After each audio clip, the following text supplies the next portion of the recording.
Good morning, everyone. We reconvene in State versus Apodaca, D101CR 2023-25, with counsel and Mr. Apodaca present outside the hearing in presence of the jury. Are there any preliminary issues for the state before we start with testimony? Yes, Your Honor. I'll be this morning, while we're outside the presence of the jury, seeking to move in some of the Facebook records. Your Honor may remember that in January of this year, I filed a notice under 11-9021 and 11-8036 regarding the Facebook records being admitted as self-authenticating records of regularly conducted activity under the rules.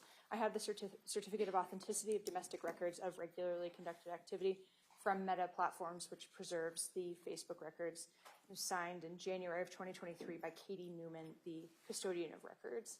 I'd like to move those records in now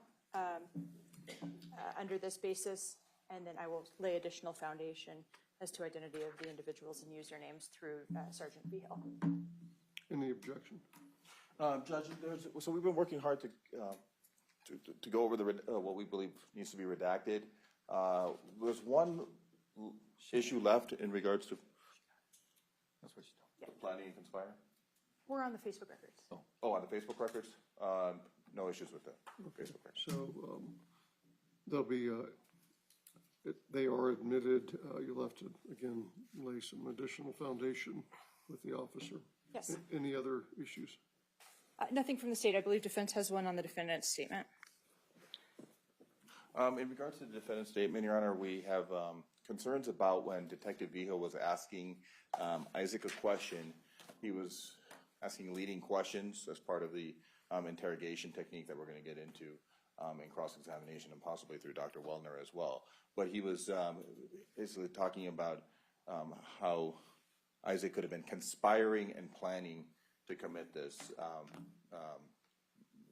this act, and we believe that that is legally conclusive statement, and it's somewhat testimonial and would be concerning. I think it's prejudicial to the jury, so we would ask that that part be excluded as well.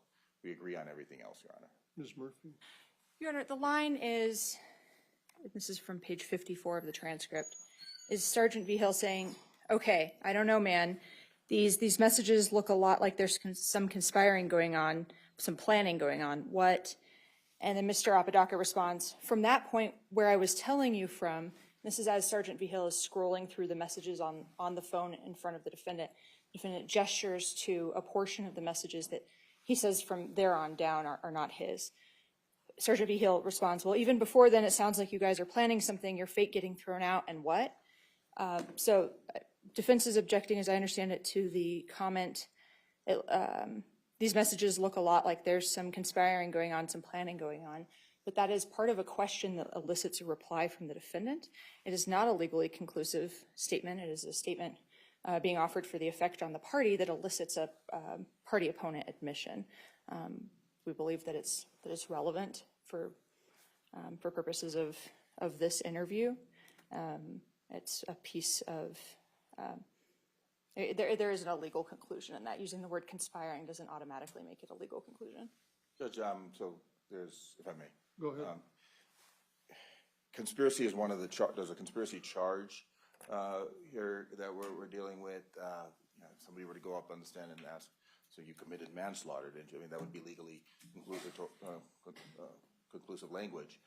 So I think that should be excluded, Your Honor. I'm fine with what Isaac was saying and all of that, but I think in the minds of the jury, if they hear conspiring, they're going to be, he established now that there was a conspiracy here, and he's guilty of that, Your Honor. So I believe that that is legally conclusive language. And also the planning, although, I mean, there's no actual charge of planning, but planning is kind of, can be looked at as helping prove aiding and abetting or accomplice liability, Your Honor.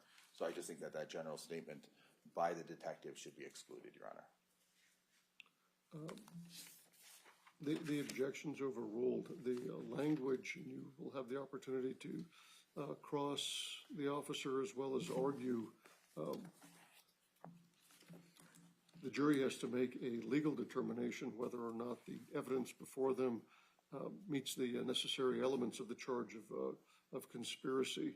There is a legal definition of conspiracy, and the elements are contained in the instruction. Using the word planning, it has a common use. Whether or not the activity or the statement meets, again, the legal definition is something that can be argued to the jury, and it can be made clear that they are the ultimate decision makers as to whether or not the state has met its burden in proving the elements of the charges. But the use of the language alone, the officer's not being offered, as far as I know, as a legal expert for definition purposes. He is a fact witness, and in this context, a fact witness to provide the foundation for a statement taken at or near the time of the incident. So, over objection, the language would be allowed to be played to the jury as part of the state's case in chief. Is there need for clarification? No, Your Honor.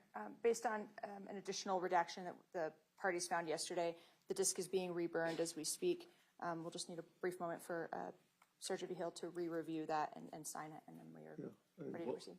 You said something else was being reviewed. Defense counsel gets to make sure that that has been withdrawn from the audio and video. That's fine. I can show that to them. We worked on those timestamps. We had multiple conversations yesterday. If you know the timestamps, you know where to look, and so it'll be quick. Yes, Judge. Any other issues for the state? No, Your Honor. Other issues for the defense counsel? Other than we'll look for those redactions, as Ms. Murphy said, we were working late into the evening yesterday, going over that. Okay. Thank you. Our jury's all here. We'll bring them in and get started. Who's first up? Sergeant Hill. Okay.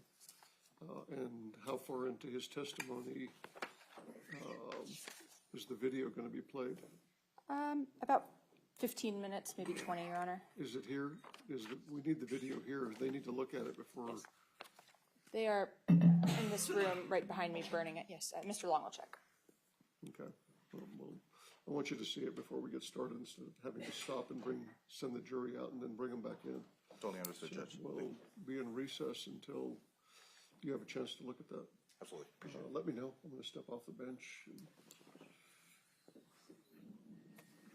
We're in recess.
Let's go back on the record one more time outside the hearing in presence of the jury.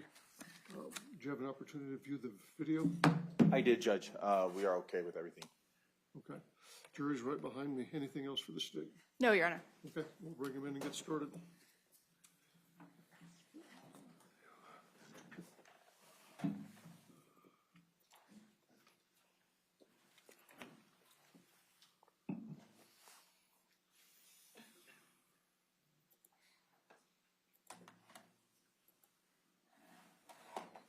Would you come wait up here?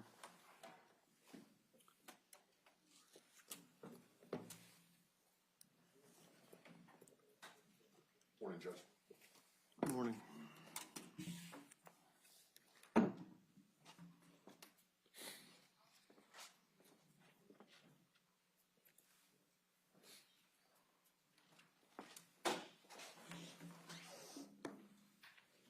All right.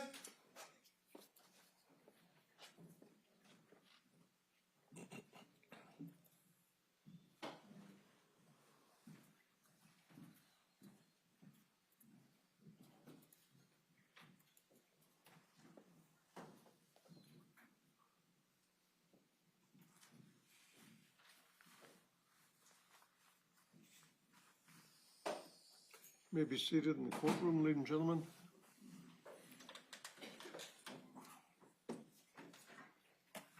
Again, if everyone in the gallery would check your electronic devices and make sure they're off.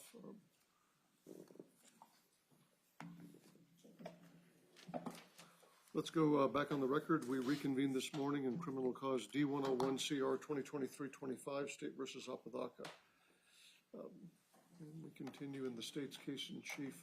Ladies and gentlemen, the attorneys and I have spent some time this morning. I finished up the other hearings I had to do, and we spent some time organizing the day. We've got a lot to get through today. So just a heads up to that. We'll probably take our morning break in about an hour and 15 minutes, and it'll be real short. Again, if there's anything that you need during the course of the day, please let the bailiff or myself know. Ms. Murphy, who's your first witness? Javier V. Hill, Your Honor.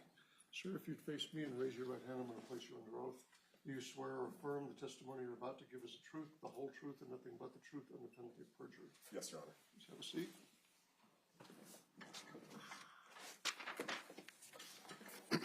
Good morning. If you'd start by stating your name for the record and spelling it for us, please. Yes, my name is Javier V. Hill, spelling of the first name Javier, last name Vigil. Ms. Murphy. Thank you, Your Honor. Good morning, sir. Good morning. What do you do for a living? I'm currently employed by the City of Santa Fe Police Department as a sergeant. Let's talk about your background and training and experience. I assume you graduated high school? I did, yes, locally from Apodaca Valley High School. After you graduated from high school, what did you do? I immediately went into the United States Marine Corps. I went in and enlisted. My enlistment started in 2011. During that enlistment, my primary occupation was a military police officer. So in 2011, I became a certified military police officer and attended their police academy. And then I concluded my enlistment with an honorable discharge in 2015. Did you deploy at all during your time in the United States Marine Corps? Yes, I did. In 2012, I deployed to Afghanistan. Thank you. What's your educational background after high school? After high school, after I was employed with the Santa Fe Police Department for a few years, I recently concluded my bachelor's degree in criminal justice in 2025. And then I carried on to recently complete my master's degree in management, and I was conferred in April of 2026. After leaving or being honorably discharged from the United States Marine Corps in 2015, 2015, yes, ma'am. what did you do? I sought employment and was able to secure employment with the Santa Fe Police Department, my current employer, and I was hired as a patrol officer in late 2015, early 2016. As part of becoming a Santa Fe Police Department patrol officer, did you undergo any sort of training or academy? Yes, I did. My pathway was a little bit unique as far as becoming certified as a New Mexico police officer. I attended what's called a Certify by Waiver training. And what that essentially means is that I did not have to attend a full police law enforcement academy because I already had law enforcement experience through the United States Marine Corps. So I attended, it was an approximately 3-week training that primarily consisted of learning how local state laws and statutes and city ordinances work, particular to the city of Santa Fe and the state of New Mexico. Thank you. How long were you on patrol once you joined the Santa Fe Police Department? I served as a patrol officer from approximately late 2015 to 2020. Okay. And after being on patrol for approximately 5 years, what did you do? I tested and was selected and promoted to the rank of detective. I served a short period of time, about 4 months, in the property crimes unit, and then I transferred into the violent crimes unit around the same period of time, around 2020. After testing and applying and being accepted as a detective, what, if any, training did you get in investigations? Investigations, like a lot of law enforcement, your training is constant. There's always something new to learn. Laws are always changing, and there's always self-improvement that could be had through training. So particular to a detective, virtually all detectives, at least in my experience in the Santa Fe Police Department, we will attend some sort of a basic investigator certification. I did that in 2021.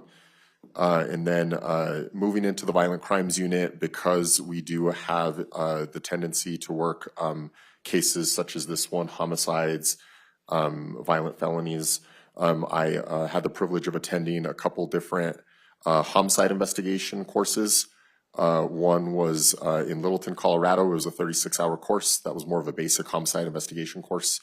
And then in early 2023, I attended an advanced homicide investigation course in Gatlinburg, Tennessee. Additional to that and relevant to this case, I've attended an interview training as well as a mobile device investigations training. Okay. The jury has heard that your title is now sergeant. When did you promote from detective to sergeant? I tested and promoted to sergeant out of the violent crimes unit in April of 2024. When you promote to sergeant, at least in our agency, you go back to the patrol division. You'll serve as a patrol sergeant until you could stay there until you promote to lieutenant. What I recently completed, I tested and was moved back into the investigations division as a detective sergeant. That was about 3 months ago. So now I'm a supervisor in our criminal investigation section. And so it's your job to supervise detectives, is that correct? That's correct. Okay.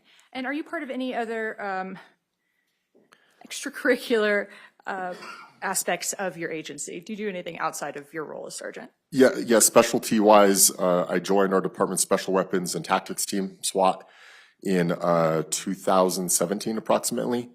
I've maintained that and continued as part of our SWAT team. I still currently am. I became the SWAT commander about 3 years ago. Thank you. What was your rank and what unit were you assigned to in October of 2022? On that date and time, I was assigned to the Violent Crimes Unit. Sergeant Vigil, what is your role in this case? My role in this case, I am the case agent of the case. What does that mean to be the case agent? Well, the case agent has accountability for the full case. Basically, all the investigative decisions or the main investigative decisions funnel through the case agent.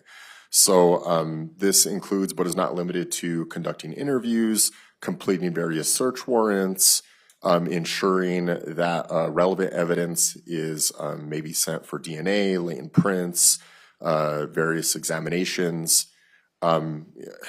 In a number of words, it's to do your due diligence, to do everything reasonably possible to ensure that the case is investigated thoroughly. Do you do every single step of the investigation yourself, or do you work with your colleagues? No, I do not. So part of the Violent Crimes Unit, there's a number of us assigned to the unit, and we, I'd like to think of us, or when I was part of that unit, we would be a team. As you can imagine, these cases can be quite complex, and some of the investigation is time sensitive. Especially when there's a homicide or a major case, we will lean on each other and ask for help and delegate different tasks. But it is the case agent's ultimate responsibility to make sure that these tasks are completed correctly and thoroughly. Thank you. Let's turn to this case. When were you assigned or notified that you would be assigned the homicide case involving Grace Jennings? Well, on that day, October 29, 2022, it was my day off, and I had been activated for a unrelated incident, a SWAT situation that had concluded just before this incident had occurred. I was getting ready to go home for the day, and I was contacted from my supervisor at that time, Sergeant Lisa Chaplin, and she informed me that a possible homicide investigation had occurred at the address of 5941 Jaguar Drive, and she asked if I would be willing to voluntarily go out there and start the investigation. Okay. And did you do so? I did so, yes. All right. So once it was assigned to you to start the investigation, where did you go or what did you do? Well, I felt the best thing I could do was go directly to the scene. I'm more of a visual person, so I wanted to go over there and get kind of a lay of the land, so to speak, and see what was happening. When I arrived on scene, I met with the sergeant on scene at the time, Sergeant Roberto Rodriguez, who is now a lieutenant with our agency. I kind of got a brief and a background of him, of what had allegedly transpired. I learned that a deceased body had been located within a detached garage on the property 5941 Jaguar Drive. I came to learn that the body of the deceased was Miss Grace Jennings later on. While I was on scene, I noticed that patrol officers had secured the scene. And when I say secured, that can mean a number of things, but essentially what happened was they put crime scene tape around the crime scene to preserve it pending a search warrant so that we would have the legal authority to go in there and process and examine the scene. So I did a walk around of the scene, ensured that a crime scene had been established, and then I learned that that at least 2 people had been taken back to the Santa Fe Police Department pending interviews. Who were at least 2 of those people that had been taken to the Santa Fe Police Department for interviews? Mr. Isaac Apodaca, the defendant in this case, who's currently in the courtroom, sitting at the defendant table wearing a black jacket and a red or maroon tie, as well as Miss Kiara McCauley, who I was told at the time was a possible suspect. And you beat me to it. Can you go ahead and let me know if Isaac Apodaca is present in the courtroom? And since you've already identified him, could you just point to his general location? He's right there. Your Honor, may the record reflect that this witness identified Mr. Apodaca? He has. Thank you. Okay. So after walking the perimeter and getting briefed, what did you do? I proceeded back to the Santa Fe Police Department. I knew at this time that 2 critical things needed to happen. One, a search warrant for the address needed to be completed, and the interviews needed to be completed of Mr. Apodaca and Mrs. McCauley. I delegated the completion of the search warrant of the property to an not a violent crimes detective, but he was a detective that was on call at the time. He gave testimony earlier this week, Detective Jared O'Leary. He was tasked with or delegated to complete the search warrant of the property so that I could focus on any necessary interviews at the police department. Thank you. Prior to your interviews of Isaac Apodaca and Kiara McCauley, was there anyone else that you encountered? Yes, there was. The victim's mother was at the police department. Putting myself in her shoes, I have children. I felt she deserved to know as soon as possible that her daughter had been found deceased. So I met with her very briefly at the police department to unfortunately give her the bad news. And then just to get a little bit of background on who everyone was. I wanted to know if she had any knowledge of who Mr. Apodaca was, who Miss Kiara McCauley was, what their relationship was, how they knew her daughter. And the reasoning was for this was so that when I went into my interviews with Mr. Apodaca and Ms. Kiara McCauley, that I would have a little bit more of a contextual background as to what was going on. Thank you. Who ultimately interviewed Isaac Apodaca? I did. Was there anyone else present with you? There was Detective Mariah Gonzalez. She's no longer with our agency, but she was present for that interview. It was she was very new to the unit. It was maybe her first or second week in the unit. So she sat in on the interview purely as a spectating / training, learning viewpoint. I do not recall her asking any questions during the interview. Thank you. Where at the Santa Fe Police Department was this interview conducted? The interview was conducted upstairs on our second story. We have a interview room, in our criminal investigation section that is recorded with both audio and visual. Do you recall approximately what time you began your interview of Isaac Apodaca? Yeah, it was approximately 2:41 p.m. in the afternoon. Okay. And you were personally in the room with him? Yes. Okay. Did you notice anything about his appearance or demeanor? Yeah, he seemed nervous, which isn't abnormal for anyone, going through a situation like this or being interviewed by police. He was calm but nervous, but he did seem coherent. He was speaking to me clearly. I did not observe any indicators of him being impaired, either by narcotics or by alcohol. Yeah. Prior to the interview, did you take him anywhere else in the building? Yes, before the interview, and because our interviews can sometimes become lengthy, I would make it a practice to ask anyone I would interview, hey, do you need the restroom? Do you need a drink of water? I believe I took Mr. Apodaca to get a drink of water before the interview. Okay. What was the first step in your interview? The first step of the interview, especially because there was so much unknown within the investigation, I felt that it would be wise to advise Mr. Apodaca of his constitutional Miranda rights. At this point, I did not suspect Mr. Apodaca of being a suspect, but just in case there was something that would come up that I maybe wouldn't know, I didn't want to interrupt our interview process, so I felt it would be appropriate in this part of the investigation to advise him of his constitutional rights. Okay. Did you utilize any documents while you Mirandized Isaac Apodaca? Yes, I did. At the Santa Fe Police Department, we have a form. It's called an advisement of constitutional rights forms, or an advisement of Miranda rights, something to that effect. And it lists out all of your constitutional rights one by one.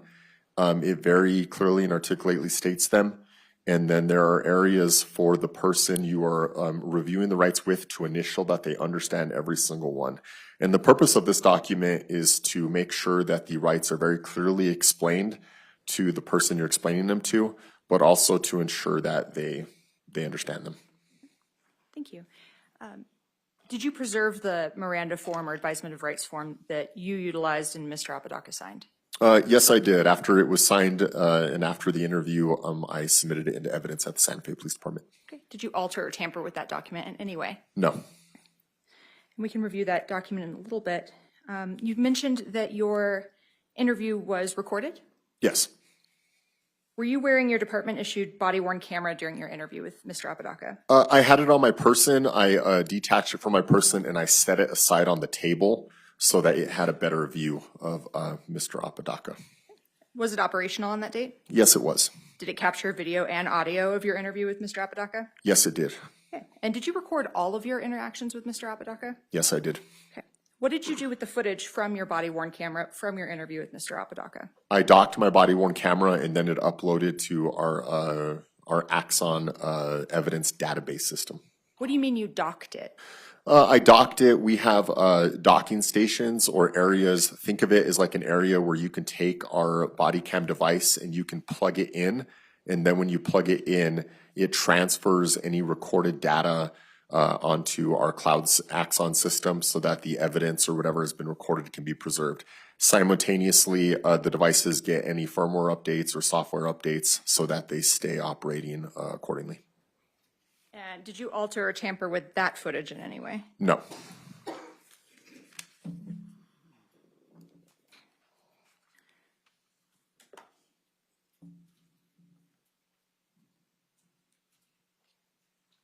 Honor, may I approach the witness? Yes. I'm approaching you with what's been marked as State's Exhibit 86. Do you recognize State's Exhibit 86? Yes, I do. What is it? It is the body-worn camera footage that we were just speaking to of the interview with Mr. Isaac Apodaca. And how do you know that's what's contained on this disc? I just reviewed it earlier now before and signed and dated it with today's date. Other than some redactions that have been agreed upon between the parties, does this disc fairly and accurately represent the video and audio footage that you personally observed and heard in real life? Yes, it does. Your Honor, at this time, I'd move to admit State's Exhibit 86. Any objection to 86? No objection, Your Honor. 86 is admitted. Move to publish, Your Honor. Yes. So, Sergeant Vigil, how many clips are contained on State's Exhibit 86? There's 3 separate clips. If I could just ask for IT's help, I think it's easier to publish this off the drive. It'll have less lag.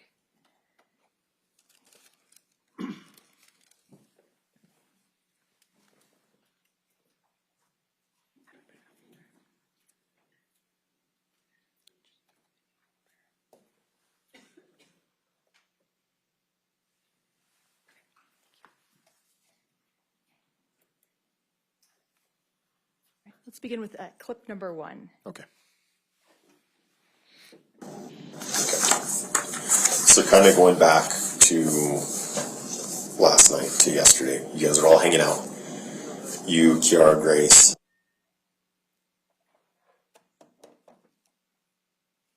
One moment. If I could have IT approach one more time.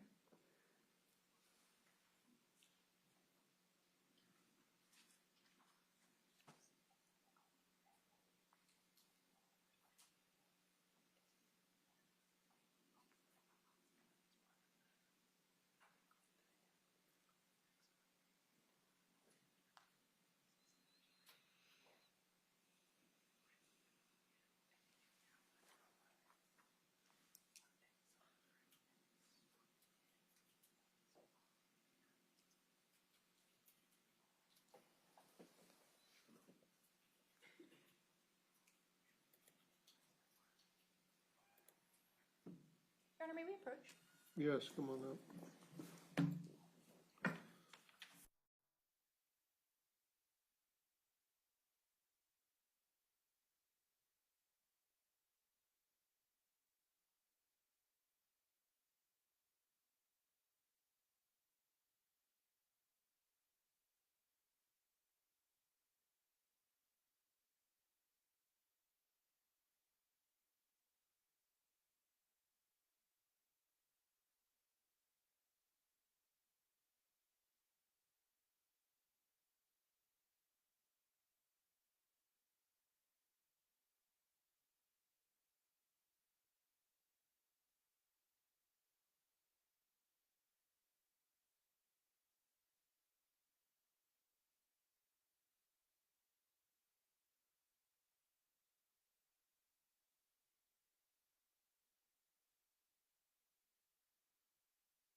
So Sergeant Vigil, we're actually going to pivot for a moment, move on past your interview while we just edit some things. Let's talk about, or grab some more footage. Let's talk about the Miranda waiver and some other items that you utilized during your interview. You mentioned that you did Mirandize Isaac Apodaca. Yes, I did. Okay. And did you, other than tagging the Miranda form, did you utilize any other forms during the course of your interview? Yes, I did. We completed a cell phone consent to search form. This is the form where you essentially take down the information from a mobile device to include the IMEI number, any serial numbers, the description of the phone, and then you get written consent if willingly and voluntarily given from the owner of the device to extract the device from the cell phone. And during the course of your interview with Mr. Apodaca, did you receive consent to go through his phone? Yes, I did. Who did you receive that phone from? I received that phone from Officer Caesar Ornelas. Okay. Your Honor, may I approach the evidence? Yes. Your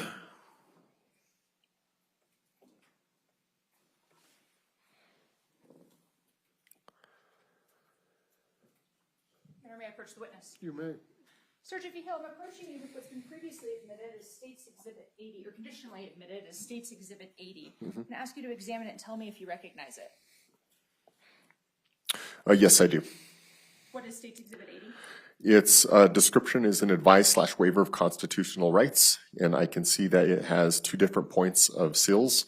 The top one I recognize as my own from my sloppy handwriting, JJV 11-2-22, and then the bottom one is also initialed and dated 6/26/25, completed by someone else. I believe the initials are CV. What does 11-2-22 represent in terms of your seal? That's the date when I sealed it.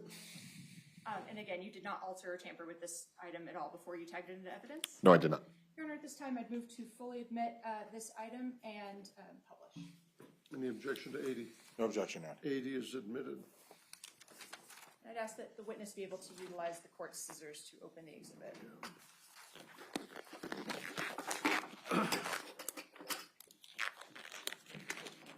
Does this have any biological material? It does not.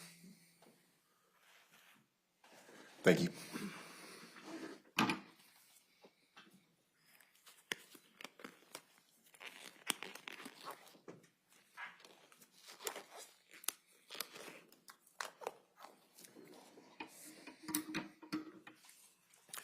Ma'am, do you care where I open this from? Do you want me to create a new cut on top? If that's in accordance with your department's SOPs. Okay.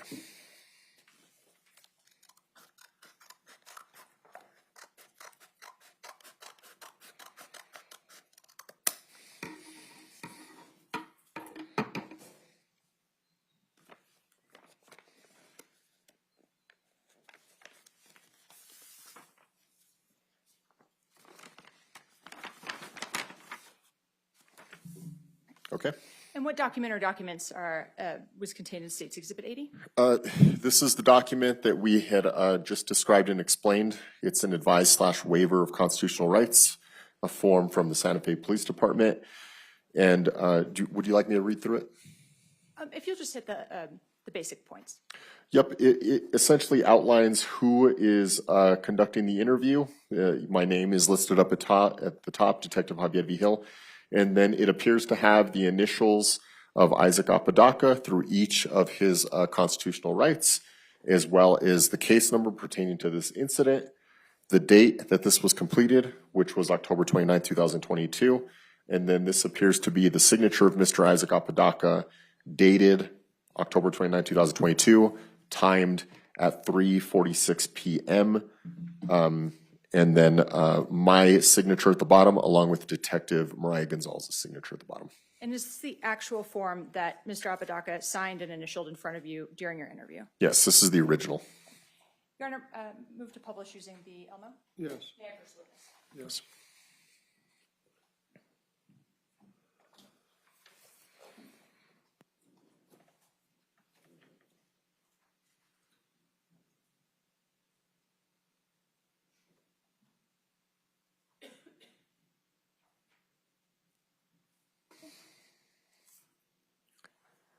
And then if I can clarify something, I believe I told you earlier that the interview started around 2:40 p.m. I was mistaken. It was 3:40 p.m. And we see that time noted toward the bottom of the document, is that correct? Yes, the 3:46. And it says on toward the bottom of the document, signature of parent if a juvenile, and next to that is NA. What does that stand for? Not applicable because the defendant in this case was not a juvenile. May I approach? Yes. I'll hand this back to you, Sergeant, and I'll just ask that you place it back into the evidence folder. Yes.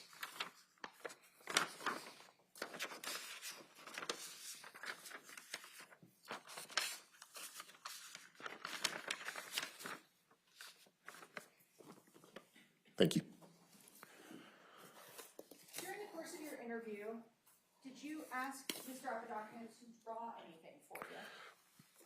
Yes, I did. During our interview, Mr. Apodaca described to me the layout of the address where the incident occurred, 5941 Jaguar Drive, and he also described several bladed weapons that were on scene. This included a sword, which you all saw earlier, a dagger, which you all saw earlier, as well as what he described as a butterfly knife, which, to my knowledge, was never recovered or observed at the scene.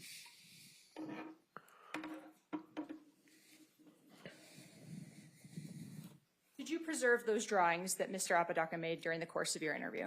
Yes, I did. Just like the advisement of constitutional rights, it was submitted into evidence. Did you alter or tamper with those documents in any way? No, I did not. May I approach the witness? Yes. Sergeant Beadle, approaching you with what's been conditionally admitted as State's Exhibit 79. I'll have you examine it. Tell me if you recognize it.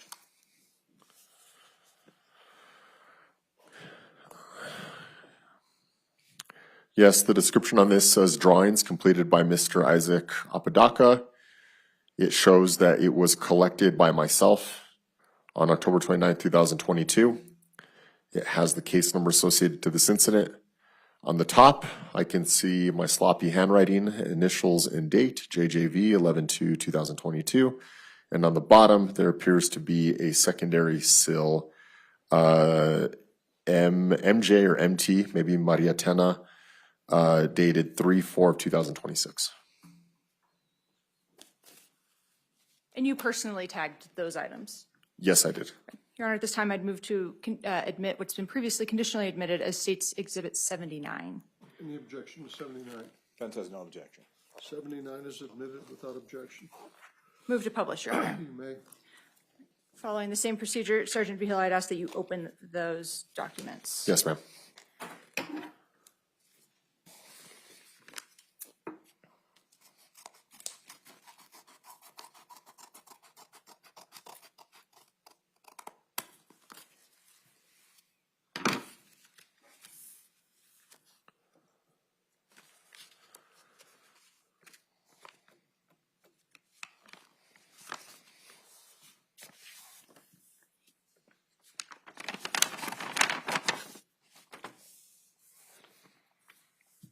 Okay.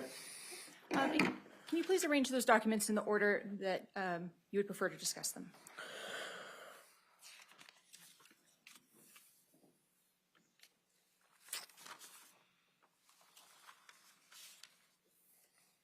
Okay, they're arranged. May I approach the witness? You may. So I'll take those from you, Sergeant Beadle, and I'll place them on the Elmo. Okay. How many sheets in the exhibit? 4. Sergeant, let's begin with this first page that you placed on top.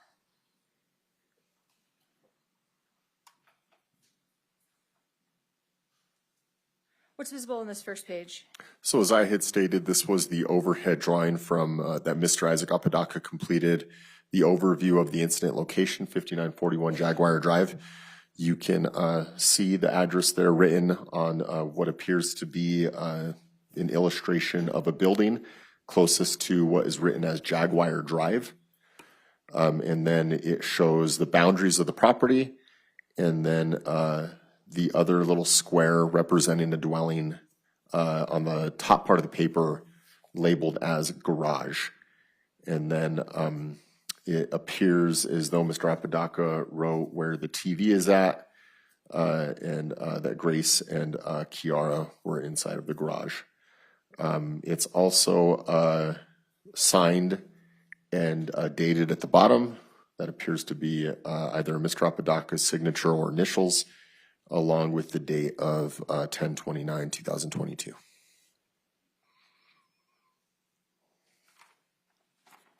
Let's go to the second document.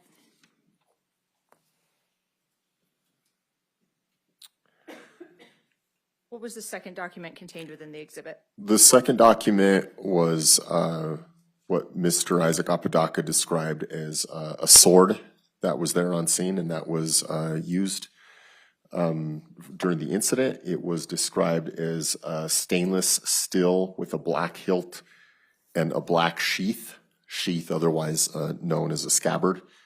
As you see in parentheses next to the stainless steel part, it's written battle ready. I was, and you'll see in the interview later on, I was advised that this meant that it was very sharp.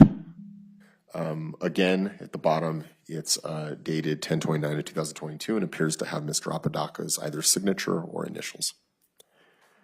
Thank you. Let's go to the third document contained within the exhibit. What is this exhibit? This exhibit was the dagger that the jury saw earlier this week. Same thing, stainless steel in parentheses with battle ready next to stainless steel. Again, as described by Mr. Apodaca, is meaning of a very sharp, or something to the effect of very sharp. A black guard was also used to describe it, as well as a brown handle. And again, on the bottom, we have the date of 10/29/22 and either Mr. Apodaca's signature or initials.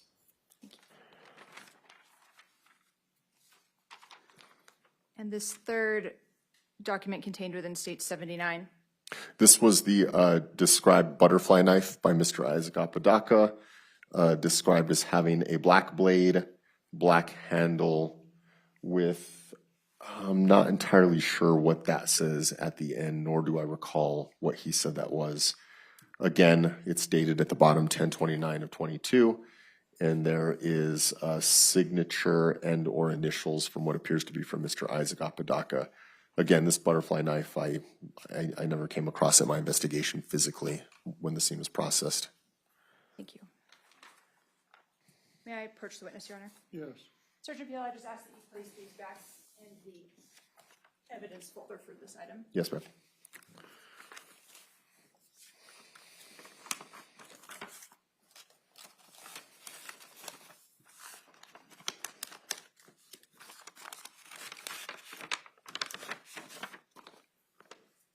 Thank you.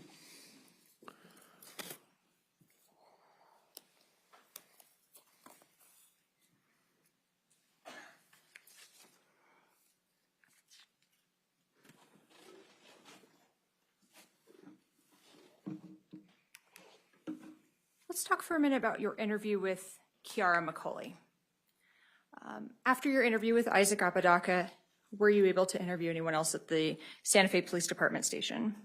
Yes, after I concluded my interview with Mr. Isaac Apodaca, I interviewed Ms. Kiara McCauley.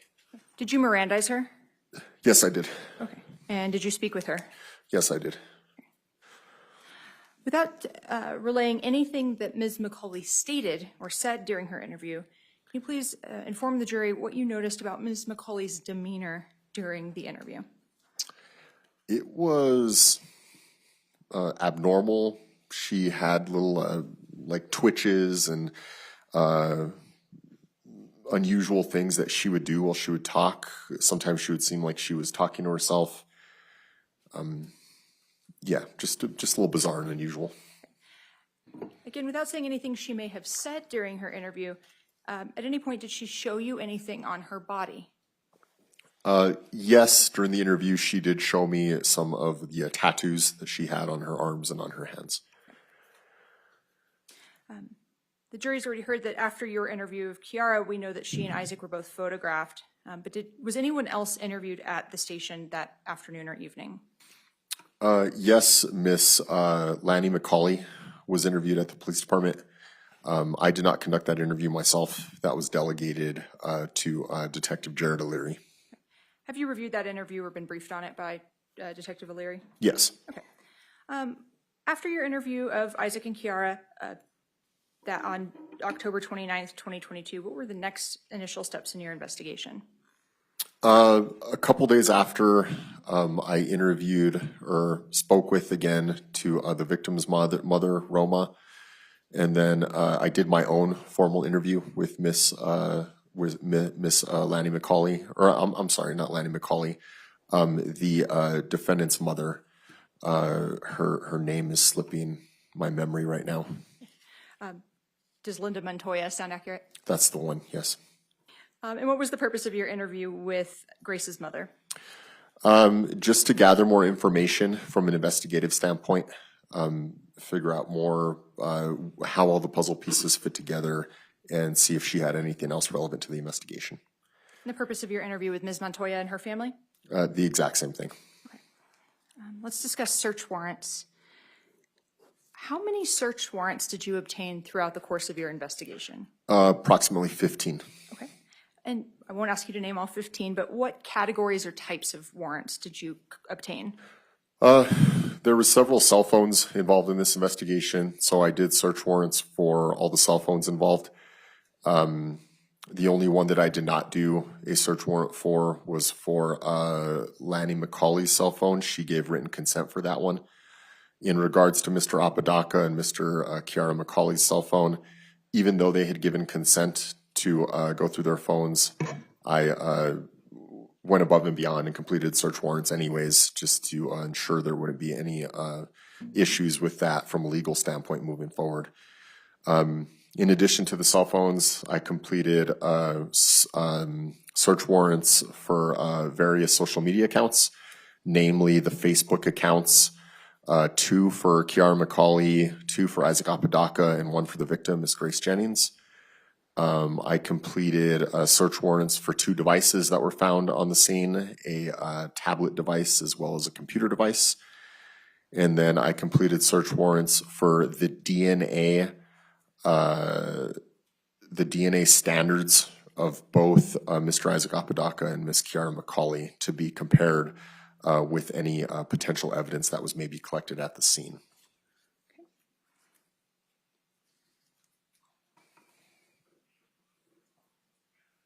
You mentioned social media warrants.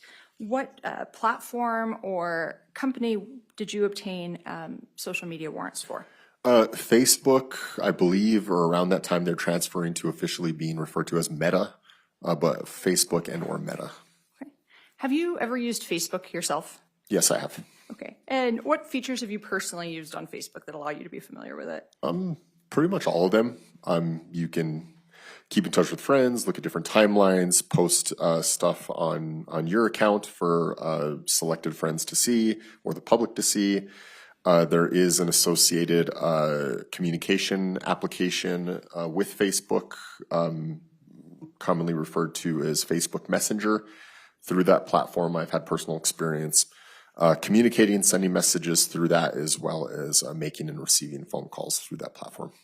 Describe kind of the experience of using Facebook Messenger to communicate with someone. Facebook Messenger, for all intents and purposes, is just like sending a text message.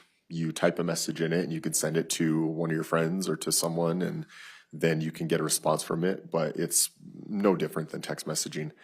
The phone call feature for Facebook Messenger, it's also similar to making a normal phone call. It's just with lack of having a designated phone number or having a cell phone company carrier. So instead of calling a phone number, are you calling that person's account, essentially? Yes. Okay. As a member of law enforcement, do you have any tools available to you regarding Facebook or Meta? Yes, Facebook/Meta has a what's referred to as a law enforcement portal. And this is an area within the Facebook website where law enforcement can go and make various requests, such as preservation requests, or submit search warrants or other forms of legal authority for Facebook to then review and, if legally sufficient, provide whatever information is being requested. And what is the purpose of a Facebook preservation request? A Facebook preservation request is something that we do very early on in this investigation. I believe I delegated Detective Richard Hildebrandt to do the Facebook preservations for this request. And what a Facebook preservation does is it's a document signed by a law enforcement professional or affiliate to send to Facebook and let them know that there's data on an account that we need them to save for us and not delete or not allow to be deleted.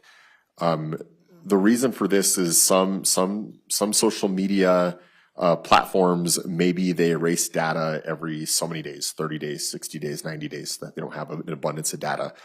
Or maybe the user of the account may go and be able to delete information before we can access it. So it's our way of saying, hey, Facebook, we are going to be getting a search warrant for this data between these dates and these times. But for now, can you please just save it and not make sure it gets deleted or nothing happens to it so that we can access it at a later time? Thank you. And you stated that in your investigation, you identified how many Facebook accounts belonging to Isaac Apodaca? 2.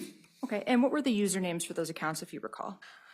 If I recall correctly, one was just under his name, Isaac Apodaca, and then the second one was under the name Null Void, null spelled with a K, so K-N-U-L-L. And the last name?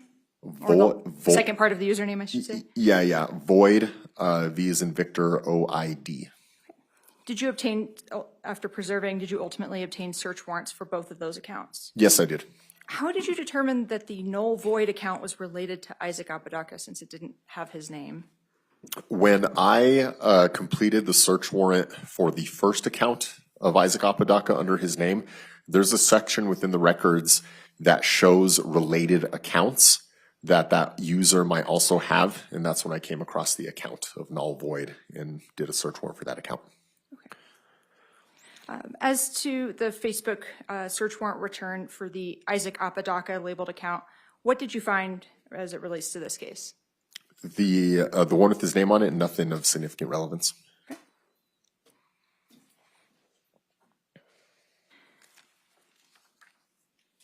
Let's go back and give a little bit of context. During the course of your interview with Isaac Apodaca, you mentioned that you accessed his phone with his permission. Is that correct? That's correct. Okay. And when you accessed his phone with his permission during your interview, what apps or accounts did you access on his phone? His text messaging, his standard text messages, as well as his Facebook Messenger. And our standard text messages, sometimes called SMS text messages? That's correct, yes. So when you were in his Facebook Messenger, were you able to review messages? Yes, I was. Okay. And did you review those with Mr. Apodaca? Yes, I did during the interview. Okay. And once you obtained these were physically on his device that you were able to review them? Yes, they were. Okay. When you obtained the search warrant return for the Null Void account, what did you observe in that account as it relates to messages? The Null Void account messages were consistent with the messages that I observed on October 29, 2022 during the interview with Mr. Isaac Apodaca when we reviewed his phone together. Okay. When you say consistent, what do you mean? They were the same. Okay. Same time and date stamps, same messages, same everything. And who was that account communicating with in the Facebook returns? An account owned by Kiara McCauley. Okay. And do you remember her username? I believe it was Froggy. And did you obtain a search warrant return or a search warrant for that account? Yes, I did. Okay. And when you received that return, what did you observe? What, if anything, did you observe in the messages as it relates to the ones that you observed in the Null Void account? The same thing. They were all consistent. They were all the same messages. So to clarify, the messages that I looked at the day of the interview with Mr. Apodaca, with his consent when we were going through his phone, were the same ones, the same Facebook messages when I got back the search warrant returns for the accounts associated with Kiara McCauley and Mr. Isaac Apodaca. Also referred to with the usernames null void with Mr. Isaac Apodaca and Froggy for Ms. Kiara McCauley. So everything was, as I said, consistent, the same. Ms. Murphy, I need to interrupt you. We need to take a quick break. Ladies and gentlemen, if you would go with the bailiff to the back, and we'll bring you back out in just about 5 minutes. All rise.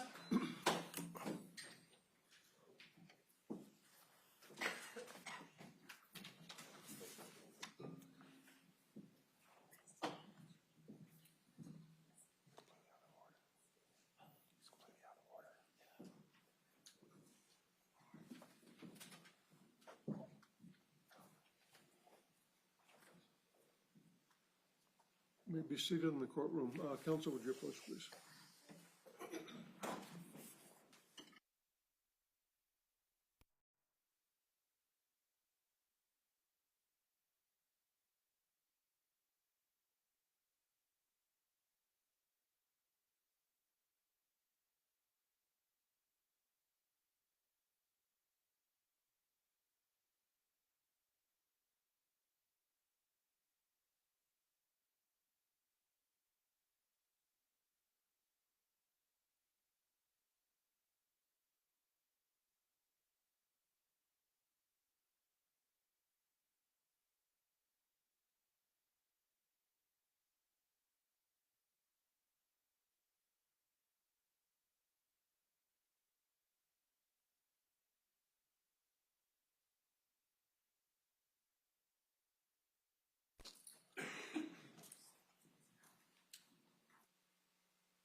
on the record outside the hearing in presence of the jury.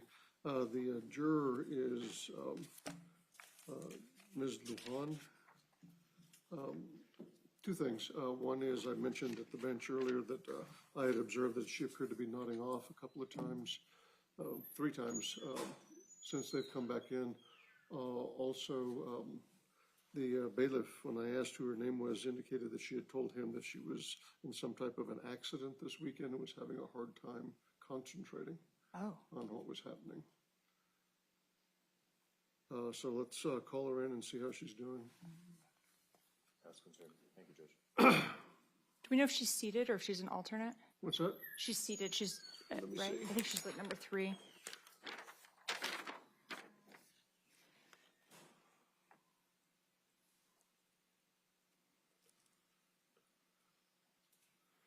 She's juror number 2.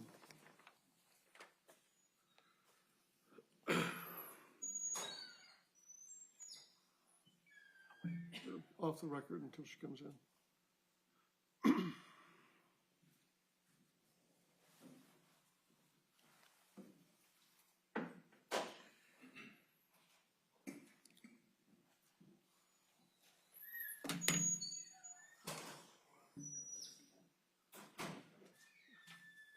We're back on the record.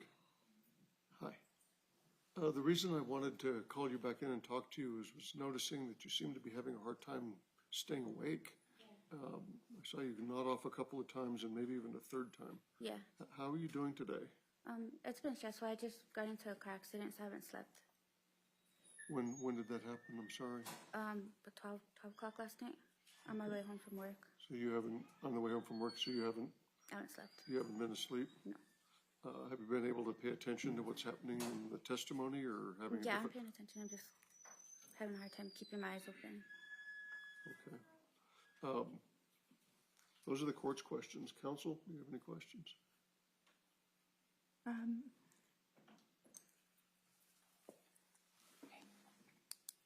Your Honor.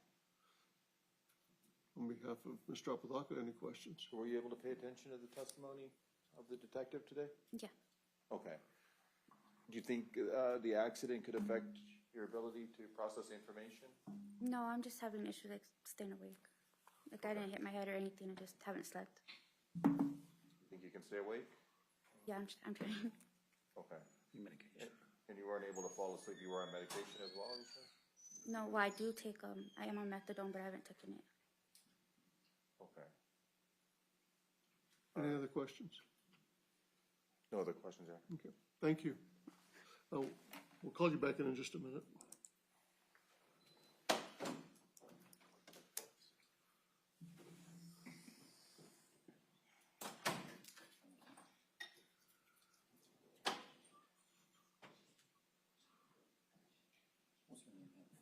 Lujan.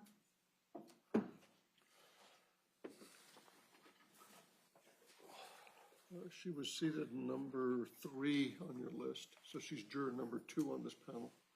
Concerns, issues, requests from the state?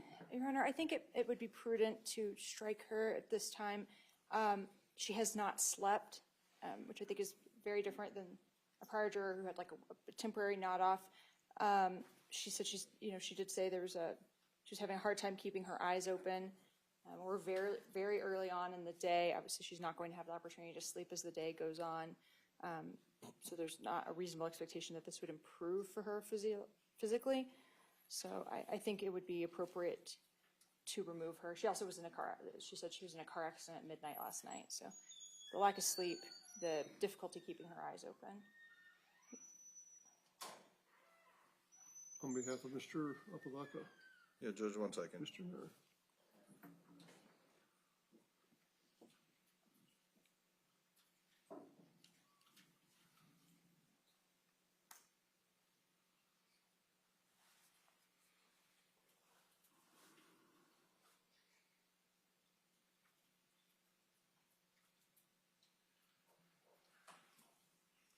Judge, she hasn't taken her methadone. That was kind of one of her last statements. Yeah, That's pretty concerning because she doesn't take it at the same time, she'll get sick and she'll probably won't be able to make it here eventually anyway. So I think at this point we're going to agree with the state.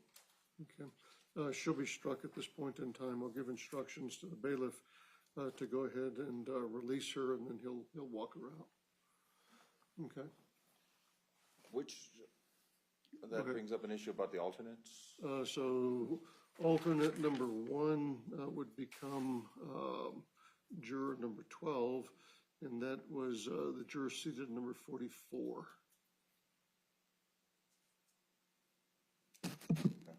Okay? All right. Let me just retrieve my next exhibit from the back room and then. Go ahead.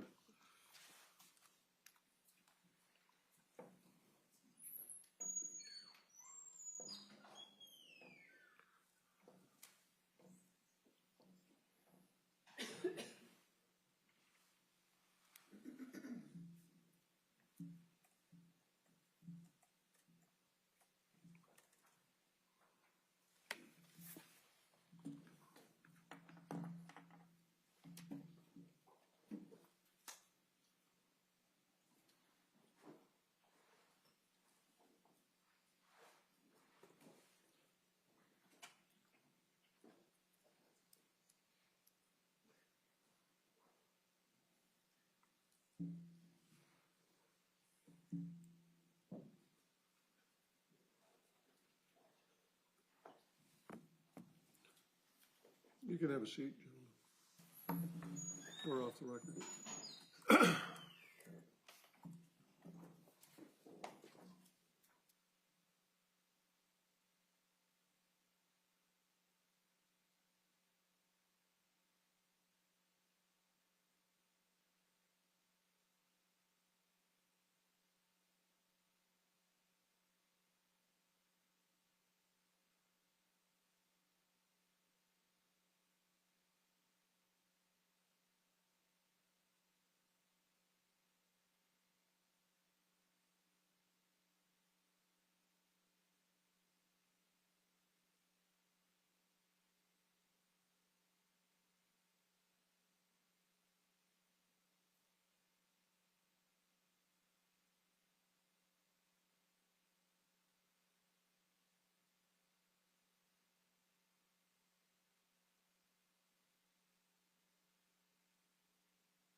May be seated in the courtroom, ladies and gentlemen. We continue in the state's case in chief. Ms. Murphy. Thank you, Your Honor. Sergeant Vigil, we were talking about the Froggy Facebook account and the null void Facebook account. When you obtained the records for the Froggy account, Kiara McCauley's account, and the null void account that you determined to belong to Isaac Apodaca, did the messages in each of those accounts align with one another? Yes, the messages aligned with each other. The ones between the two accounts were the same. Thank you. And are those the same messages that you reviewed physically on Isaac Apodaca's phone during your interview with him? Yes. Okay. When you receive a search warrant return from Meta for Facebook account records, does that come with a certificate of authenticity of domestic records of regularly conducted activity? Yes, it does. Okay. And did you receive one of those certificates of authenticity for each of the accounts that you pulled? Yes, I did. Okay. And was it was it the Froggy McCullough account that, and the account identifier ended in 5266? Yes.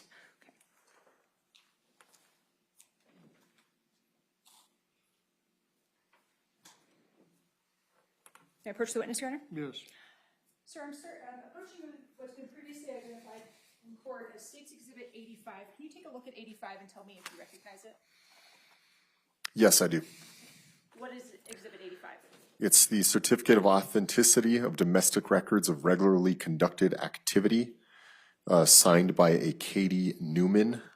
Her title is Custodian of Records.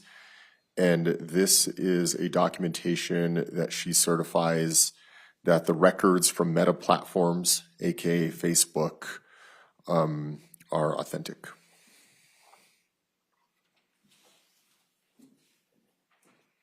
Your Honor, at this time I move to admit State's Exhibit 85. Any objection? No objection, Your Honor. 85 is admitted. May I publish? Yes.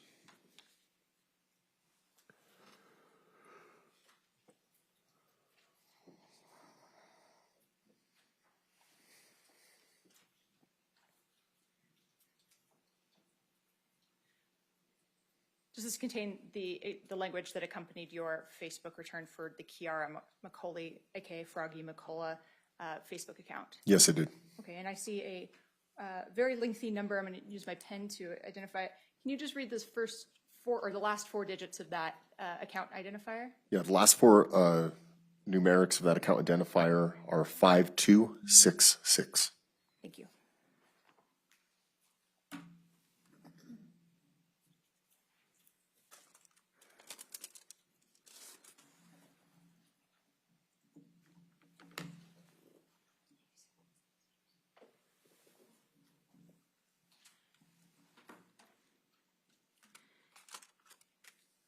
When you receive these search warrant returns, for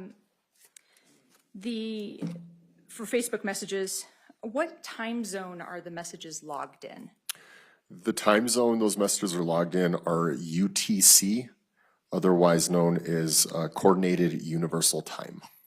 Are you familiar with UTC or Coordinated Universal Time? Yes, I am. How are you familiar with UTC? I had experience with UTC time through my time in the military, the United States Marine Corps, as well as explanation and exposure to it through a mobile device investigations class that I took. Okay, and what is it?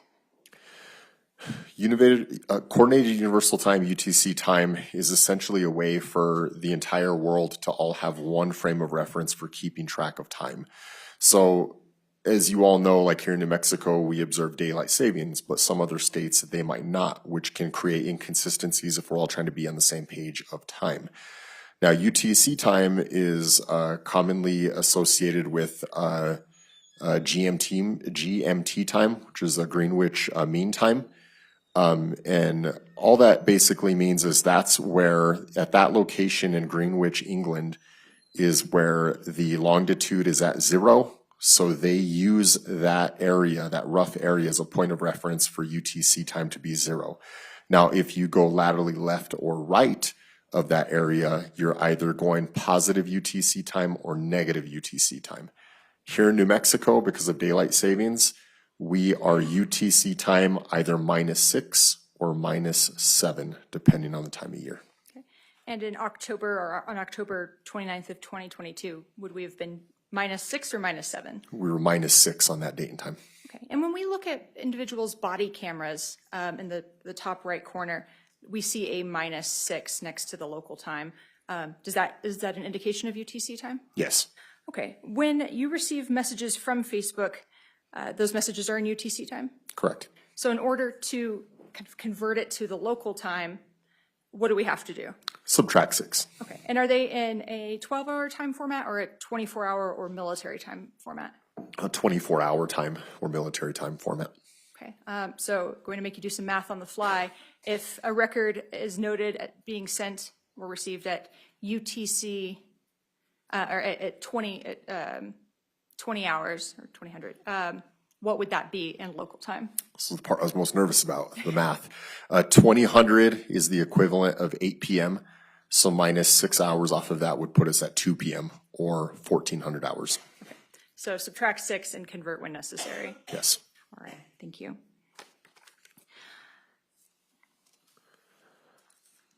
May I approach the witness?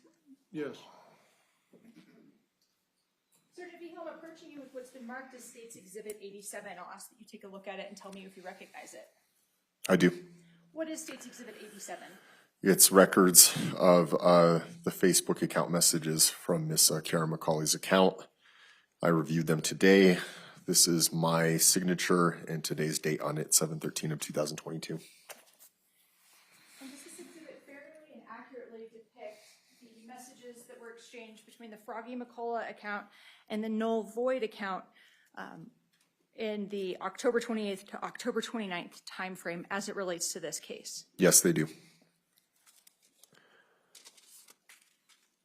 Your Honor, at this time, I'd move to admit State's Exhibit 87. Any objection to 87? No objection from defense. 87 is admitted.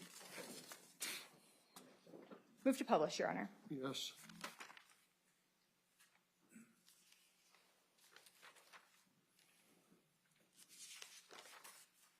And I'll be publishing off of the hard drive.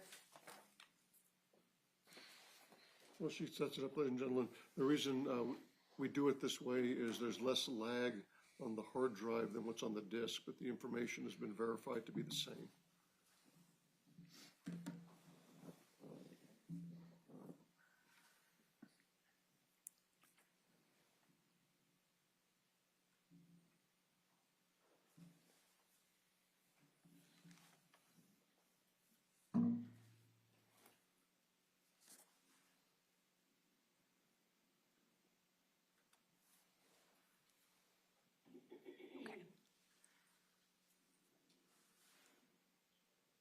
Just zoom up a little bit.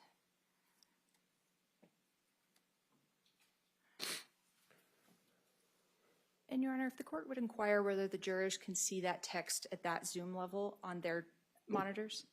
Can you read that from where you're sitting? Yes, that's what they're indicating. Okay, thank you. Okay, so If you need to move at all to get a clearer view, you can do that. And it's also up on the large monitors in the courtroom. Go ahead, counsel. thank you. Let's just orient the jury to a few things before we begin reading the text themselves.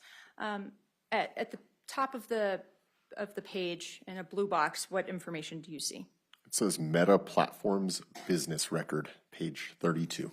Okay, and under the author section of the records, who's listed as the author?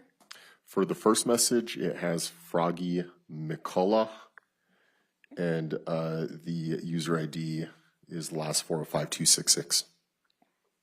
So does that mean that these are messages that you've pulled from the Froggy McCullough account? Yes. Okay, and down a little ways, we see a third message with an author listed as Null Void. Do you see that? I do. And can you just read for the jury the last 4 digits of that Facebook identifier? 8199.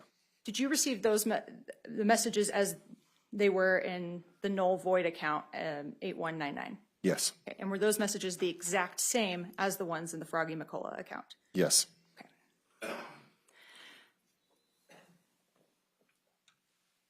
So starting with these messages, we won't read every single one, understanding that the jury will have the opportunity to.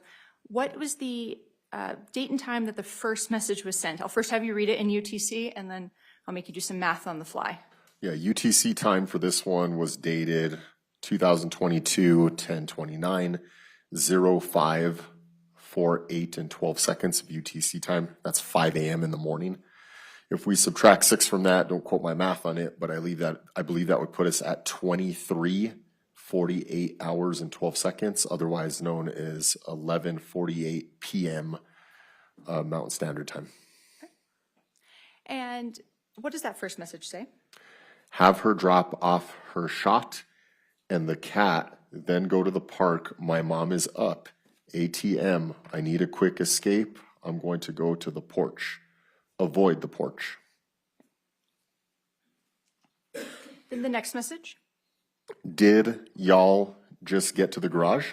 And I should clarify, is this conversation exclusively between the Froggy McCullough and the null void accounts? Yes, from what I can interpret, yes. And so after the Froggy McCullough account asks, did y'all just get to the garage, what does null void respond? Stay in the back room. Okay. And what do they say back? Froggy McCullough replies back, I'm already on the porch with the door locked. In the course of your investigation, in particular your interview with Isaac Apodaca, did Isaac tell you the time that Grace arrived at 5941 Jaguar? I'd probably have to refer to my my report to see more of a definite time on that. I know an approximation offhand. What's the approximation? Between about around 2,300 hours or 11 p.m. on October 28th, 2022. And when we do the UTC conversion from 5:48 a.m. on October 29th, and we subtract 6, does that change the date as well? Yes, it does. It brings it to the day before. Okay, so these messages would have started at approximately 11:48 p.m. on October 28th. Is that correct? That's correct. Okay.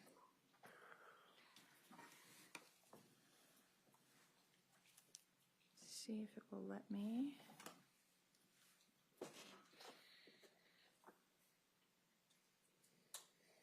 Sorry, when I cast to the second monitor, it is glitchy.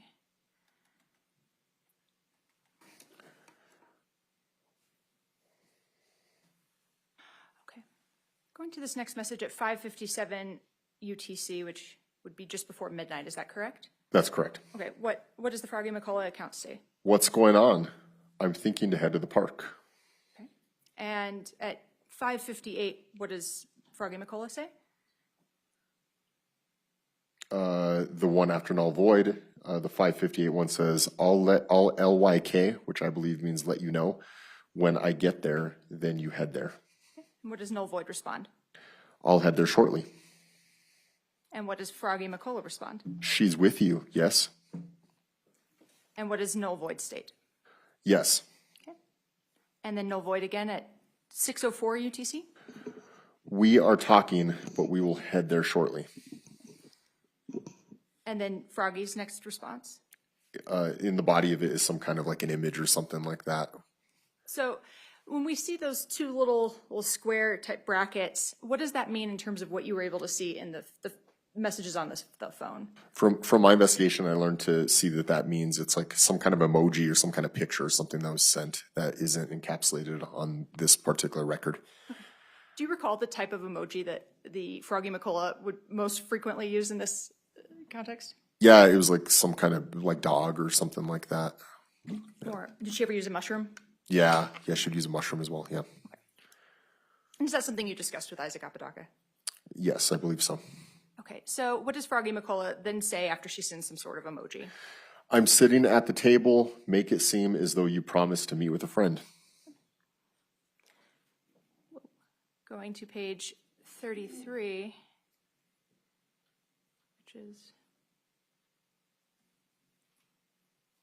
being What does Froggy McCullough say then? I'm going to call you and act like you almost forgot. And then it appears there's another emoji. Correct. And what after that at 6:12? Maybe I should just come home and scare her. And then she says, I'm bored right now. And then she says, should I just come home and go into my room and freak her the fuck out? Can we approach? Yes.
Wait a minute.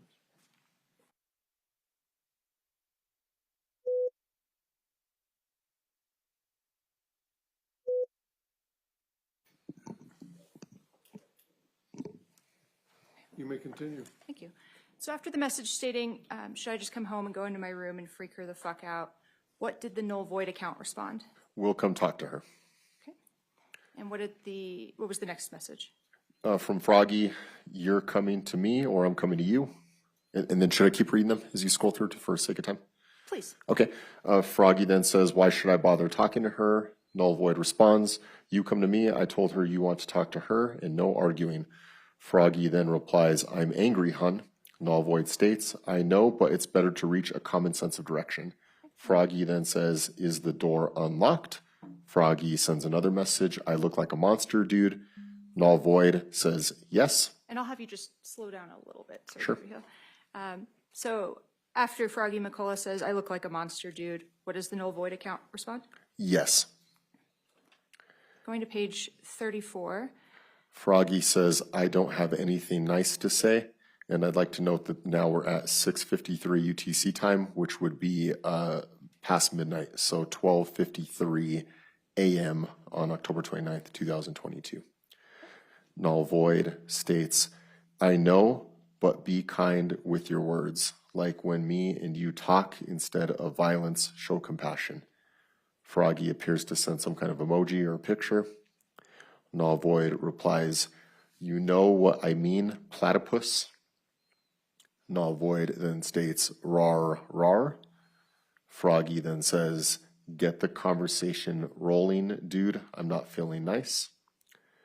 Froggy then says, you're too nice to make me feel good, RN. Are you familiar with text lingo? Yes, I am. So RN, in my interpretation, is right now. Okay. Froggy then states, get her to talk. And about how much time has gone by between the message from the Froggy account saying, you're too nice to make me feel good right now, to get her to talk? It appears approximately 14 minutes. Froggy then states, not just fun stuff. Froggy sends another message stating, I have things I want to talk about, but she's not going to respond well.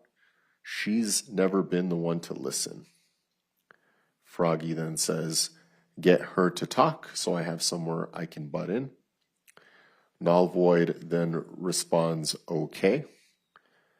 Froggy then states, I want to play a couple songs, but I don't know how to talk. And then just to keep everyone on track with where we are on time, at 7:56 UTC time, backtracking that, we are now 1:56 in the morning. And what does Froggy state at 1:56 in the morning? I am uncomfortable. And going to page 35, what does the null void account respond? Lay your head on me. Then Froggy replies, brat. Froggy sends another message that says, go in the house for a bit. Null Void replies, what is going on, Puggy, Talkie? And let me stop you there. Puggy, was that a name or nickname that came up in the course of your interviews? Yes, in the course of my interviews, I learned that that was a nickname that Mr. Isaac Apodaca would refer to Miss Karen McCauley by. Would he also use Puggle? Yes. Froggy then states, trust me, just go inside for a bit, just say you need the bathroom. Null Void, in his next at least 3 messages, appears to send some kind of emoji or picture. And then Null Void says, hey, can I come back? Froggy responds, I don't know, can you? LOL. LOL meaning laugh out loud. Froggy then appears to send some kind of emoji or a picture. Froggy says yes. Null Void replies and says dagger because it's blunt. And what time is this dagger because it's blunt message sent? 9:09:29 UTC time on the 29th. Backtracking that 6 hours would put us, don't quote my math, but it's 03:29, so 3:29 a.m. on October 29th, 2022. And the null void account sent this to Froggy McCullough. Correct. Okay, let me just scroll before I have you keep reading. Okay, after null void says dagger because it's blunt, what does Froggy McCullough respond? Why is blunt better? The Null Void replies, cuts like butter. Then Froggy states, just gonna stab the thought. Null Void responds by saying yes. Froggy states, instant, or will it take long? And what does null void respond? Instant. And that's at 09:30 UTC time, backtracking 03:30 a.m. on the 29th.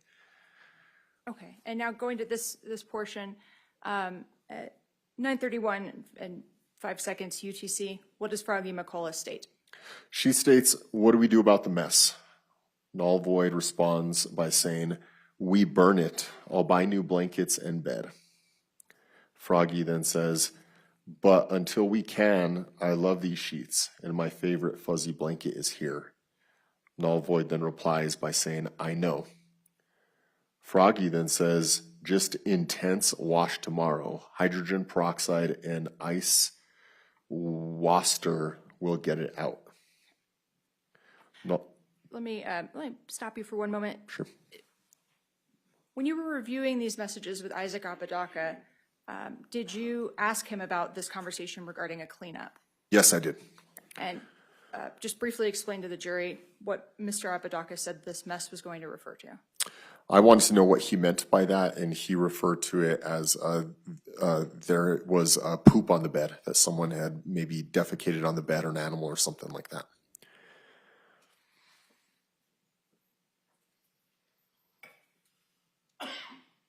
And in the course of the search warrants and the bedding that was collected in this case, to your knowledge, was there ever any feces documented in the bed? No, there never was. Okay.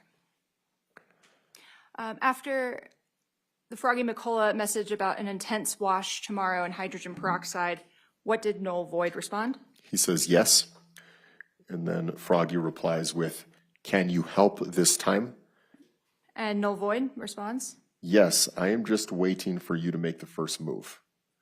Then Froggy replies with, "Shall we wait till sleep?" And then Null Void states, "Remember when you told me don't be a pussy when I kissed you?" And what time are these messages being sent? That last one I just read was sent at 9:34 UTC time, converting to our local time on that date and time.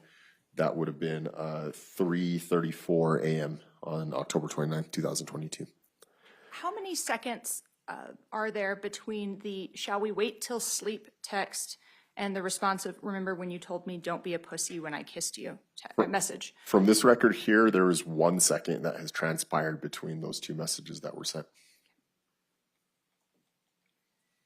Going to page 37, what does Froggy McCullough respond to the Null Void message? She responds, "Yeah, yeah, yeah." And then she sends another message that says, "Brat." And then at 9:34:54? She says, Froggy account says, "We will have to take care of the mess ASAP, ASAP, as soon as possible after we finish." Null Void replies by saying, "Yes." And then Froggy replies and says, "You're in charge of cleanup." Just let me. After the Froggy account says you're in charge of cleanup, what does Null Void respond? Null Void says, "Okay." And then Froggy says, "I can't tell if she's falling asleep." Okay. And And what does Null Void say? Null Void says, "It feel like her feet are on my side." And then Froggy says, "I wish you'd make the first move for once." Null Void then says, "Puggle, remember, you'll move up the ranks plus you get perks in the black market since this is your first." Froggy says, Just let me scroll 1 second. "Sure." So after the Null Void account states Puggle, and mentions moving up the ranks and perks in the black market, what does the Froggy McCullough account respond with? "How do I aim right?" And what does Null Void respond? "Just aim." What does Froggy say? "Tell me when." And what does Null Void say? "Okay, I'll give a count." So going to page 38 of the records, which is 7 of the exhibit, what does Null Void then do? Null Void then sends a series of messages, 6 followed by 5. Froggy responds and says, "I can't yet, dude." Then Null Void says 4. It appears to me as though there's a countdown happening. Froggy then says, "I'm shaking, dude." Null Void then says, "I know, lose the nervous." Null Void then says, "Puggy." And then the Froggy account says, "Help me drive it through." And our current time at that last message is 0941 UTC time, which would convert over to 3:41 a.m. local time. Okay. And I'm going to scroll down before I have you keep reading anymore. Okay.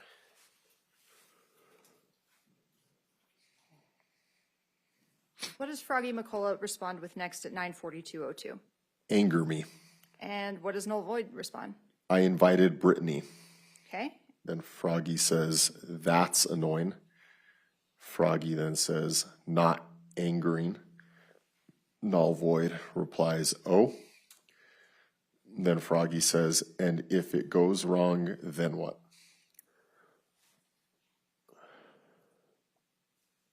At 9:44, what's noted? It appears Null Void received a video chat with Otter, but missed that video chat. And then the next at least 2 messages appear to be Null Void sending 2 emojis or pictures. Actually, the next 4, 5, 6, 7, 8, 9, several messages are Null Void sending some kind of picture or GIF or something to that effect. At one point, Froggy McCauley at 9:45 UTC time sends a question mark. Okay. And then what does the Null Void account do? Sends another series of the same unknown images. Okay. And I think you mentioned previously, when you reviewed his cell phone with him as the messages appear on the phone, were you able to see the emojis? Yes, I was. Okay. And did you preserve those images? I did. Okay. Talk about that a little bit. All right. What did, and I can back up if I went a little too fast. Going from page 39 into page 40, at 9:45:48, what does the Froggy McCullough account state? You're cute.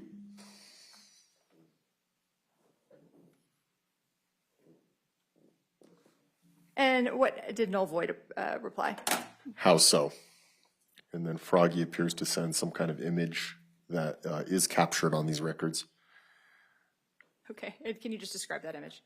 I don't know, a cat or I don't know, something. A cartoon animal? Yeah. Okay. And so we'll go through was this image sent multiple times? Yes.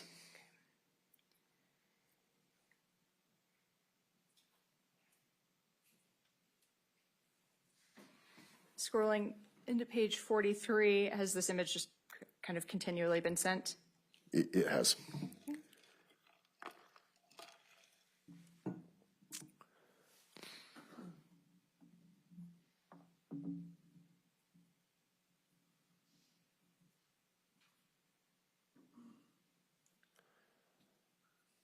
And as you're scrolling, it appears these are all still Froggy sending them. Thank you. We're now on page 47. Is that same message just being kind of continually sent? Yes, it is. Okay.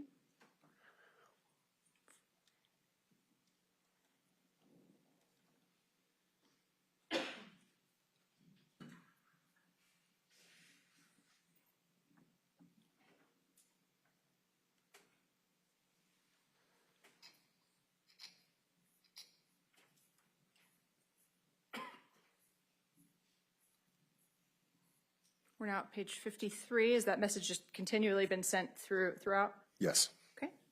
And now going to page 54. The Froggy account at 9:46 UTC time converted to local is 3:46 a.m. on October 29th, 2022. Froggy says LOL. Null Void replies by saying Fred. What does Froggy McCullough then say at 9:46:56? My leg is asleep and spasming. Null Void responds by saying, I know she is also shivering a lot and I'm ticklish, LMAO. LMAO meaning, I believe, laugh my ass off. Okay. Froggy then says, sorry. During this time, did you learn from Isaac where everyone was located in the garage throughout the night? Yes, I did. Where were they? They were all co-sleeping on the same bed. Isaac was sleeping at the foot of the bed. Thank you. And by sleeping, what do you mean? Do you mean sleeping or do you mean something different? Laying on the bed, at the foot of the bed. Okay. So after Froggy McCullough responds sorry at 9:48:04, what does she say at 9:49:49 UTC? Anger me. Okay. And what does Null Void respond? Well, for one, you can't look at your face. And then Froggy replies, remind me of everything she's done. This could have already if you had done the OG plan. Null Void then states at 9:52 UTC time, converted now to 3:52 a.m., October 29, 2022. She hurt you and had sold you into sex trade. Had you not flown out after the crash, she would have gone away with making you disappear. Froggy says, keep going. Null Void replies by saying she is still lying. Looks like maybe some kind of image was sent there in that message. She is still lying about a lot, and she's not willing to admit that she is the biggest piece of shit. Froggy says, keep going. Null Void says, she makes you feel horrible for your skin color and your beliefs. Null Void then says, I'm going to pretend to sleep so it looks non-conspicuous. In your interviews with Isaac and your review of the records in the case, did you become aware of who they were discussing in this conversation? Yes, I did. Who were they discussing? The victim, Miss Grace Jennings. Thank you. So now at 9:58:35, what does Froggy McCullough say? Help me. And then null void responds and says, just do it. Froggy replies and says, be ready to grab her or a trash bag. Null void says, she is your list. Null void then says, if you can't do it, I'll place a unknown image on her for you to watch. What does null void then say after saying they will place with an emoji on her for you to watch? He says, want me to do that?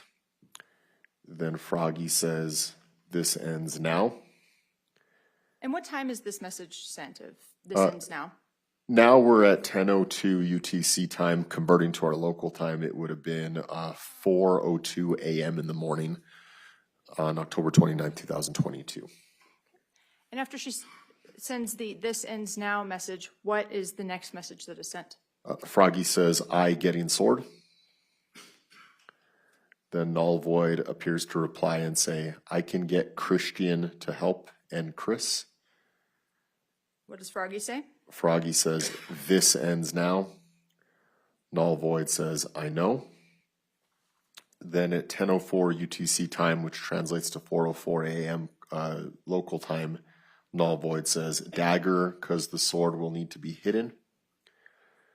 Null void sends another message that says she is awake. And then Froggy replies by saying IDK, which I believe means I don't know if I have the strength. I'll just have you pause while I scroll. Starting at 10:06:09 UTC, what does null void say?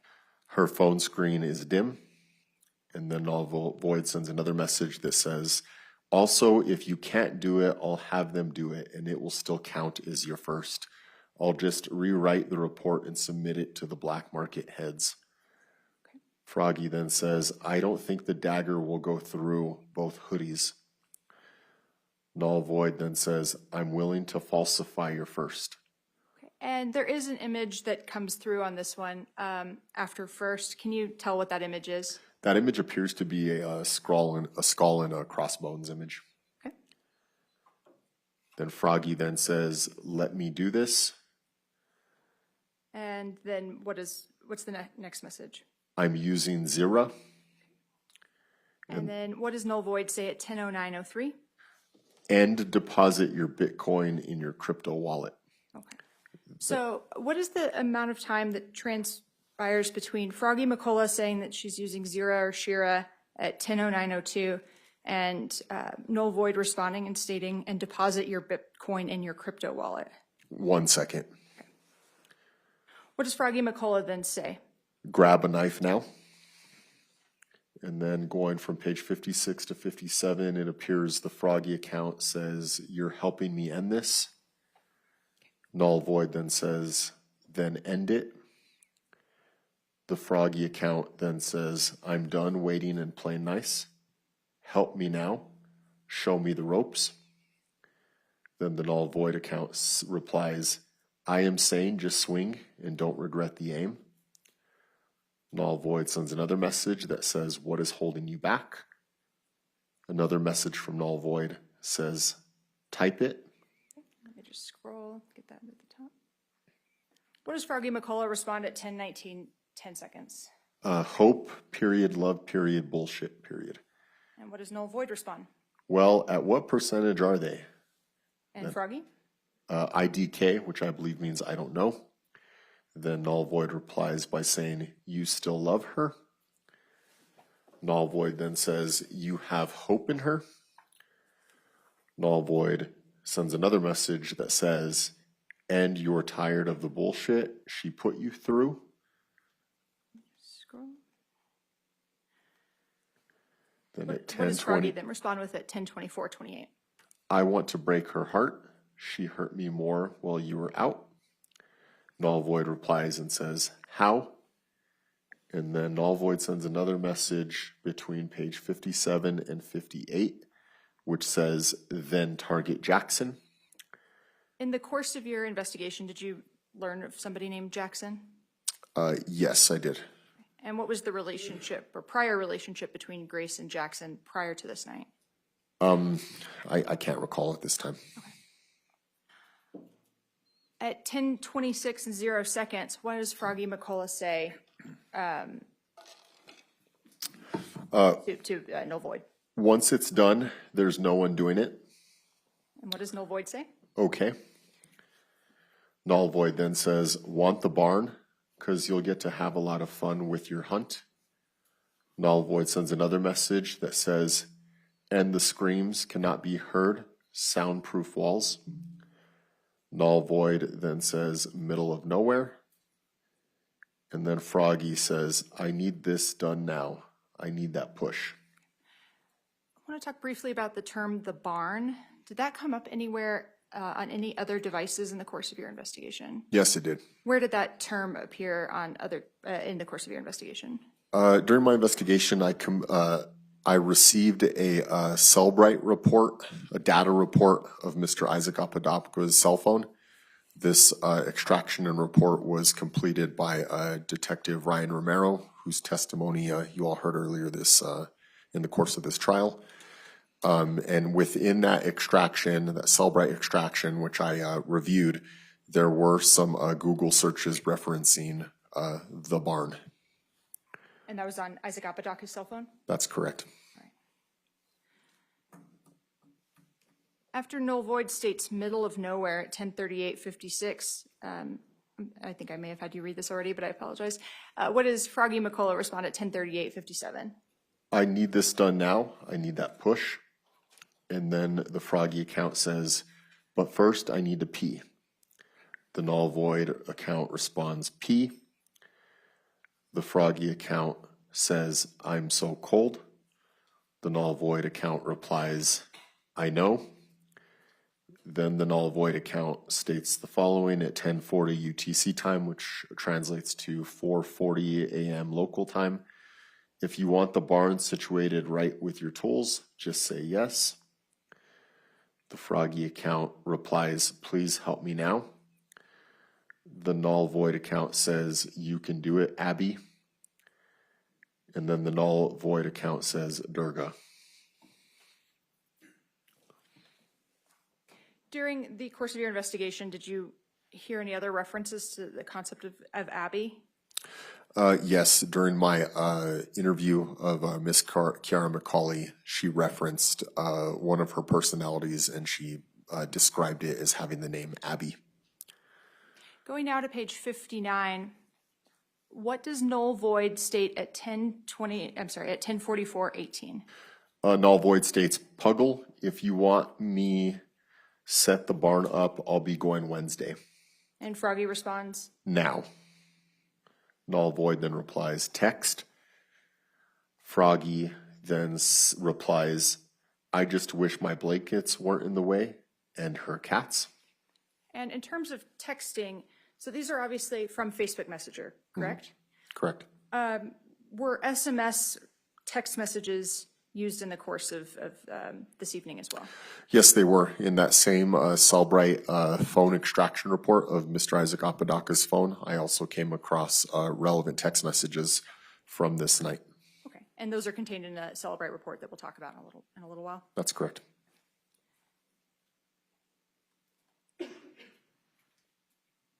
Going to 10:47:54. How did she hurt you, Puggy? That's from null void. And then null void sends another message that says, your DID is kicking up. In one of the interviews I had with Miss Kiara McCauley, she explained to me that DID to her is, don't quote me on it, but some kind of personality disorder that I'm not familiar with. Thank you. At 10:49:44, what does null void say? Just stop, we'll do the barn for you. And then at 10:50? You'll also get paid there. And then Froggy responds, can you get hard? Null void replies, maybe. Then the Froggy account responds, fuck her. And then another message from the Froggy account states, or hold her down flat on her back for me.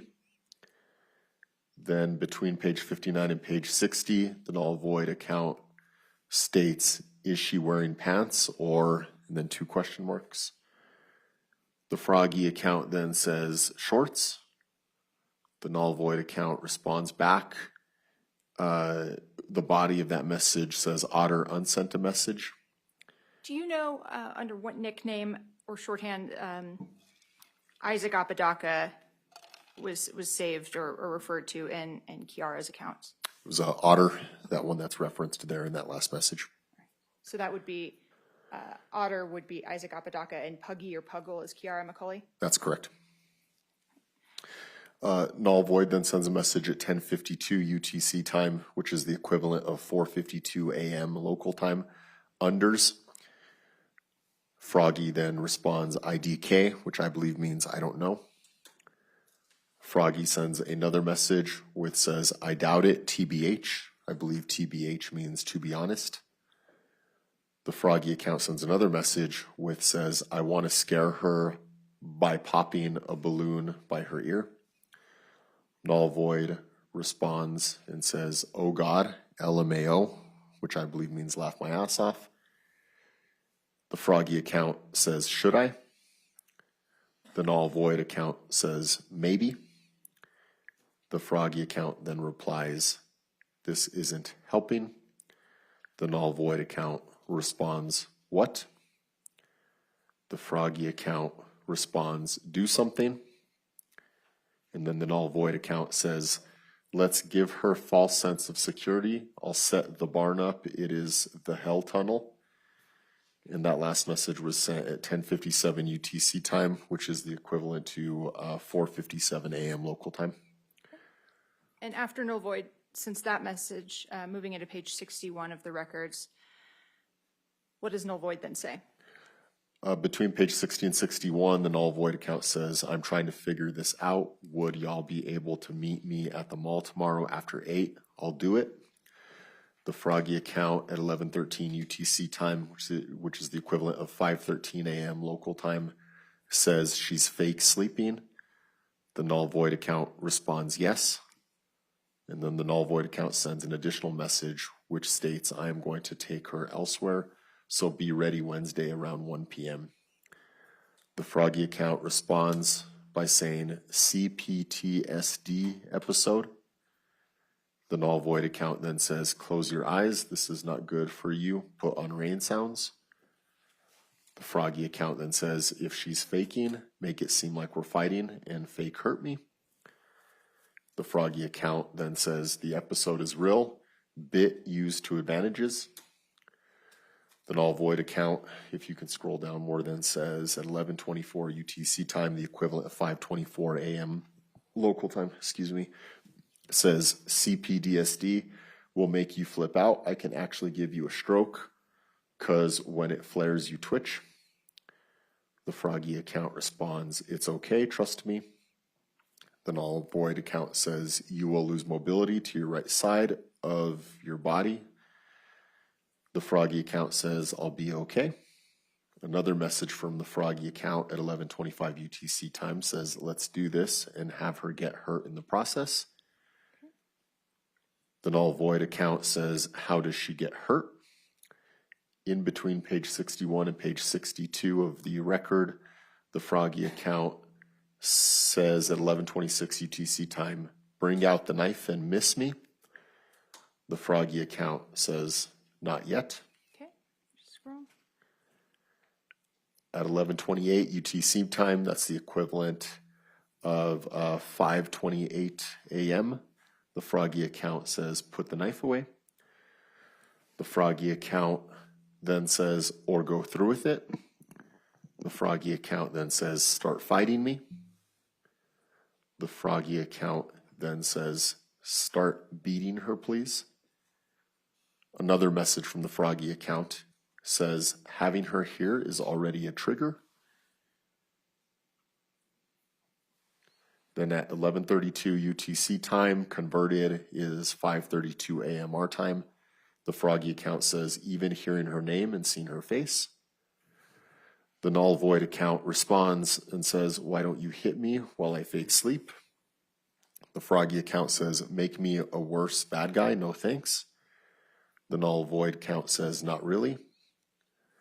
The froggy account says, just hurt her. The froggy account sends another message that says, badly. The froggy account at 11:33 UTC time, converted is 5:33 a.m. our time, says, please. The null void account sends some kind of image or GIF that we can't see. And then the froggy account sends a message at 11:34 UTC time that says, this sounds bad, but show me how much you love me. The froggy account then sends a message that says, this is when your Hulk side can come out. The null void account then says, I know. The froggy account replies, please. The null void account responds, I'm trying to figure out how to bring him out. At 11:35 UTC time, converted 5:35 a.m. our time, the froggy account says, this is pointless, you won't do it, no matter how many opportunities you have. The null void account says, puggy. The froggy account replies back, you don't love me, I get it. The froggy account sends another message that says, no one does. The null void account says, hit me. At 11:36 UTC time, the froggy account says, my right leg is out of commission. Another message from the froggy account states, there goes the spasm again. The null void account then says, why is it a vibrator? The froggy account says, LOL. And then between page six. Let me stop you because there's Sure. a reference to a vibrator. There were no sex toys collected in this case. Not that I ever was made aware of. As far as I know, in the processing of the scene, there was never a vibrator collected or any sex toys.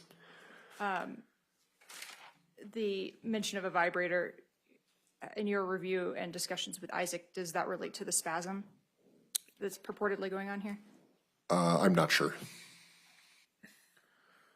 Going into page 64, what does Froggy McCullough say at 11:37:23 UTC? Do something. And then the froggy account says, ow. And then the froggy account says, not to me, shithead. And then the null void account says, shithead, we fake fighting. The froggy account says, it actually hurts though. The froggy account at 11:38 UTC time, converted our time is 5:38 a.m., says, ow. Then the froggy account says, my foot is literally up your ass. The null void account says, meep. The froggy account replies and says, get out of the blanket and go full Hulk on her. Oh, too far. Okay, sorry about that.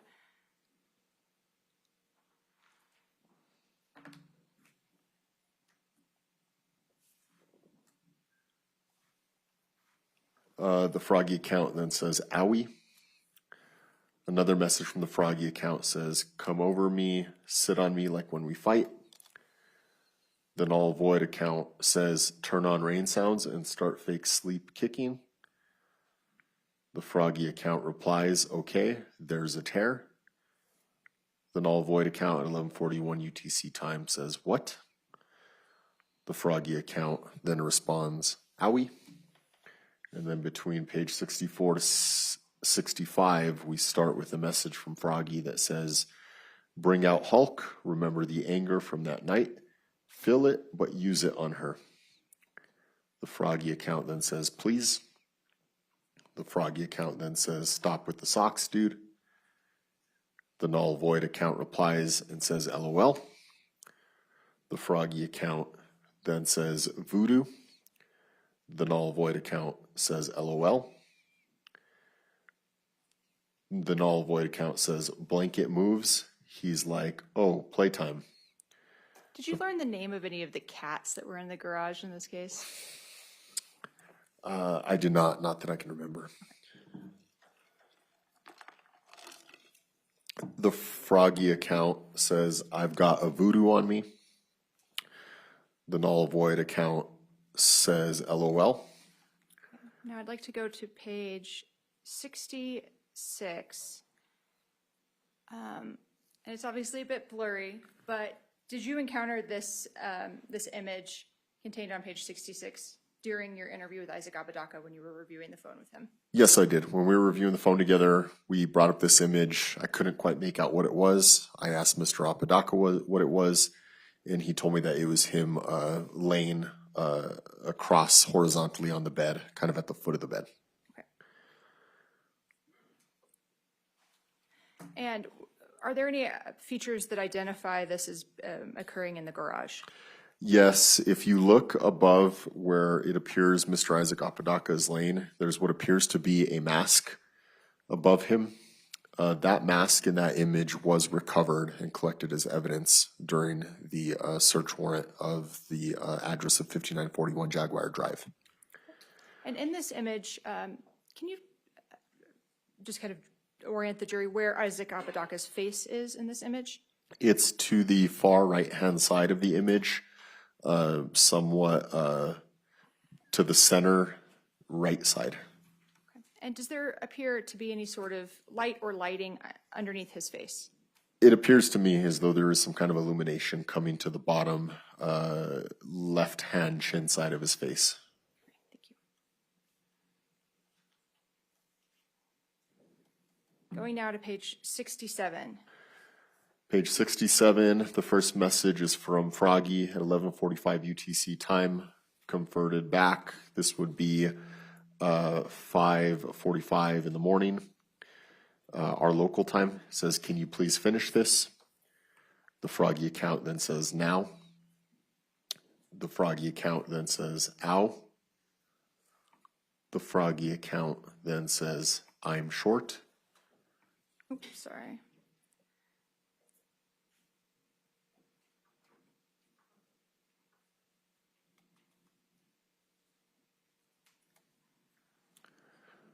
The null void account at 11:46 UTC time says LOL Munchkin. LOL, I believe, meaning laugh out loud.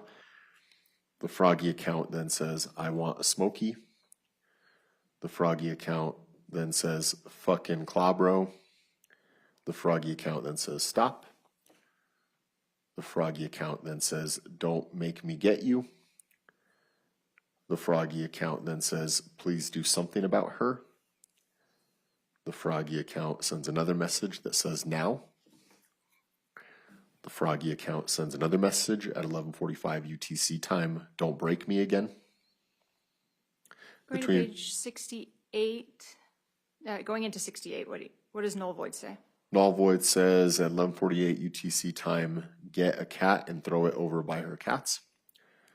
The Froggy account replies and says, I can't reach them. The Froggy account then says, dude, just do something, hurt her or end this. The Froggy account then says, don't involve the cats. The null void account responds and says, the cat is a distraction. The Froggy account responds and says, I give up. There's no point in trying anymore. The null void account says at 11:52 UTC time, converted local time 5:52 a.m. Voodoo is pissing them off. Null void then appears to send some kind of emoji or a picture that we can't see. The Froggy account then says, yeah, you won't do anything and I physically can't. The Froggy account then states, you have no clue how much this hurts. And what does null void respond at 11:54:33? Null void responds, the list for you was made specifically for you. Froggy then responds at 11:54 UTC time, good night. Null void responds and says, I know it hurts, I just want you to do it so you can feel that rush of adrenaline. The Froggy account replies and says, I physically can't, I need fucking help, but no, you're just playing games. Then the Froggy account appears to send a message between page 68 and page 69 at 11:56 UTC time that says, I'm genuinely upset. At 11:58:06 UTC, after the Froggy McCullough account says, I'm genuinely upset, what does the null void account respond with? I'm not playing games. I'm wanting to see you do this. She hurt you the most, caused trauma. You're being asked to finish this. The null void account then sends an unknown GIF or image or emoji that we can't see. The Froggy account then says, I just need help. The Froggy account then says, you are doing nothing again. The null void account responds back and says, yes, I want to help, but I cannot aid you. I can coach you what to do. The null void account says, text me. All right, and this time that we're null void states text me, what time is this sent? 11:59 UTC time. If we convert that to local time, we're looking at 5:59 a.m. on October 29, 2022. Right before 6 a.m.? Right before 6 a.m. Do you recall if there are text messages exchanged via SMS between the phones at around the 6 a.m. timeframe? Yes, there are. Okay. At 11:59:58, what does Froggy McCullough respond with? Stand up for me for once. Okay. And then now we're at 6 in the morning local time. Froggy says, I feel like I'm going to vomit. And then Froggy sends another message that appears to be some kind of sticker. And does this sticker continue on getting sent repeatedly for many, many pages? It sure does. Okay, I'll just scroll through those.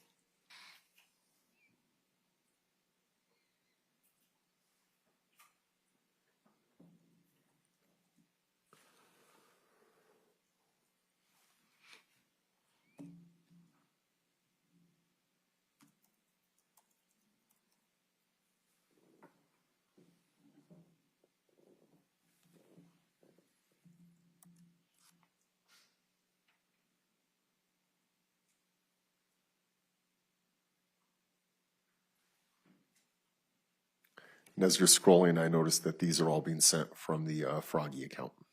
Yes, thank you.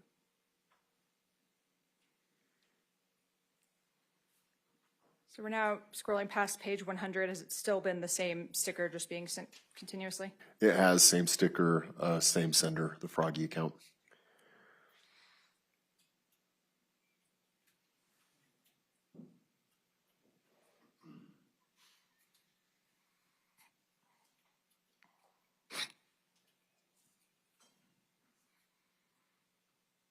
We're still going, page 114, same sticker, same Froggy account.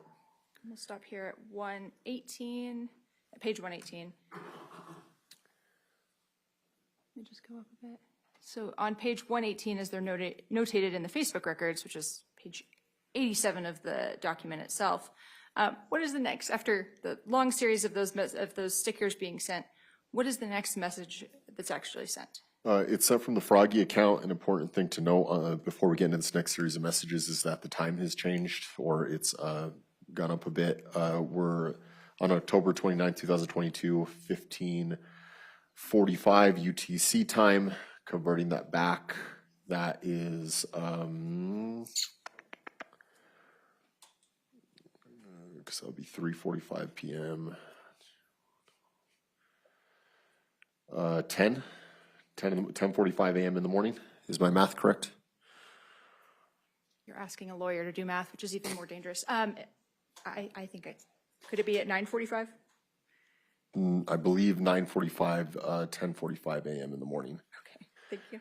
Wake up, and then the Froggy account says what? The Froggy account says this one. It appears a couple hours later at 17:56 UTC time. We're gonna do more math here. That'd be the equivalent of 5:56 p.m. on the 29th. So going back to about 12:56. 11:56 or 12:56 on the 29th would be local conversion.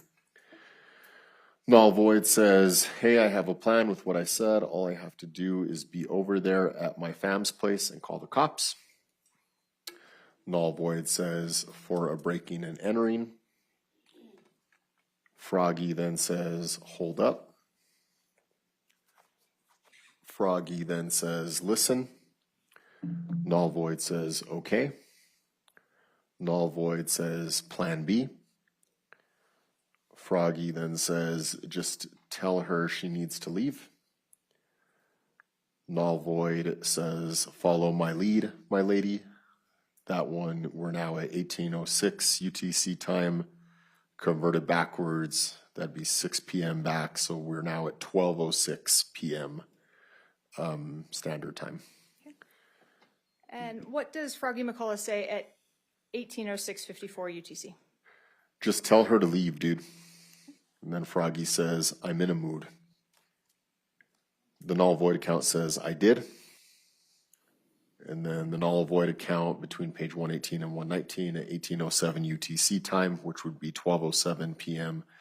Local time, says through Insta. Let me, before we go on, do you know what Insta is short for? I would believe it means Instagram. And do you know how Isaac Apodaca and Grace Jennings communicated in the course of this case? What social media platform they used? Through Instagram.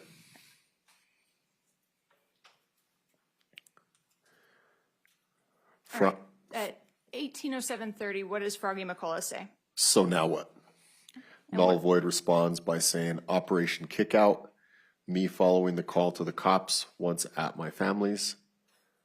Froggy then says, how about I just explain why I'm angry and why she's not wanted? Null void responds, okay. Froggy states, show me what you sent her. Null void says, my plan.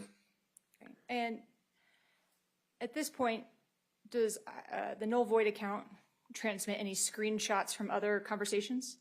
Yes, at this point, and I discovered this during the interview and physically going through the phone, at this point, a screenshot was shared showing messages between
between null void and Yumiko Jennings? it appears 12:01 p.m.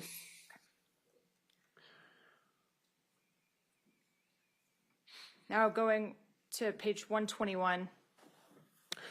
At 18:10 UTC time converted, that's 12:10 standard time or our time. Null void says it worked with Christian. Null void then says she is leaving at 3:30. The Froggy account then sends some kind of image or GIF, or some kind of image or something that we can't see. The null void account then says 3:30. The null void count then sends some kind of image or GIF or sticker that we can't see. The Froggy account then sends some kind of image or GIF with the word still. The null void account at 18:12 UTC time, converted, that'd be 12:12 p.m. our time, says, yeah, why don't you pop off my little firecracker? The null void account then says, what would you like me to do? The Froggy account at 18:14 UTC time, which is 12:14 p.m. our time, converted, says, stab her. The Froggy account sends another message that says IDFK, which I believe means I don't give a fuck. I don't have the energy to do shit. IDFK? Yes. Or I don't fucking care. I'm sorry. Correction. I don't fucking care. The null void account then says, oops, Sorry. Can we approach, Your Honor? Yes.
Let me just scroll up and look up where we were.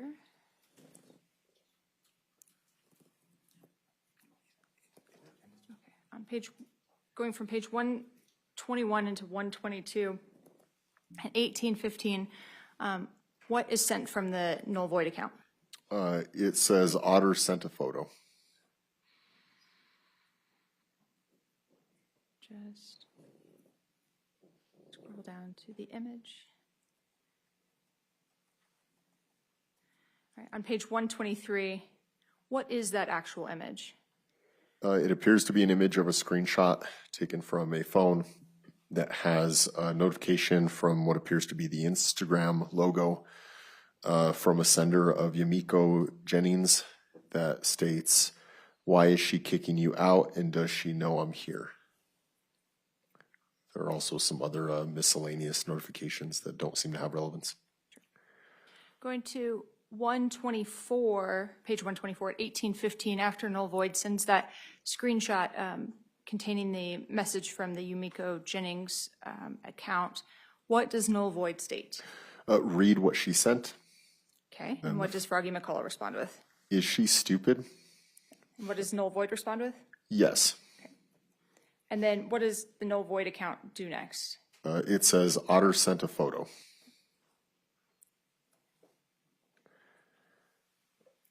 Now, this appears to be a screenshot of the communications between the null void account and Yumiko Jennings. The conversation, the first two messages appear to be sent from the Yumiko Jennings account. The first one states, First of all, who second my mom can only come get me at 3:30. The next message says, why is she kicking you out and does she know I'm here?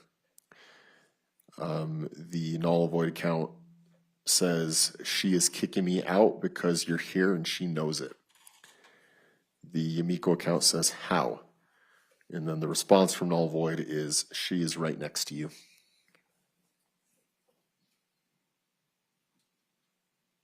Now we have a message from... Hold on just 1 second. Sure. Sergeant. So we're going to page 126 of the records, 95 of 99 on the document itself. And what does null void send at 18:22:58 UTC? It says Otter sent a photo. Okay. Scrolling to the next page on 127. What was it a photo of? It's a photo of what appears to be a screenshot from an account or a message thread that's with an individual referred to as Mama Love. And it appears to be the null void account sending a message to Mama Love saying, hey mom, can y'all pick me up? Followed by an image of a shark. Okay. Then there appears to be 2 audio calls that were made, but from the image, it appears that they were not answered. That was at 12:19 p.m. And then a final message on that screenshot that says, Mom. Going to page 128. At the top, at 18:24:16, what does null void say? I am fake getting thrown out. The Froggy account then says, yep. The null void account then says, follow my lead, my lady. And then starting at 18:25:59, what is the or what's the next message that's sent? The next message sent from null void appears to be an unknown image or emoji or something that we can't see, followed by a response from the Froggy account that also appears to be an image or an emoji or sticker or something that we can't see. At 18:52 UTC time, what does Froggy McCullough say? 1852 or 1828? I'm sorry, thank you, 18:28. At 1828, converted to our time, which would be 12:28 p.m., the Froggy account says, we can hear you. The null void account responds by saying, Puggle, they want me to spend what I have saved for the house.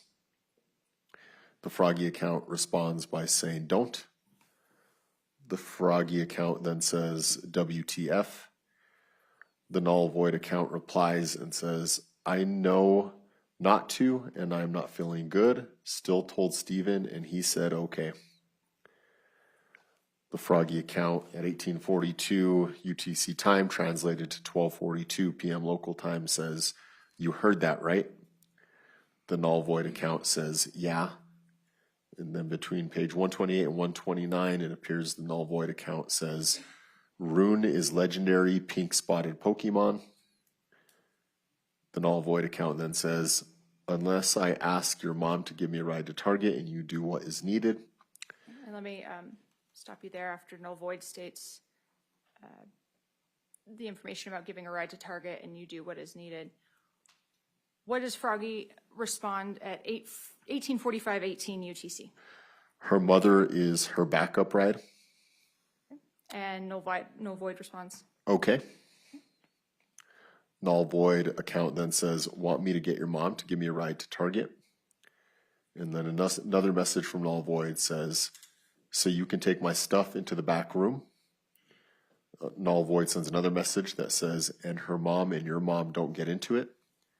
18:48:28, what does null void say? Yay or nay? And what does Froggy McCullough respond at 18:48:47? Wait a bit though. And null void's response? Okay. And null void's next message? How long? And then Froggy McCullough's next message. Until there's a clue on when she's leaving. And now let's talk about these last 3 messages.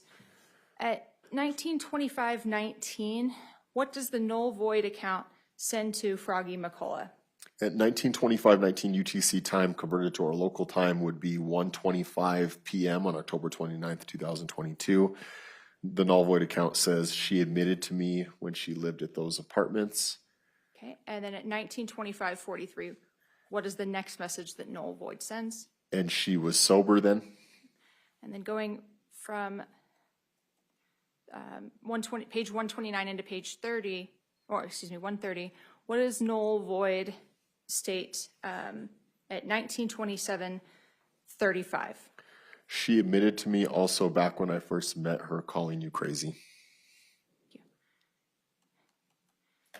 And does that conclude these messages?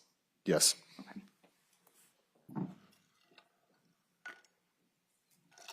Thank you. Your Honor, may we approach briefly? Excuse me. Counsel, come up, please.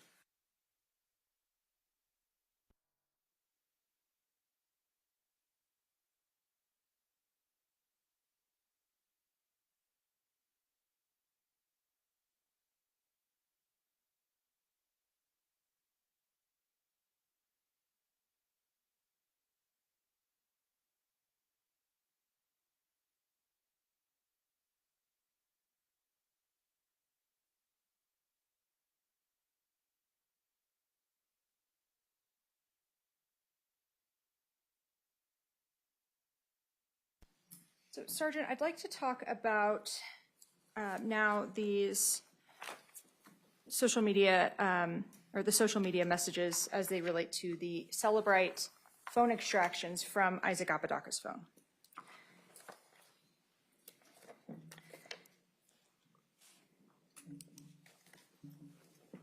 You stated that you reviewed the Celebrite extractions in this case, is that correct? That's correct. Okay, and in going through those extractions, can you see the information that relates to the use of applications? Yes. Okay, and when you were in the extraction report for Isaac Apodaca's iPhone, were you able to see whether the Facebook Messenger application was used on Isaac Apodaca's phone during this relevant time period of October 28th into the 29th of 2022? Yes, I could. And are you able to generate a extraction or report that shows just the use of the Facebook Messenger application as it relates to that relevant time period? Yes, I am.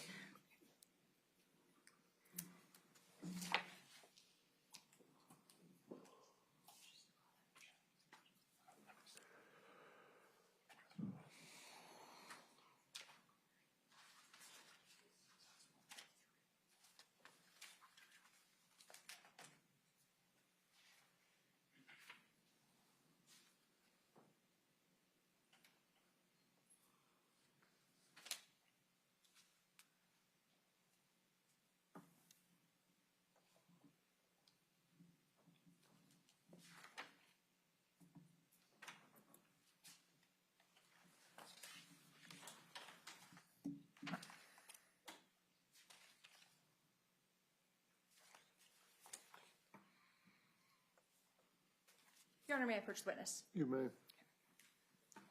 Sergeant Behill, I'm approaching you with what's been marked as State's Exhibit 88. If you could please review it and let me know if you recognize the information it contains.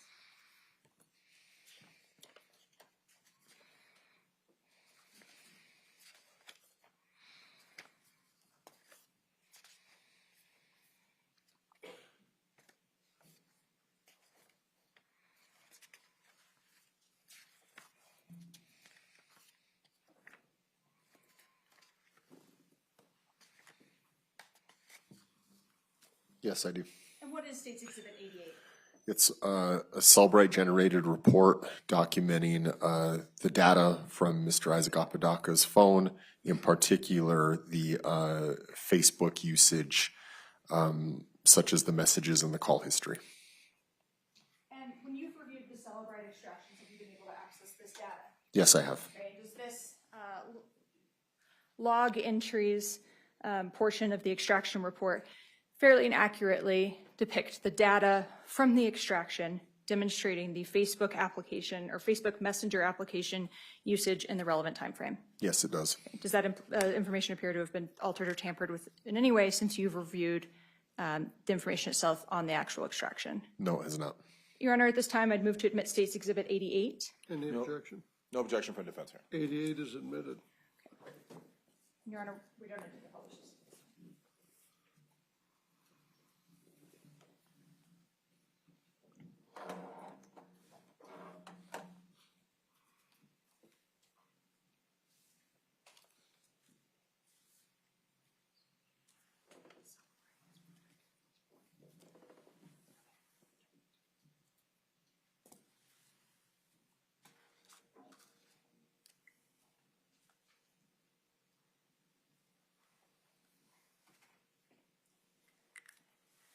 May I approach the witness, Your Honor? Yes. Sergeant Vigil, I'm going to approach you with something that's been labeled as State Exhibit 89. Do you recognize State Exhibit 89? Yes, I do. Okay, and what is State Exhibit 89?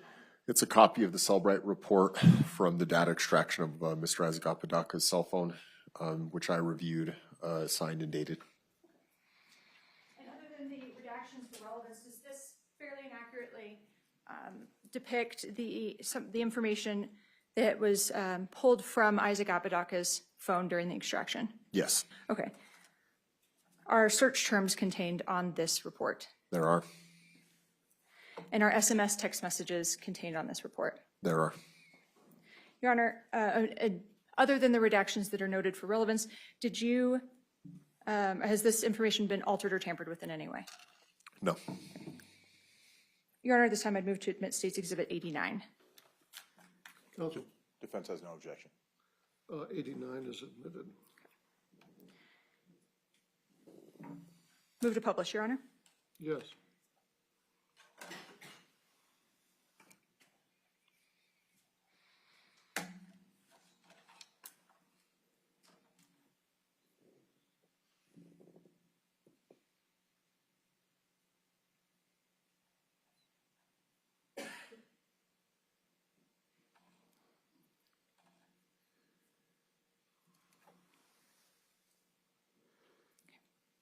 So I don't want to, we're not going to go through this entire 24-page document at this time. But I would like to, a couple of things.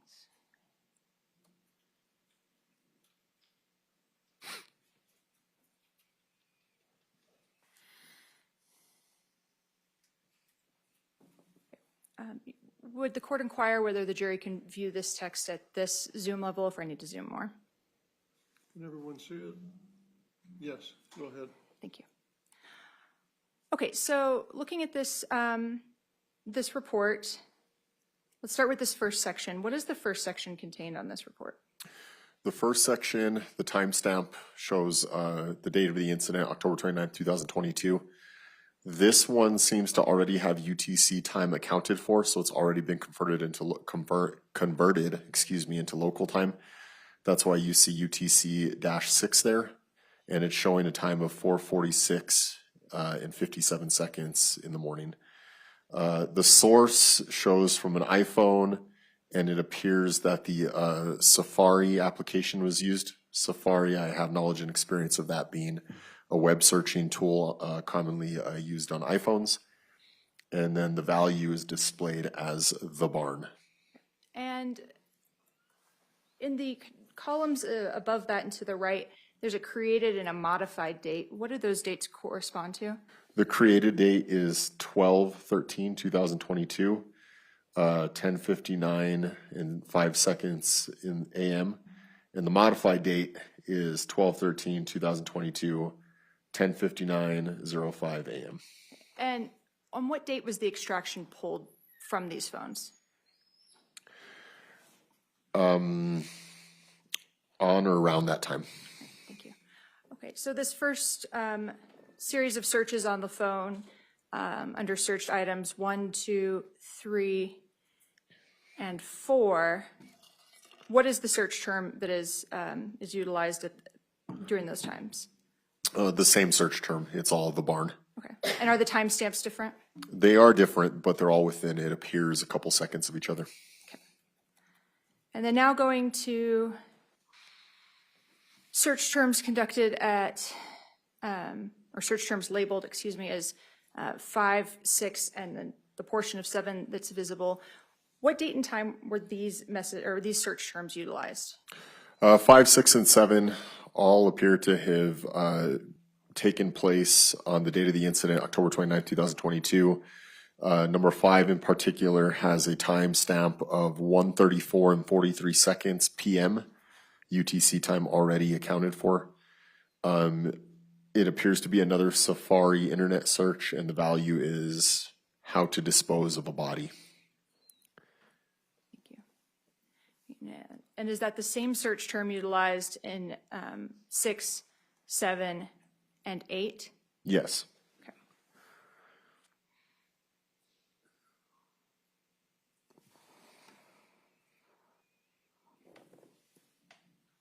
Going to 102922 or under item 10, what is the item 10?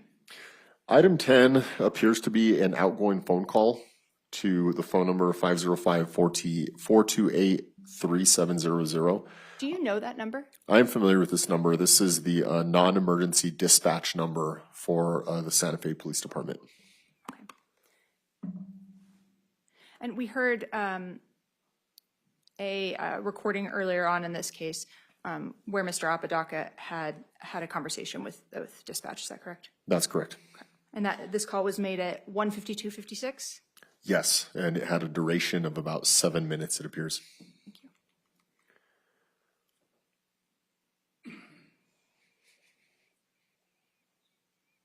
Going to scroll just to a couple of other things.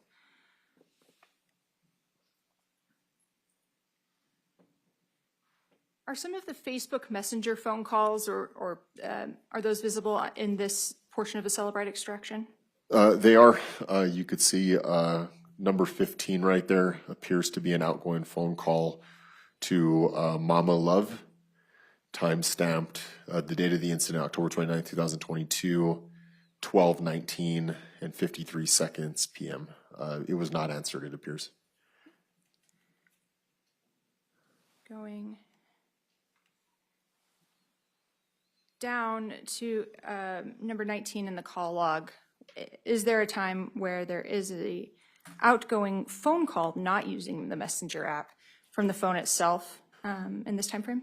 Yes, it appears number 19 reflects that. It's an outgoing call to phone number 505-316-4537. Through investigation, I learned this was Mr. Apodaca's mother's phone, Linda Montoya, I believe. So as opposed to phone calls made in the Messenger app, is this a phone call to another phone? Correct, yes. Okay. Is there another phone call from that, or to that phone number, excuse me, and looking in the call log at 21 at 102:05? Yes, there is.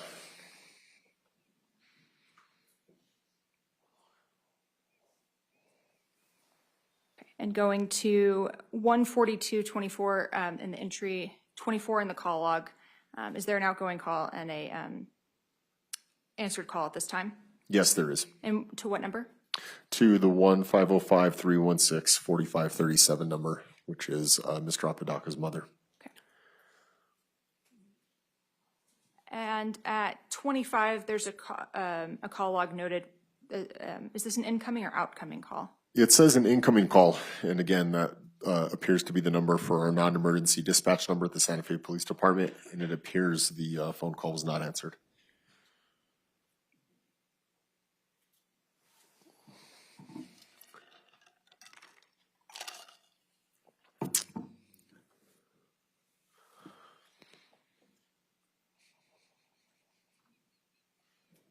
One second while I get my glitchy arrow back down.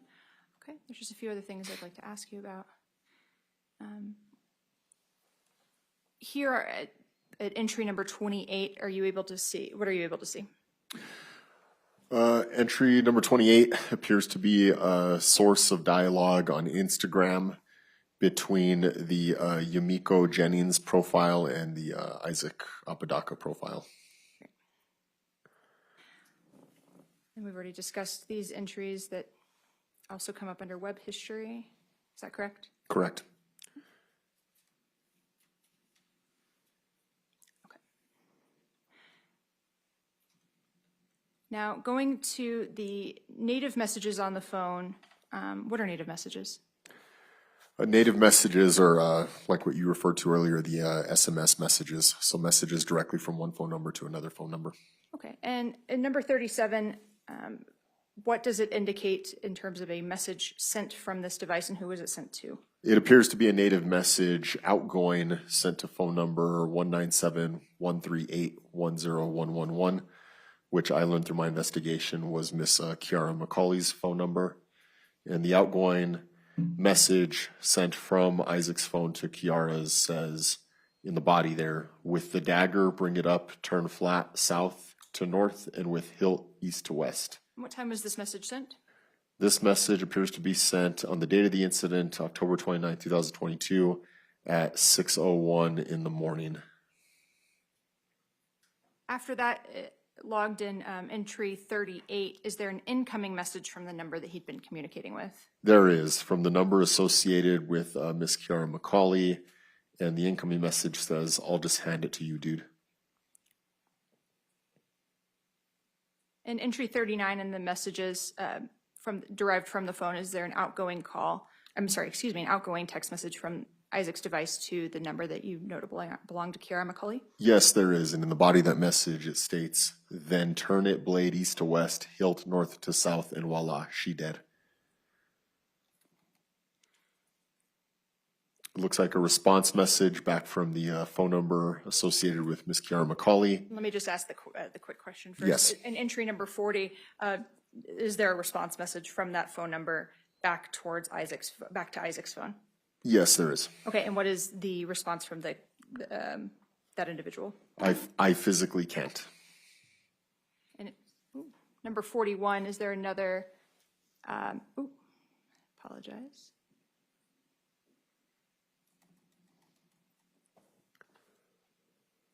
In 41, is there another incoming message to Isaac Apodaca's phone? Yes, there is. And what does it state? You already saw it and felt it. 42, is there an outgoing message? Yes, there is. And what's the message that's sent there? 6:03 a.m. It says, "You need Abby to come out." Is there then a response message that's incoming from the Kiara McCauley phone number at Yes. 43 on these? And what was that? She doesn't want to. Going to go then to 46. Is there a message from the Kiara McCauley phone to the Isaac Apodaca phone? Yes. And what does that message say? Do something. Okay, and what time was that sent? That was sent at 6:04 a.m. on October 29, 2022. And what does the next message that's incoming to Isaac Apodaca's phone from the Kiara McCauley say? It states, "About Grace." And then what is the next message sent from the Kiara McCauley phone to the Isaac Apodaca phone? Please. Right. Going to entry 49, is that an incoming, was that an incoming or outgoing text? It appears to be an outgoing text message. Sent to? The phone number associated with Miss Kiara McCauley. And what was that message? The message states, "Puggle, I am wanting you to kill her. You have to end your suffering by ending her joy." Okay.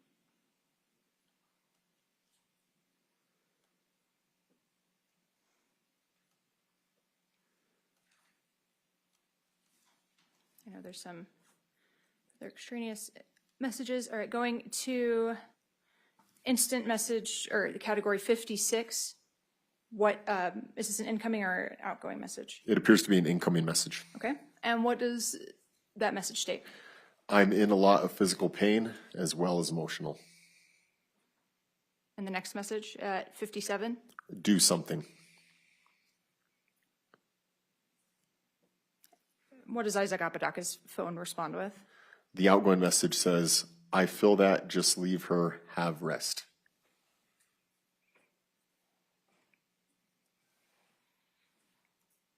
At 6:13, logged as 59 in these messages, what is the next incoming message from the Kiara McCauley number? "I can't do anything and neither can you, so just get her out of my house."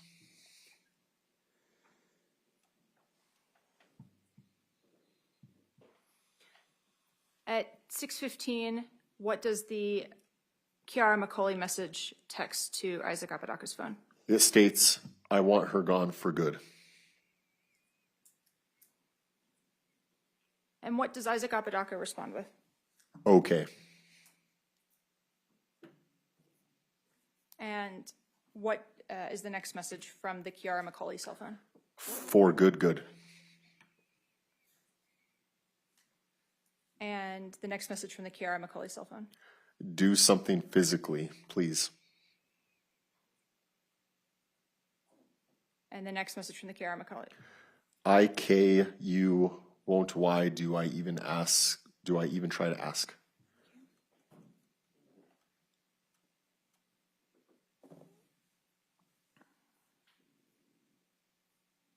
pass these.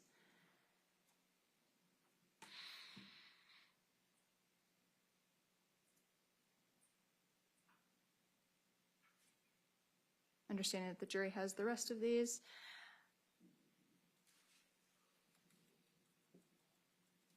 Sorry, at 6:22:22, what is an outgoing message from the Isaac Apodaca phone? The outgoing message states, Puggle. And then the incoming message at 81 in the categories, but timestamps? I'm going to sleep. The incoming message to the phone from the from the KRI Macaulay phone logged at 83. Do something. And the outgoing logged at 84 at 6:31:04. I'm trying.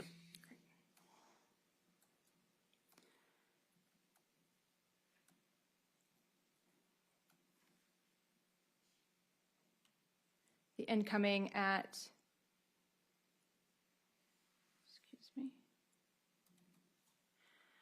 instant message category 90 at 6:33:29. What's the incoming to the phone from the KRI Macaulay phone? Do something, damn it.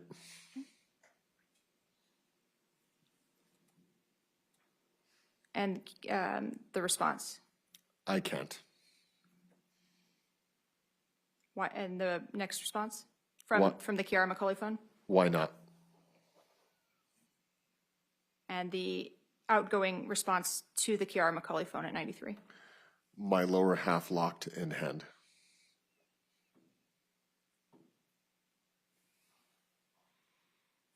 At 6:36, logged in instant message 95. Is there an incoming message? Yes, And what does it say? she's awake. And an outgoing message from logged at 96 at 6:37:26. Back to Kiara Macaulay's phone. What does it say? She double tapped me. Kiara Macaulay's phone response at 97 at 6:37 is what? Why? And without translating what that might mean to you, what is the response from Isaac Apodaca's phone to Kiara Macaulay's phone? IDK.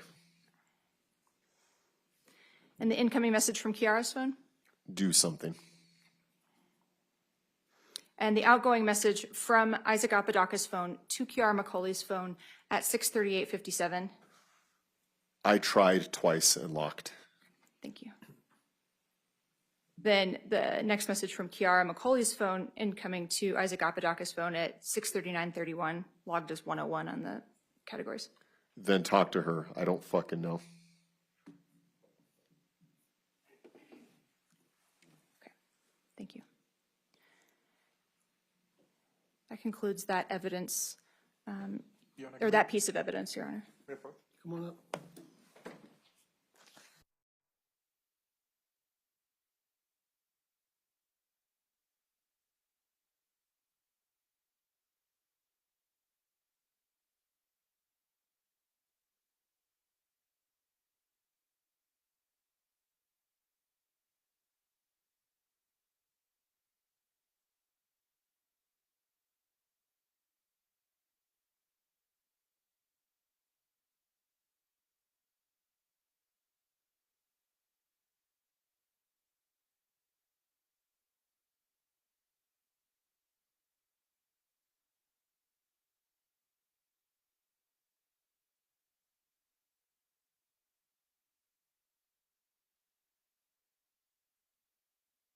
We're going to go ahead and take our lunch recess at this time. We'll continue with this witness after the lunch break.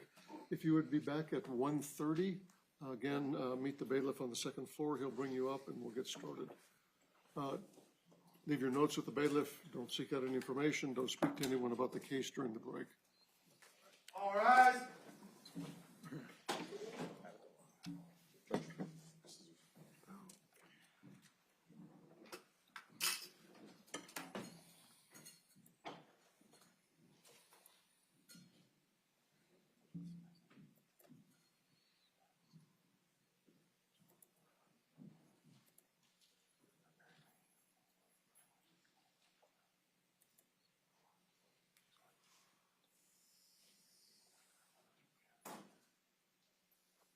You may be seated in the courtroom.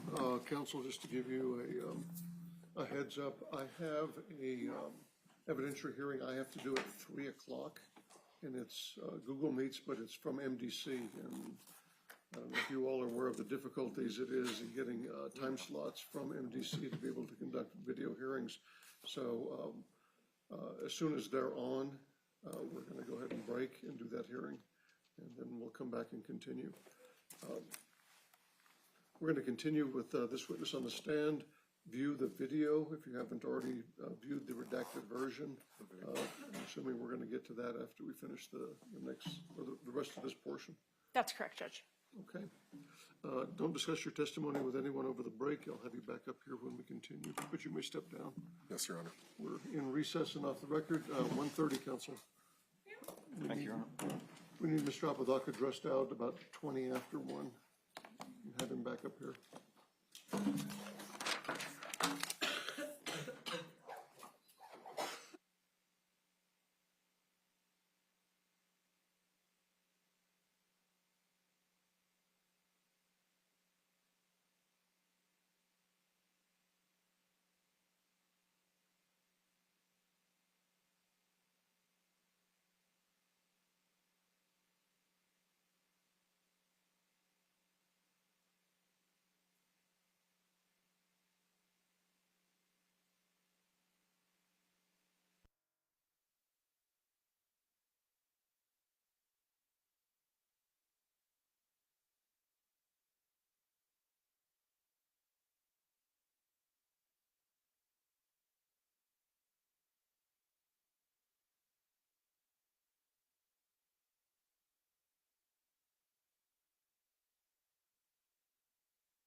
We're gonna go on the record real quick. Is there a hard copy of Exhibit 89? There's a disc up here, but there, a printed out copy.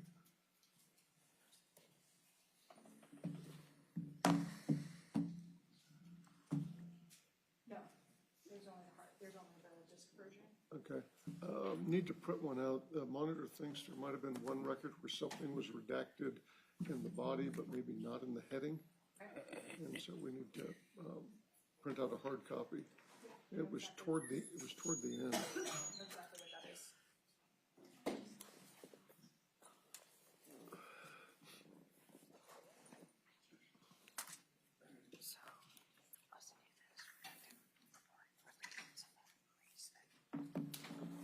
Off the record.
I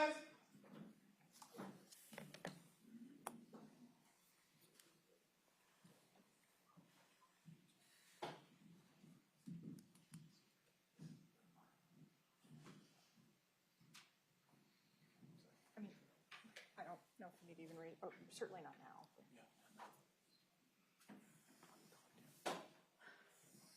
May be seated in the courtroom. Back on the record. Sergeant, if you come back up and take the stand, please.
Testing 1, 2, 3. Restart.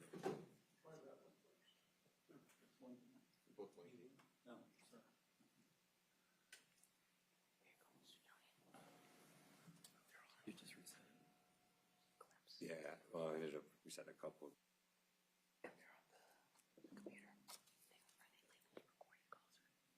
Are they muted? Your Honor, while we work on this, may I check something on our computer? Anyone? Thank you. Oh, never mind. You didn't want to do My co-counsel did something to the same speakers 2 months ago, so. Let's go back on the record. We're back on the record. So we upgraded the sound and video system less than a year ago. And we've had a few interesting things happen since then. First time we heard that, though. We continue in the state's case in chief. Thank you, Your Honor. Welcome back. Good afternoon, Sergeant Vigil. Good afternoon. Okay, so I'd like to go to where we kind of began the morning, which is talking about the interview with Isaac Apodaca. And we discussed that you Mirandized him, is that correct? That's correct. All right. Can you tell the jury, when you did the interview of Mr. Apodaca, did you have kind of a general framework or roadmap that you would follow for your approach to the interview? Yes, my strategy was to gather as much information about the case as possible before going into the interview. And then I wanted to kind of leave an avenue open. And this was, after we went through Miranda and built a little bit of rapport. I wanted to leave the avenue open for Mr. Apodaca to tell me in his own words what happened, what occurred. And then I would ensure that I had all that information correct. And then with the rest of my interview, kind of fill in whatever details or whatever gray areas that were left in there or any other questions that I had. Ultimately, at the end of my strategy or my framework was to look for any inconsistencies or any areas that were unclear to me, and then approach those with Mr. Apodaca to get clarification as to exactly what he meant or why something did not appear accurate in certain points. Especially compared to some of the cell phone messages that came up. Thank you.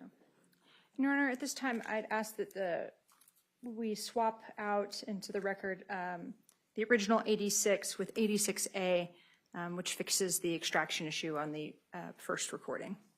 Any objection? Can we approach it? Yes.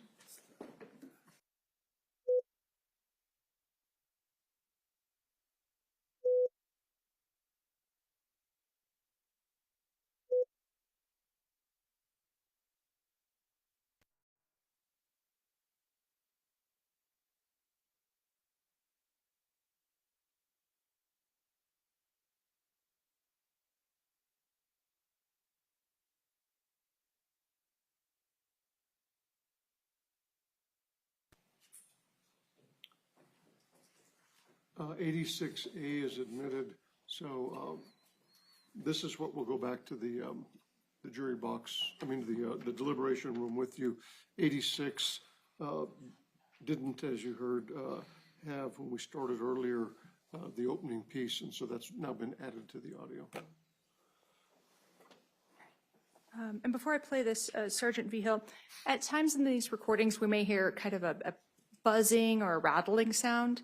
What is that sound that we'll hear? The buzzing or the rattling sound that you'll probably hear is probably my body-worn camera. Every so often, it gives alerts to remind the user that it is on and activated and that it's recording. Or it might give other alerts if like the battery is dying or something for that example. All right, let's begin with part 1 of 3. Does that sound okay? Yeah.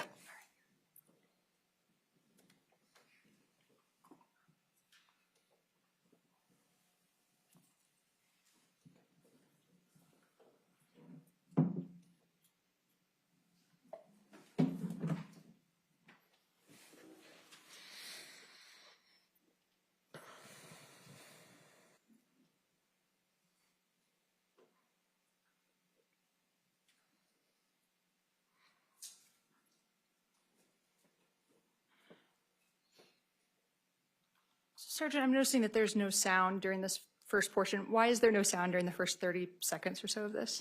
The body-worn cameras that our department uses have a 30-second playback time.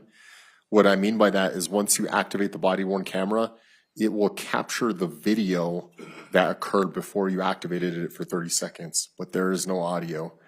The audio will come in at the time the device is activated.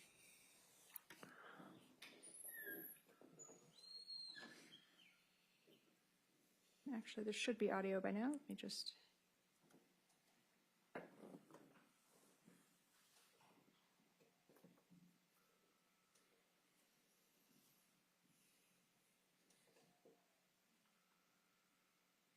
Before I continue playing, where in the department are we?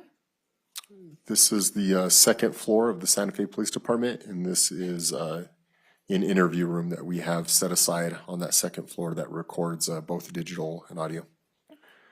Since I had the volume off first, I'm just going to go back about 20 seconds and then play from there. Okay.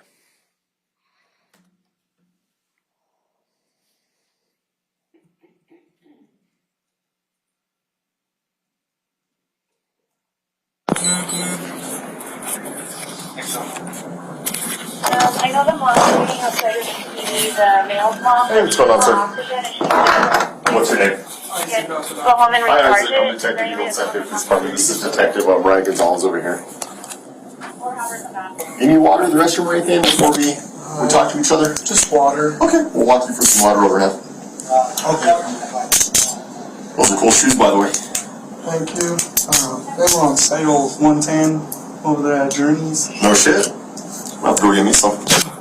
I like them because they give me like extra height. I feel like I'm 6 foot. Do you want to get water or do you? Yeah, let's walk and get some water.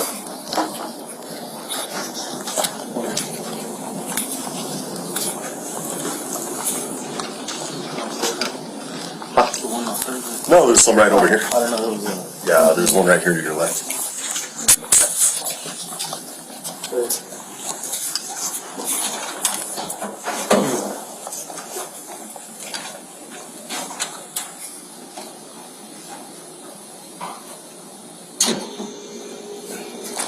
Let's go back over this way, Isaac. Isaac, from what I understand, you called us, right? You called 911? My mother, Linda Montoya, called first, and then I proceeded to get on the phone with the dispatcher. Okay. We'll have everyone else come here to take these out. No, I take the cuffs off. I have no reason to believe you to be a suspect right now or anything like that. We're going to take the handcuffs off. Is that okay with you? Yes. Okay. And I apologize for that. We don't know what's going on early on in these situations, so we just have a little bit more caution. I hope you understand, okay? I understand. Cool. Well, just because everything is kind of newer and developing, and like I said, we don't really know fully what's going on, I do want to advise you of your constitutional rights before we talk at all. Again, as far as I can tell right now, you're not a suspect. You didn't do anything wrong, from my understanding of everyone I've talked to. But it doesn't hurt to get a refresher on your rights. So we're just going to read through these, and then we'll talk more afterwards after we get through them. Sound good to you? Sound good. Alrighty, man. I'm going to read this verbatim, okay? This is Santa Fe Police Department advisor/waiver of constitutional rights. Before answering any questions asked by Detective Huggett V. Hill, that's me, of the Santa Fe Police Department, I fully understand the following. I understand that I have the right to remain silent. Do you understand what that means? Yes. Okay, initial right there for me, please.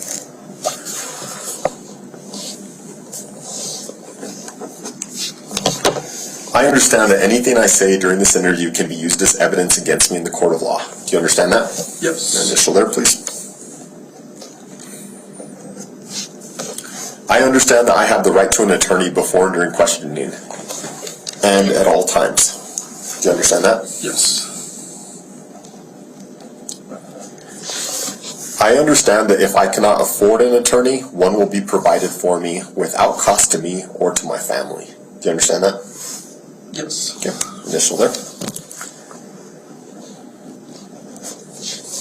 I understand that if I decide to answer any questions or make any statements, I still have the right to stop answering at any time. You understand that? Initial there. Yes. Pretty easy stuff. I have been advised of the above-mentioned constitutional rights and acknowledge that I fully understand them and have had them read explained to me to my satisfaction. Furthermore, I consent to answering questions pertaining to, and I'm going to put the case number here, okay? All right. The case number for this incident that we're investigating is 2022-011401, which occurred on today's date, which is October 29th, 10/29 of 2022. And I do not wish to have an attorney present. I also understand that even though I consent to this interview, I can stop answering questions at any time I wish to do so. If you understand all that, sign date and put the time there, please.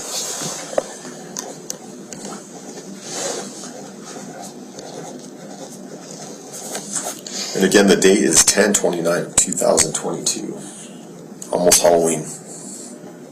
I'm all excited for Halloween. Yeah. This kind of threw it off because The time right now, sir, is 3:46 p.m.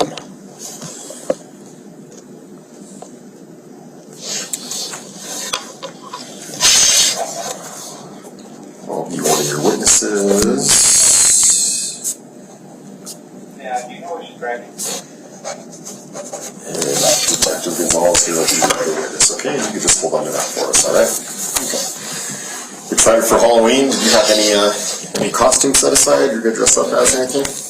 I was intending to dress up as a spooky character to pass out candy with my mom and dad, but Yeah. the mask was deemed, from what I found out, was that there's like masks that are deemed a little too scary for children, so I was like, Oh, yeah. I was gonna paint my face like the Crow. That's cool. Oh, okay. That's a cool movie. Yeah. Well, let's get a little bit more information about you, okay? Have you ever, before we start off, have you ever had an interview like this before with No, law sir. enforcement or anything like that? Well, don't be nervous. It's not like the movies. We're not here to, we're not going to yell at you or anything like that. It's more information gathering. We're just trying to have a conversation with you, and we're just trying to get down to the facts of what happened today and why we're here. Do you have any questions about that? No. Okay. So the only thing I ask is for truthfulness. I'm going to be upfront with you. I'm going to be truthful with you. I just ask that you do the same to me in return, okay? Just tell me the truth and tell me everything that happened, all right? Okay. Let's start with your name. What's your name? Isaac Apodaca. Can you spell your first name? ISAAC. A-C. Spell your last name? APODDACA. A-C-A. Your date of birth, Isaac? 12/19/1996. 12/19/1996. I'm old. How old are you? 25. 25. Where do you live at? I live at 5941 Jaguar Drive. Okay. Whose house is that? Is that your house? That is Lanny McCauley's house. Lanny McCauley's house. And who's Lanny McCauley to you? She is mother-in-law. Mother-in-law? Yes. So mother-in-law, I presume you're married? Not yet. Not yet. Okay. We've pushed off the wedding far down the line, so Engaged then. yes. Okay. So who's your fiance? Kiara McCulley.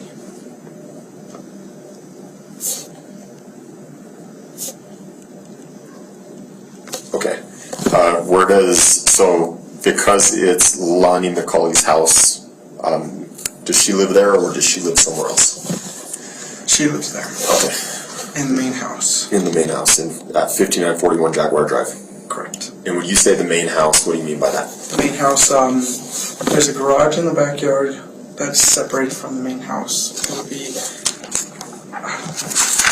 If I gave you a paper and a pen, kind of draw it out for me, kind of show me where Jaguar Drive is, show me where the house is.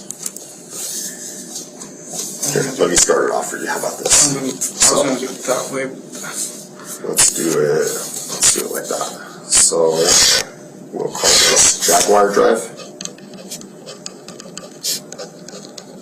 Okay. And let's say the house and everything is right there. So kind of like if you're looking at it, as it runs this way. Alright. The house would be, here's the sidewalk, then the house goes like this. Mm-hmm.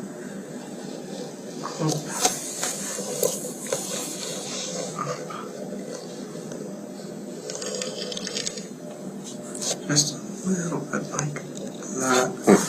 And then the garage would be, this is the back door. Okay. So, right here would be garage.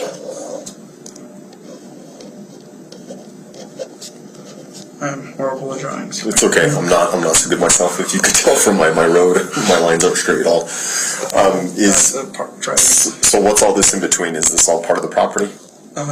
This would be yard. Gotcha. Okay. And then is it cut off here on this side too? Yes. Okay. Can you put the numbers of the address here? I think you said 5941.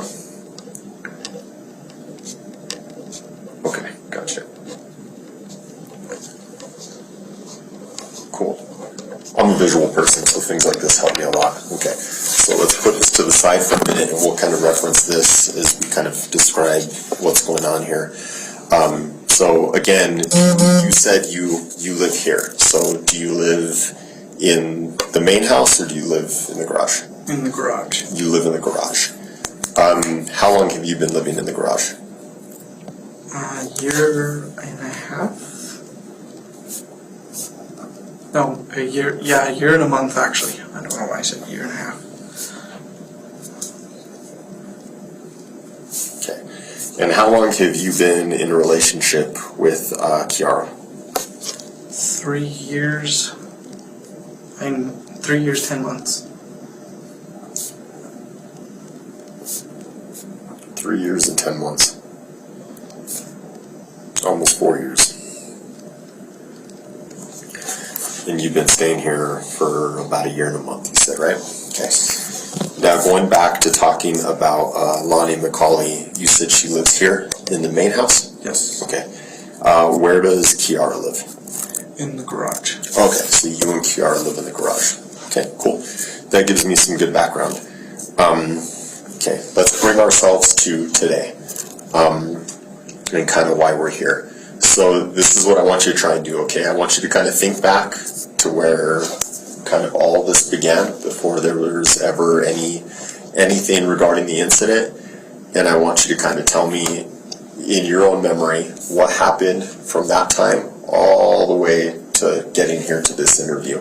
I'm going to do my best not to interrupt you, okay? I just want you to give me your own account of what happened, okay? So from the time it began would be yesterday. We were all hanging out. Everybody was talking, happy, normal kind of thing, nonchalant. Nighttime came around and we started falling asleep. Kiara and Kali did not fall asleep. I did not get good rest because she had been placing something sharp in my back throughout the morning hours. She had been placing something sharp in my back, and I was talking to Grace, who was in the garage as well. I said, we have to go. She's telling us we need to leave. And I said that, and then I proceeded to start packing my stuff. And I left to the main house to go use the restroom for the last time. And then I walked him back into the garage. She walks up to me and goes, I did it. With a smile on her face, and I looked at the ground and I was like,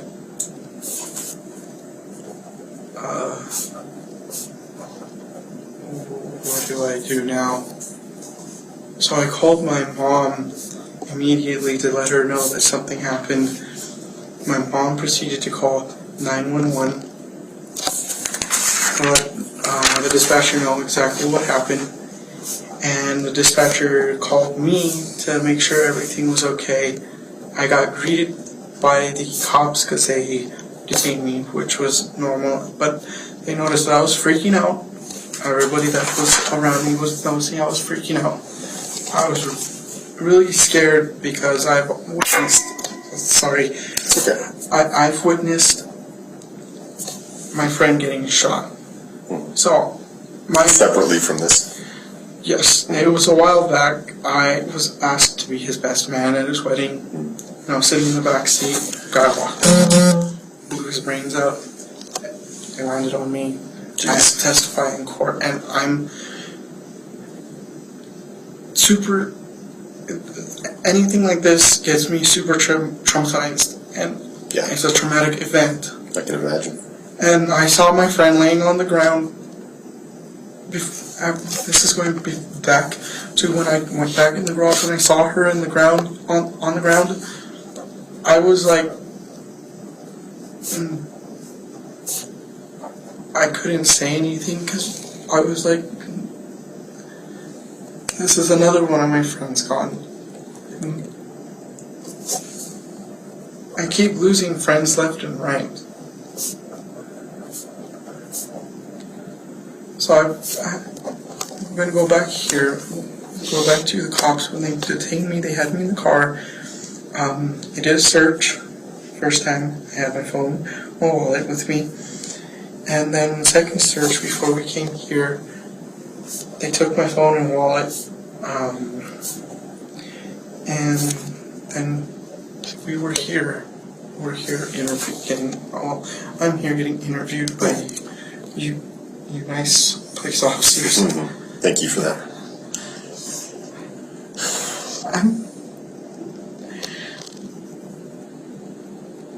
I'm scared right now. What are you scared of? Of what just happened. A lot to take in, I can imagine. Can I re-clarify some of the stuff you told me? Yes. Okay. I just want to kind of summarize what you told me first, okay? So, going back to yesterday, you were all hanging out, everyone was happy, everyone was having a good time. Nighttime happened, which was yesterday, the 28th. You all fell asleep, but Kiara did not fall asleep. And you said you didn't get good sleep because you felt something poking you throughout the night. Yes. Okay. And then the next day comes, and you told Grace that you two have to leave because Kiara is telling you guys you had to leave. And then you were packing up your things. You went back to the main house to use the restroom for the last time. When you returned back to the garage, Kiara was standing there, and she had a smile on her face, and she said, "I did it." Yes. And then at this point, you called your mom to let her know what happened. Your mom called 911. Dispatch ended up calling you. Then a little bit later, law enforcement ended up finding you. And then you started talking about how you saw your friend on the ground, and this has been difficult for you because this is another one of your friend's gone. Police searched you. You had a phone and a wallet on you. And then they brought you over here. Is this a good summary of what you told me? Yes. Okay. I want to just clarify some of these things, okay? Just kind of fill in some of these gaps so that I have a better understanding of what happened. So you're saying yesterday you're all hanging out and you're all happy. So who is all of you? Who all is hanging out? Kiara, Grace. Okay. Isaac, Kiara, and Grace. Okay. Where were you hanging out at? In the garage.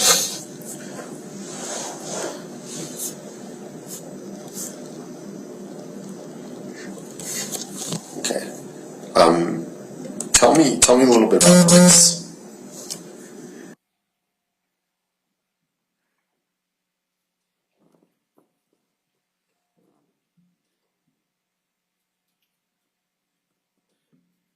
There.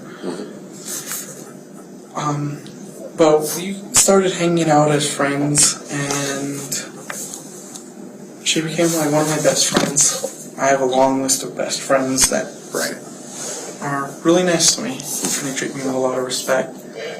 And after a while, I lost contact with Grace, but then Grace contacted me saying, "Hey, I don't feel safe in Albuquerque," and that was last night. And she wanted to come hang out. And I was like, "Okay, cool. Just let me know when you're here and I'll let you in." And she got there, I let her in. She and Kiara started talking. Everything looked like it was going good. Well, from what I perceived, it looked like it was going good. And then she fell asleep last night. She fell asleep. I tried falling asleep, and I kept getting prodded with something in my back. I don't know what it was, but it was hurting my back. Lower back. I have a limber spine, and part of my lower back is thinner than normal, so anything go wrong there, I'm Sure. done. Yeah.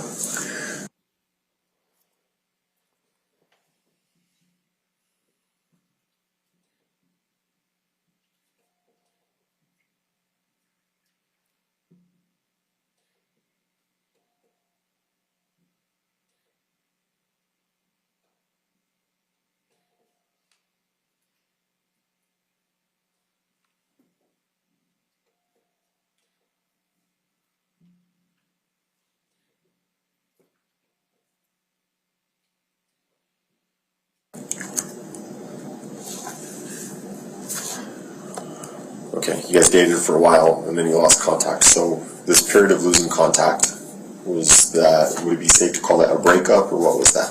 It was a breakup. Okay. So could I describe Grace as an ex-girlfriend? Would that be a fair way to describe her? Okay. So Grace contacted you yesterday. How did she contact you? Through Instagram. Okay.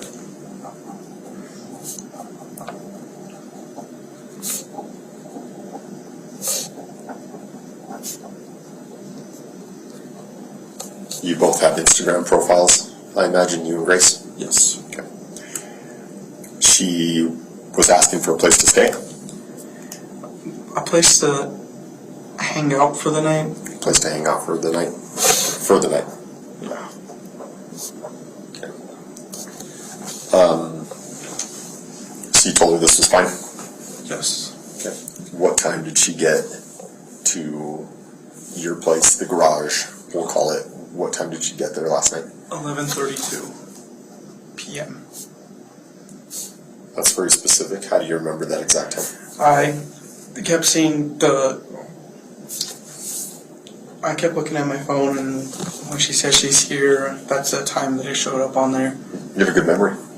I've noticed so far you're like really good with like your dates, how long things have been, your months, very precise. So Grace arrives. How does Kiara feel about this? Because Kiara is your fiance of almost 4 years. Kiara was last night. I had to tell her to stop being violent. She was being violent towards me prior to Grace contacting me. How so? She kept threatening me with a sword, threatening me with a knife. There was a butterfly knife that's in the room. I had to grab out of her hand and I threw it across the garage because she had it like right here, and I told her, don't be waving stuff around me like that. Please stop. When was this? Last night before Grace. Okay. Tell me about that incident a little bit more. She had been swinging the knife around like this, and then she pointed at me like as if she was going to kill me, and she was getting very violent. She grabbed her sword, started swinging it around. There was a dagger she was dragging across my face, and I was telling her to please stop. I'm trying to concentrate and be calm.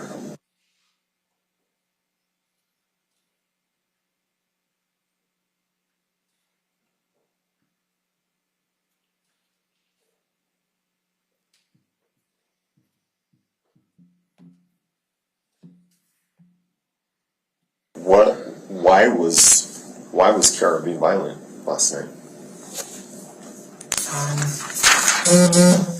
She was bringing up old memories. Well, not old memories, more like old past problems, and then telling me, oh, you're just this and that, and you're going to do the same thing over and over with these people. And I was like, I'm getting tired of this. Then she pulled out the butterfly knife right at me and swinging it around. Can you be more specific? What was she talking about? Old memories, past problems, what's that? I once dated a girl named Janae, and she was thinking that it was going to be like Janae coming back over, except that wasn't even the case, and I told her, please stop bringing up my past and throwing it in my face. So she went and brought up another instance, which was 2021. Her name is Mary Lou, and she started throwing that in my face, and I started getting tired of it. I was like, please stop bringing up stop bringing up my past. This is the present. Are you describing like kind of jealousy type things? Yes. Okay. So at this point where you guys are arguing and she's bringing up the past, does she know that Grace is coming over? Yes. Okay. Did that have anything to do with this interaction? I think so. Kiara also has a past with Grace. Oh, they know each other? Yes. What's their past? They are exes to each other. Oh, they used to date each other? Yes. Okay. How long ago was that? 2017. It roughly, from what I was told, lasted 11 months. Okay. And what happened there? Do you know the background there of why it ended?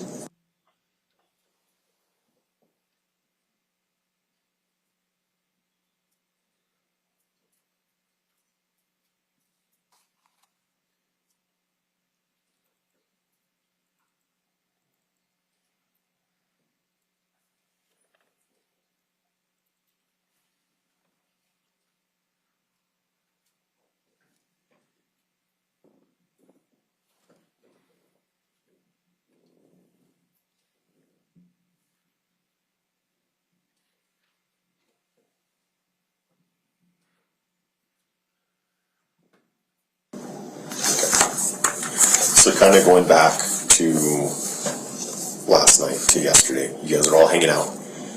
You, Kiara, Grace, you and Kiara had kind of had this argument before Grace arrived over the past, over old things. During this argument, Kiara had kind of swung around a sword and pulled out a butterfly knife. You said something about the butterfly knife, that you had to take it away and throw it away? Yes. Where did you throw it to? I threw it to the back of the garage, which is by the garage door. It should be like right there by the insulation still.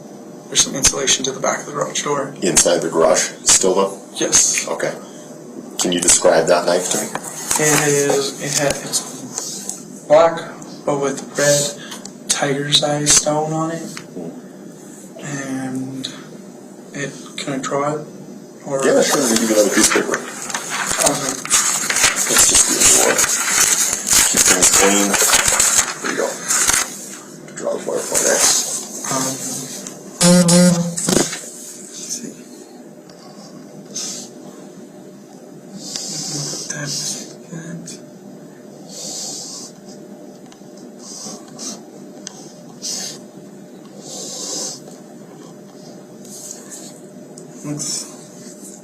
The knife looks like this. With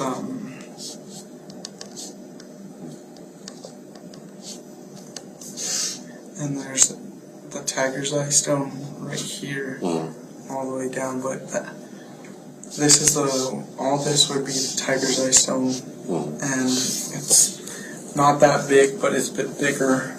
Can we title this butterfly knife up on top?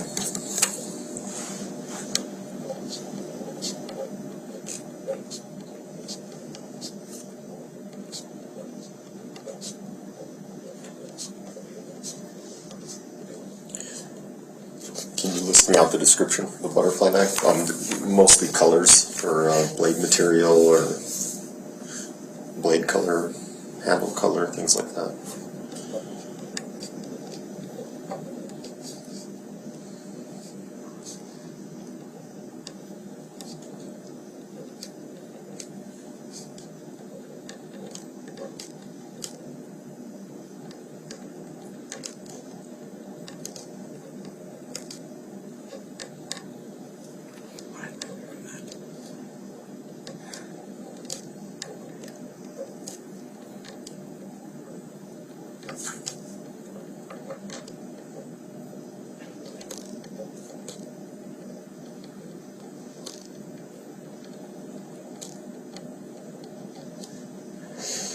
They'll probably suffice.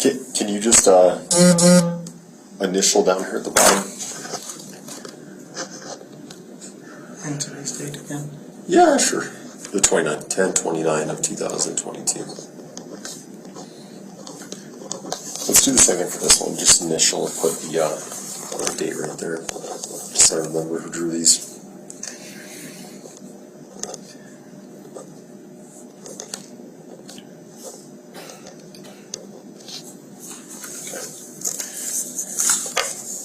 We talked about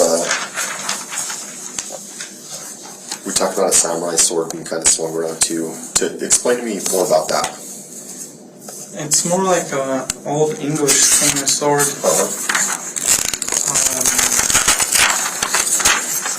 I don't know if you're like a fan of Lord of the Rings. Oh yeah, absolutely. Aragon sword. Okay. So, It looks like that, or is it like a replica? it looks like that. It looks like that. Oh, why am I doing this?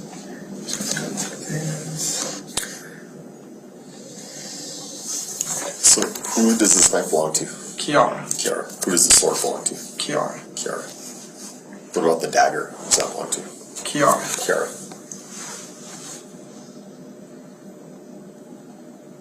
Let's see if I can do it right.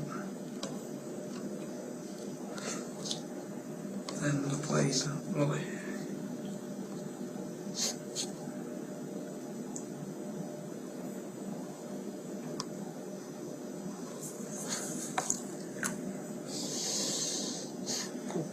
Let's title this one Sword. And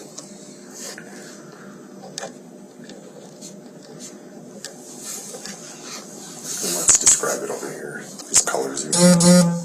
Blade color, handle color.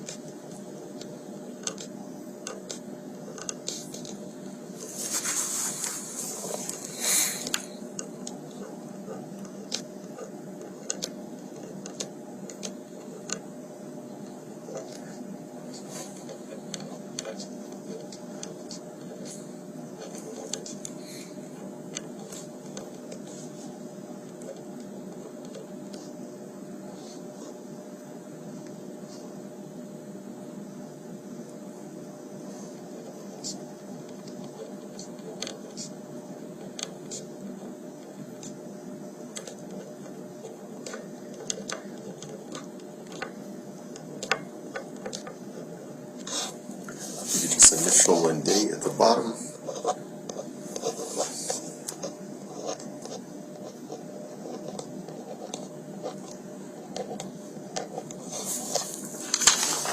Sword, stainless steel blade. That's the blade here, right? Yes. Black hilt. That would be this whole part, right? Yes. Okay. With black sheath. I also put in parentheses that already it is sharp. That already is sharp. Gotcha, okay. So let's talk more about the sword in regards to last night's incident with Kiara. What was she doing with the sword? Going like this and then pointing it right here. She nicked me right there in the arm and nicked me right across. Why was she doing that?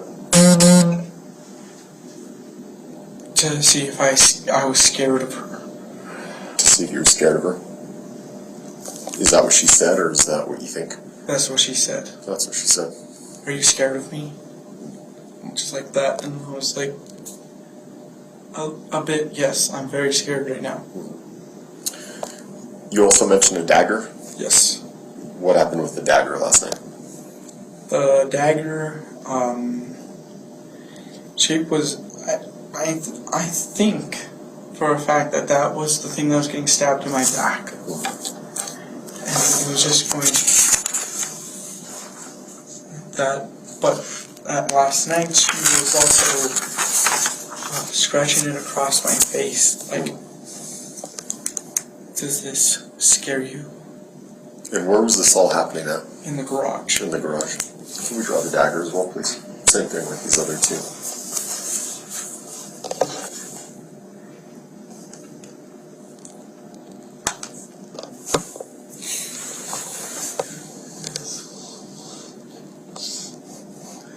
This one a little more tricky because there's a hilt with it. That's the guard, and then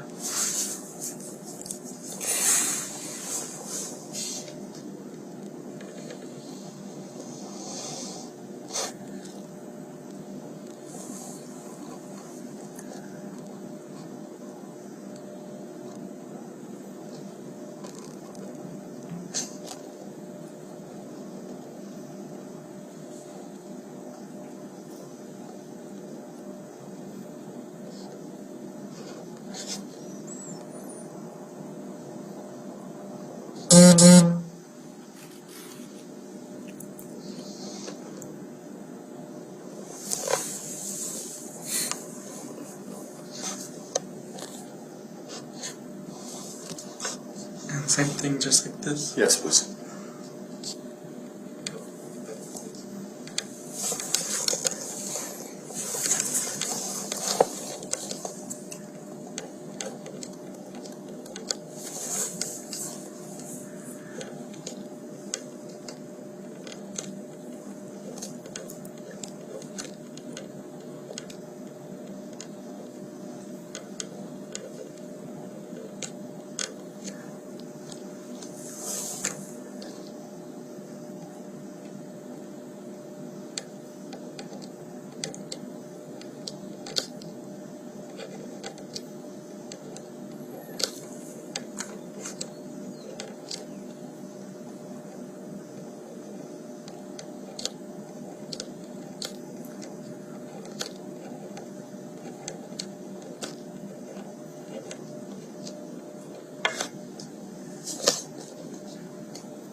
Okay, let's keep these in account for reference if they come up again.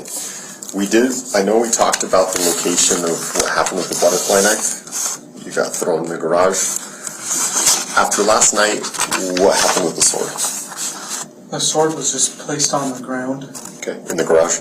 Yes, Okay, in the sheath or not in the sheath? in the sheath. In the sheath. What about the dagger? What happened to the dagger last night? I do not know where the dagger is. Okay, going back into your original account of what happened. Nighttime came, everyone fell asleep, but Kiara did not fall asleep. And you were kind of talking about it earlier that you were feeling something poking you and that you're pretty sure it was a dagger. Yes. Did you get any injuries from that last night? Have you checked? I have not checked. Would you feel, whereabouts were you getting poked? Like in your back?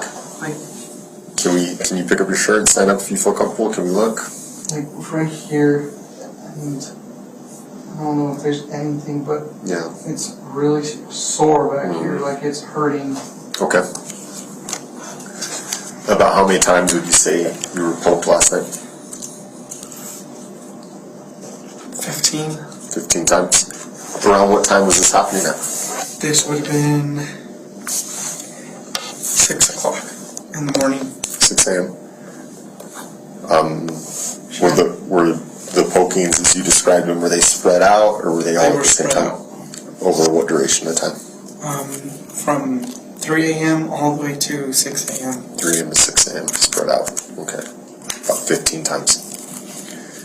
And did you guys talk at all? Did you say anything when this was happening or what? I told her to stop it. Please stop, and she didn't want to. Did she say why she was doing that? She just and then turned over, and then it started all over again. And I was like, please stop. It's hurting me. Like, it's really hurting my back.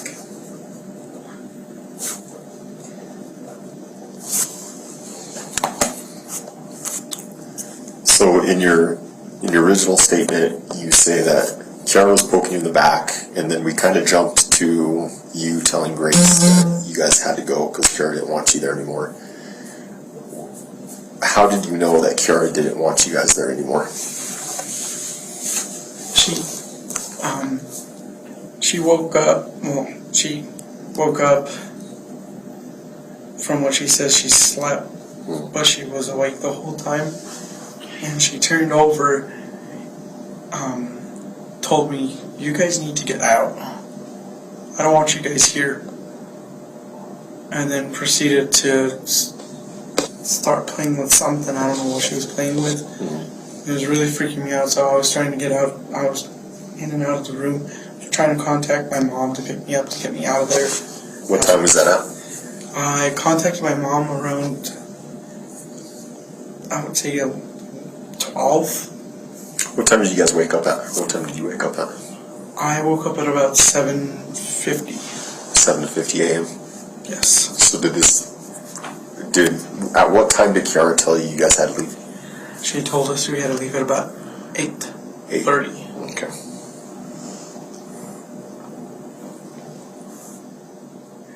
I'm being honest. And between 8:30 and to the time your mom called 911, kind of what happened in there? I was packing my stuff, getting ready to I was just going to walk it all the way over there. But when I packed my stuff, I went inside the house, which was a stupid mistake for me to go in the house, use the bathroom, and then come back and see what I saw. So what time did you go to use the restroom? That would have been 11:40. 11:40. Yes. How long did you use the restroom for? About 30 seconds. It was quick. Number one. Okay. What do you mean by number one? Pee. Pee. Okay. And then after you peed, you went immediately back to the garage? Yes. So around what time would you say that was at? 11:47. How certain are you about the time? I'm really certain. Really certain about the time? Okay. So you go back to the garage and tell me in detail what you see.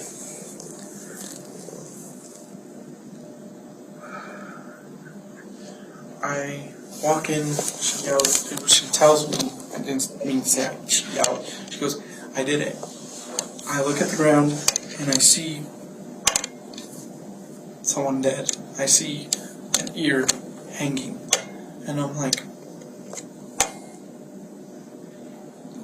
You see someone dead. Who is that someone? Grace. How do you know she's dead? Because Kiara goes, I got her across the throat, and she did the gurgle. And I'm like, what do I do now? I need to get out of here. Do you know why Kiara did this? No. What were Kiara and Grace doing before you went to the restroom? They were just sitting there. They were sitting on the bed, and when I went back, that's what happened. I was like, what?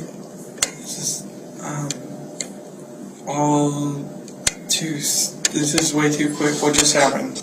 I'm really freaking out on it because that's my friend. Mm-hmm. And then Kiara is now my ex.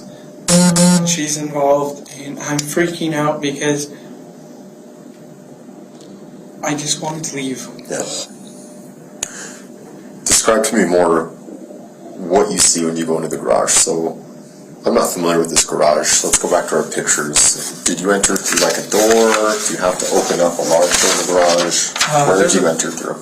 So, The door would be right here. okay, you could draw that if you want.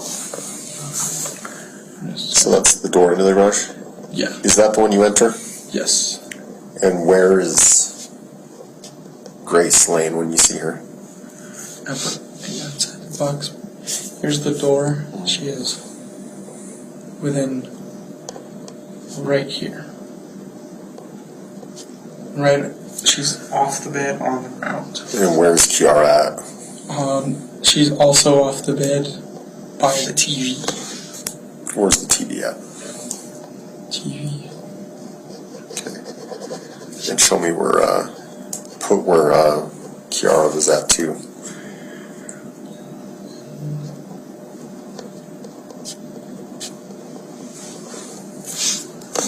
Okay. Describe Grace to me more, her injuries. What did you observe? I saw an ear cut off, on something with her knee that was right here. I saw blood right here, and started seeing blood right leaking out. And I was like, I saw blood leaking out, and she was just like that. That's not me making fun of that. I have a very strong rule on that. But You're describing something to me. Yeah, I know. Okay. What about Kiara? What did you observe about Kiara? I would like to stand up, and if you can too, for this. Is that a possibility? Or For what? to show you exactly what I observed. Well, just describe it as best you can. I did it. And she tried touching my hands, which I was like, I pulled away because I was like, don't touch me. She had blood all over her hands, all on here, right here, and on her face. There's blood all over. And I was like, just don't touch me, please. Did she touch you? She tried to, and she tried touching me like right over here, and she did not successfully touch me because I pulled away really fast. Did any blood get on you? No. No. Okay. So she tells you this, and then what happens? She's all, I'm gonna get rid of it. What does she mean by it? Grace. She's gonna get rid of it? Yes. What do you think she meant by that? She was gonna, she said she had called somebody that, after she said I did it, she said she had called somebody to come help her pick up the body. Who'd she call? A guy named Al. Al? Yes. Do you know who this is? Al, I have, all I know is his name is Al, and African American, and besides that, he would be my age, and that's it. You've never met him before? No. How do you know he's African American? That's what Kiara had described him to be. So that was her plan to get rid of the body? Al was going to come help her? Yes. Where were they going to take the body? I don't know. Can you tell me anything else about Al? No. So she has a plan, she's going to get rid of the body, then what happens? Is this conversation happening in the garage? This conversation is happening right there in the garage, and I walked out of the garage because she goes, I'm going to go take a shower so I could get cleaned up and look better. I'm like, okay, I'm just going to go right over here by the gate, and I'm going to make a phone call real quick. The phone call I made was my mom.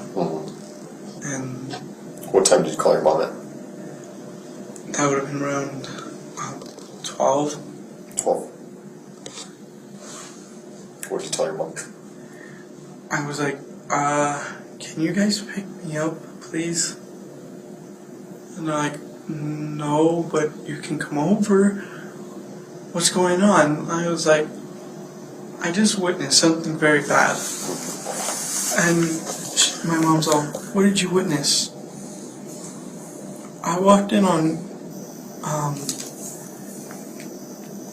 I said, I walked in on, then I stumbled my word, and I said, Kiara killed Grace, and that's what I walked in on. And she's like, I'm calling 911 right now. And after that, I walked over to AP Wireless because I felt like that would have been a safe space for me to be. And the guy there, he's friends with me. He said, just sit right here. You're okay, dude. Just sit right here. If anything happens, just know you're in a pretty good safe spot. Nice. Yeah. And then the cops met me, and I got scared because I was like, oh no, I'm in trouble. But then they're like, oh, we're detaining you to question you. And it's like, okay, cool. I had a panic attack in the cop car. I don't know if one of the officers said anything to you. I heard that. I had a panic attack. That's a lot. What you just went through, you know. That's tough. I passed out. The cop went like that to see if I was alive or awake. And I woke up right away, and he's all, what's wrong? I was all, I just passed out. I'm sorry. How do you feel now? I'm still shooken out. Well, you let me know if you need medical attention or anything like that. I know this stuff is difficult. Okay? All I want to do is I just want to get my stuff and go back to my mom and dad's. Because at least there I know that I'm safe. I'll try and make that happen for you as soon as I can, okay? Right? Just scared right now. Did you see anything else in the garage? Anything else stick out to you? There was blood on the sheets that I had purchased. Okay. Everything that happened today, it's like really shaking me out because I've witnessed my friend get murdered. I've witnessed another friend get murdered a second time. I've been robbed. I've just been on an unlucky streak of shit happening to me. And I'm not okay right now. Sorry if my voice is low. I'm getting over a sickness. It's okay. Did you see any weapons inside the garage?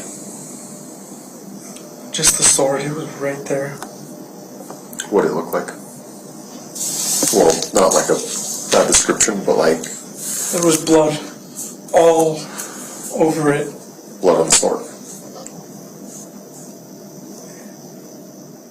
Why do you think there was blood all over it?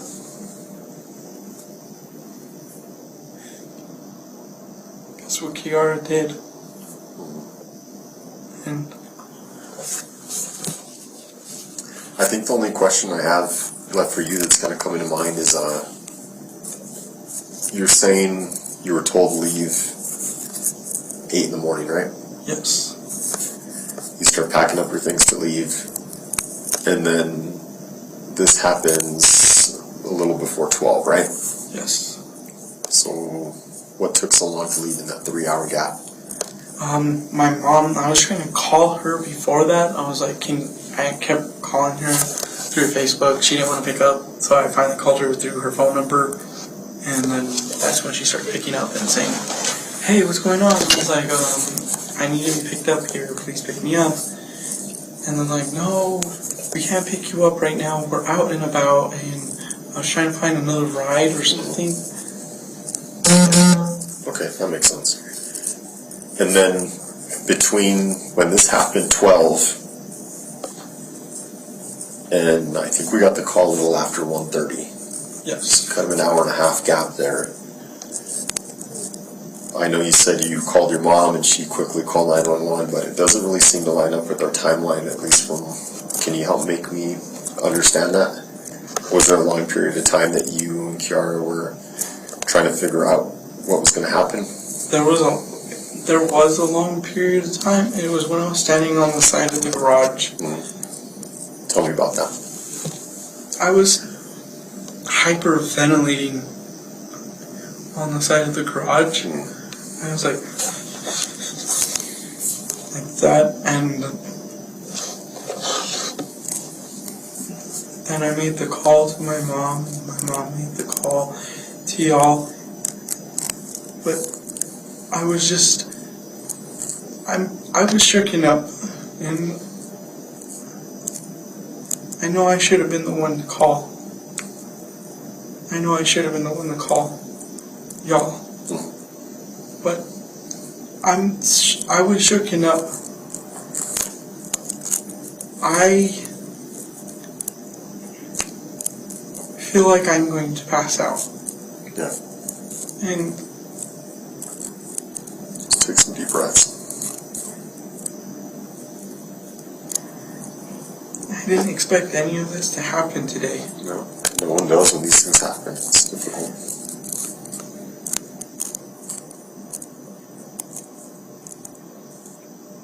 Okay, look up at me.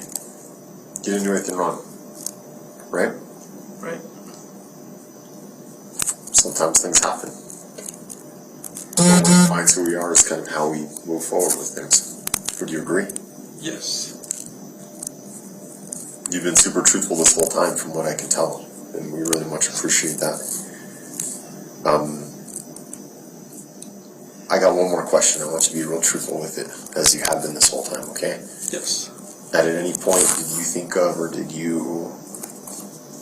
it cross your mind, or did you start helping Kiara with covering this up at all? No. No. At any point, did you help Kiara injure Grace or do anything to Grace? No. No. Okay. Okay. And if anything like that did happen, or there's anything I'm missing to the story, now's the time to tell me, so I get the truthful statement from you right off the bat. Is there anything anyone else is going to say about this that's going to contradict that? No. Okay.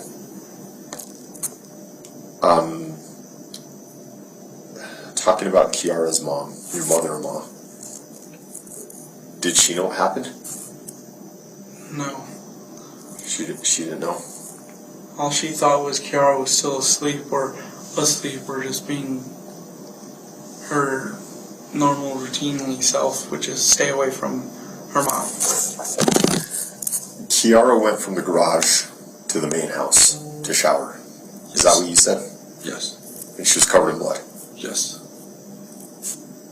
And her mom was in the house at that time? Yes. Did her mom see her covered in blood? I do not know. I was already handcuffed in a cop car, and I don't know. How many bathrooms are in the main house? One. One. One shower? Yes. How do you feel? Still like I'm going to pass out, but You want to take a break? no. No. Well, I need a little break if that's okay with you. I'll use the restroom real quick. And then we'll see if there's anything else, any other questions we have, or anything else that maybe you want to tell us. And then we'll go from there. Sound good? Sounds good. All right. Hey, thanks for your time, Isaac. We'll be back in a bit.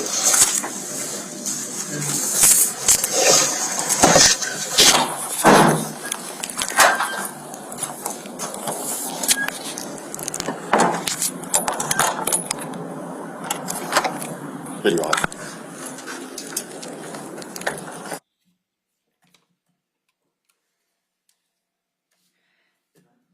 Sergeant, after this video, when it ends, we see that you're about to go take a break. What did you do? I took a break and I prepared some documentation for a consent to search an electronic device form. My intention with the second part of the interview, I had knowledge that we had possession of Mr. Apodaca's cell phone. I knew that eventually we were going to have to do our due diligence and either get consent or get a search warrant for that phone to see if there was anything of evidentiary value on it. So it was my plan to prep that phone and then go in there and see if he would give consent to search it along with the passcode if that applied. And did you obtain his phone that had been collected by other officers? Yes, I did. It was provided to me by Officer Caesar or Nellis. Okay. And while the phone was in your possession, did you access access it in a way that would have altered any information or make any changes to the phone? No, I did not. And during the interview, we see Mr. Apodaca stand up and show you his backside. When he showed you his lower back, did you see any scratches or poke marks or defects to his lower back? Were there any that you observed? None that I can observe. There appeared to be some like discoloration, but I couldn't really tell if it was like a birthmark or what exactly that was. I don't know.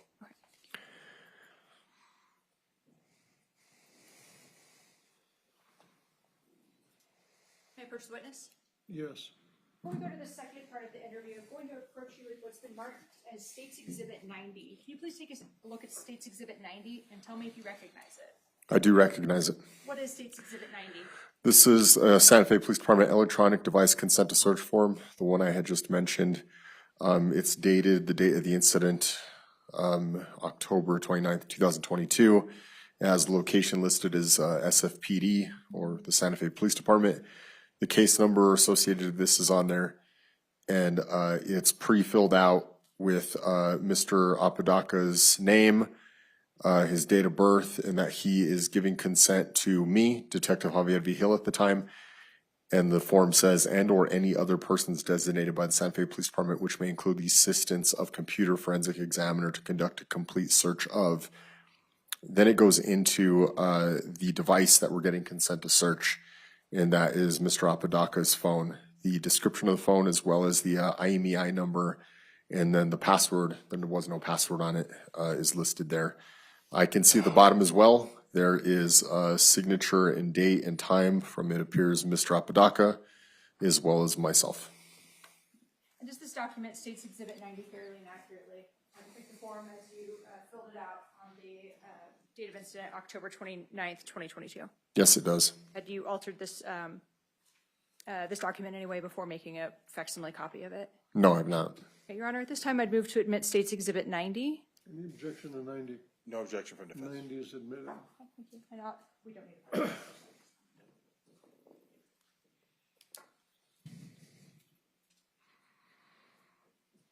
So prior to the second part of the interview, had you seen the text messages or the Facebook messages or the phone searches on Isaac Apodaca's phone? No, I had not. Before the second part of the interview, I had not yet obtained written or verbal consent to go through the phone, nor had I tampered with it at all. So I had no idea those messages were on there. Okay. Your Honor, may I please play part 2 of the recording or of the interview? Yes. Hey Isaac, so I have your cell phone. I know our cell phones are very important to us because they have pretty much all our personal information on them and everything. So I do want to try and get this back to you as soon as possible. Given that there were kind of messages and stuff, and this is still an active investigation, there is reason to believe that there is potentially evidence on your phone of, you know, messages of you interacting with either, you know, your fiance or ex-fiance now, or Grace. So one way or another, we are going to have to look at the data on the phone. So there's a couple ways that we can go about this, and I want to give you all the information so you can make a well-informed decision. Make sense? So we can either do a search warrant for the data on the phone. It's a little bit of a process because we have to complete the paperwork, and then we have to send the cell phone along with the paperwork to the Regional Communications Forensic Laboratory in Albuquerque, and then it gets put in the queue of phones that they have to extract data for. Usually turnaround time is around 6 months to a year before you get your phone back, before we extract the data from it. The quicker option, and this is completely up to you, we can complete a Santa Fe Police Department electronic device consent to search. And it's just a fancy form and a fancy way of saying that you're giving us permission to extract the data from your phone and only look at things pertaining to this case. Like I'm telling you, messages, you know, different things like that, different data that, you know, that helps with our investigation. So if you do want to do this, I've already kind of pre-filled it out for you. Date, location, this is the case number, kind of same thing as that other form. This is your name right here. This is your date of birth. I am Detective Javier Vigil. This is your phone right here. This is your IMEI number, okay? And then all we would need is your phone password, and you sign this, and then we can get the extraction done so you can get your phone back sooner rather than later. You're welcome to look over this form and read it for a bit. and let me know if you have any questions. Right here, correct? Yeah, sign right there, please.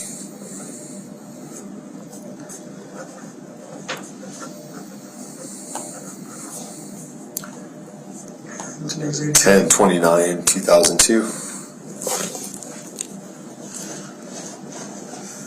And it is 5:16 p.m.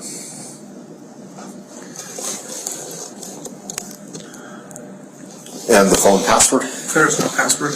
No password. There's just a quick swipe up and that's it. Okay, let's see.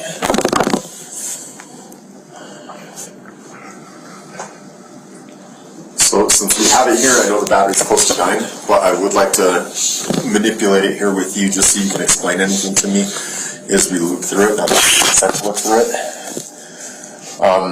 Okay, messages. Did you have any messages between you and Grace? Put in Instagram. Instagram, okay? And I'll if it's okay with you, I'll handle the phone. You just tell me where to go, okay? Right there, and then there's Grace Jennings right at the top. Okay, that's her like profile name. Okay, let's see. Okay, so this is kind of when everything started. Hey, I got kicked out, and she's telling everyone to leave her house. I'm going to head to my fam's place. Is this her saying that? That's me. Oh, okay. What do you mean when you say that? I'm heading to my mom and dad's house. That's what I was meaning. And the kicked out part. Oh, is this today? Yes. Oh, this is today at 12. Hey, I got kicked out, and she's telling everyone to leave her house. She is telling everyone to leave her house. Who is she? Kiara. And I met at my fam's place. Okay, what happened? She just doesn't want us here, and I have to respect her wishes, and I'm getting my stuff. First of all, who? Second, my mom can only come get me at 3:30. Why is she kicking you out, and does she know I'm here? Wait a minute. I thought you guys all hung out the night before. We did. So how come she doesn't know she's there?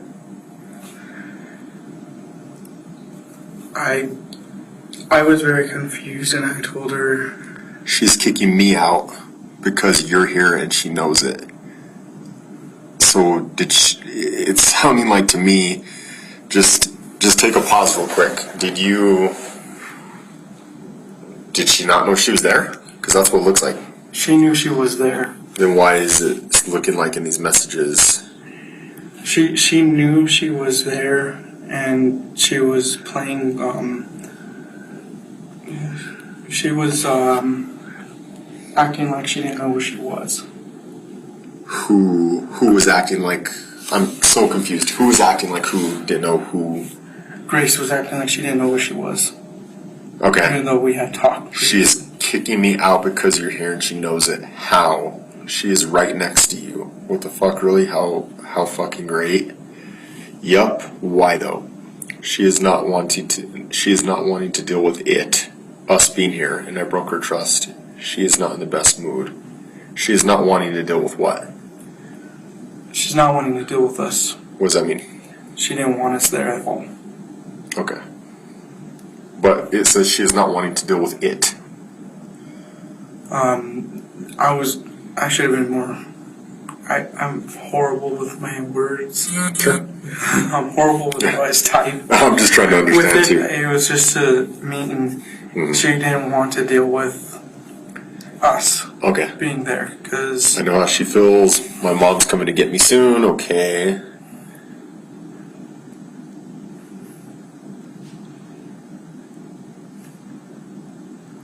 and that was the part that threw me off. It was like, she's kicking us out. Why is she kicking you out? And how does she know I'm here? I'm like, we discussed this the night So before. she is right next to you. So that was your way of telling her, like, I'm referring to Kiara. Oh, okay. That makes a little bit more sense to me now. Okay. Where are your messages with Kiara? My messages with Kiara. And just tell me where to go. You're going to go out of there. Okay. They're going to be in Messenger. Oh, okay. And then that's my mom. Just ignore that. Sure. Okay. Ladies and gentlemen, the attorneys know this, I have a hearing that I have to do remotely right now. The other parties are on my screen, so I'm gonna excuse you. This will be our afternoon break for a few minutes. Then we'll bring you back and continue. And if we need to, we might back up about 15, 20 seconds to the beginning of this exchange when we come back in. If you go with the bailiff, please. You need to log in. Everybody's on but you. Hurry.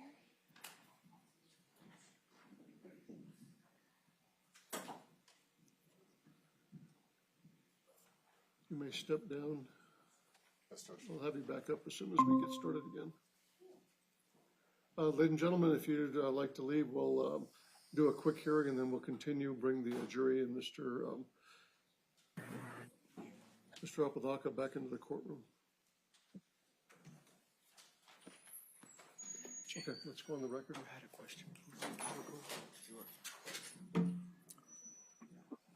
Let's go on the record.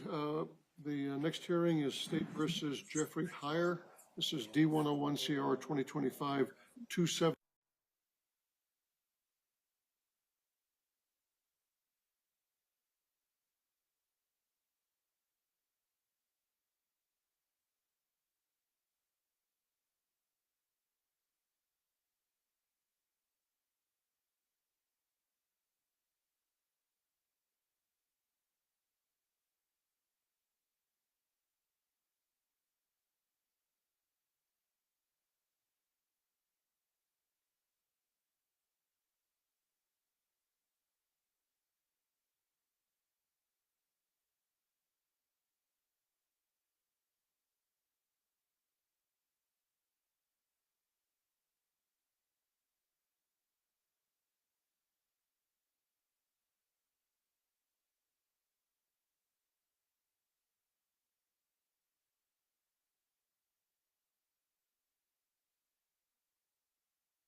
Ms. Murphy, with respect to exhibit number 89. Yes, Your Honor. We did make an additional redaction. I just showed that to defense. Part of a text message had been redacted, but the portion where it actually kind of repeats it right up above it had not. We made that redaction. I've shown that to opposing counsel, Mr. Cameron. And so with the court's permission, I'd like to swap out exhibit 89 on the disk for exhibit 89A, which is the exact same document, just with that additional redaction, into a hard copy form. Any objection to the replacement of exhibit 89? No objection, Judge. Okay. So we'll need to let the jury know that if they're taking notes, they're expecting to see a disk, and we need to let them know that that the exhibit is the hard copy. I will. Okay. I'll make a record on that. Okay. Mr. Long. Thank you, Your Honor. I do have, what I'm holding in my hand right now is going to be State's Exhibits 7 through 17. Those are going to be the recorded jail phone calls. These are actually the entire phone calls. What I do have, though, are the trimmed down versions that we all listened to the other day when the court made its ruling. So with the court's permission and defense counsel's permission, I would like to replace those at this point. Any objection? We're just going to maintain our objection, Judge. So, Okay. Any other objections? Any additional objections as to what's on the replacement disk? no, Your Honor. Okay. Your previous objections are noted for the record, and you preserved that issue. The court will allow substitution of 7 through 17, and what are we calling this? I think I will call them 7A through 17A. The exhibits are all, but the disk, how is it identified? The disc are identified, it just says 11/30/22 audio. And then it's just subsequent dates of the other dates. And on the disk 7 through 17, do they have unique date identifiers on the disk itself? Not the data, but the actual face of the disk. Do they have dates and times? They do, and so they have, they do contain the actual date, but they also do contain the last four, or it actually looks like it's probably a little bit more. Or it looks like it's got the last 6 alphanumeric characters, so those unique identifiers when I identified them when we had the hearing. And so these do not, but the dates do match. And so I can actually, I guess the new disc just have the dates. I can add on the alphanumeric characters as well, though. They need to have them. Okay. So at this point in time, we're not substituting 7 through 17. Correct them and let counsel see it or add that information to it. And then who's going to be the foundational witness for that? Sergeant Beagle. Okay. So when we get to the point where we're ready to substitute 7 through 17 with the single redacted disk containing that information, then we'll need to have the necessary foundation laid. Okay.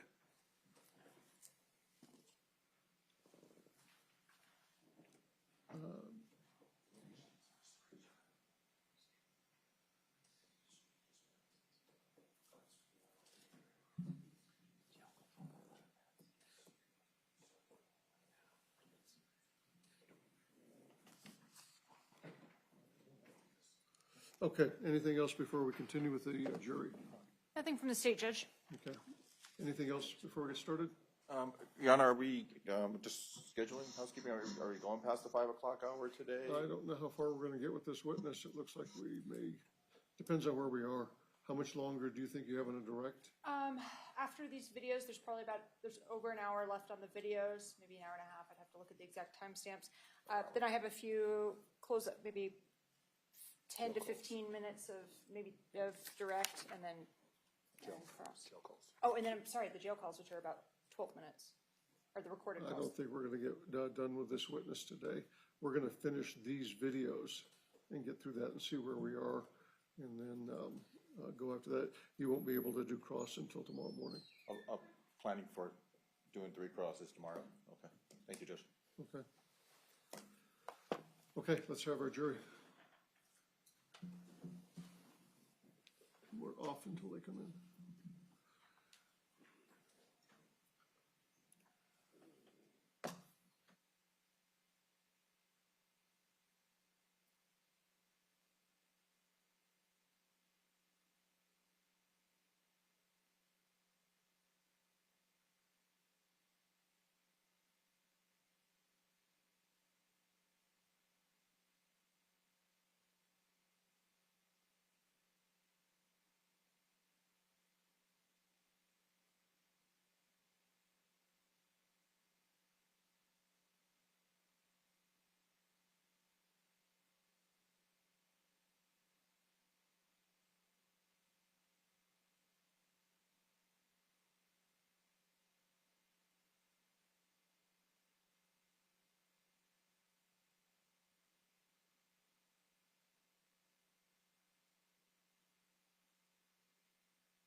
All rise.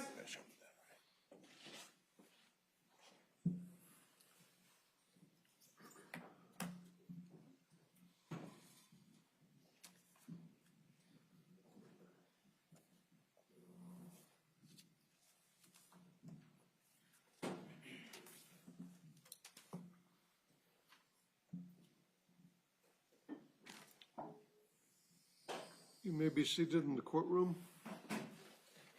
And we are back on the record and continuing the state's case in chief. Ms. Murphy? Yes, Your Honor. Before I continue with the playing of this video clip, I'd just like to note for the record that the Celebrite report related to the internet search terms and the messages from the phone was presented off of a disk, State's Exhibit 89. We made, based on the discussions outside the jury's presence, we have 89A, which is hard copy rather than disk, that we are going to place into evidence for the jury. Any objection to 89A? Nothing further, no. 89A is admitted.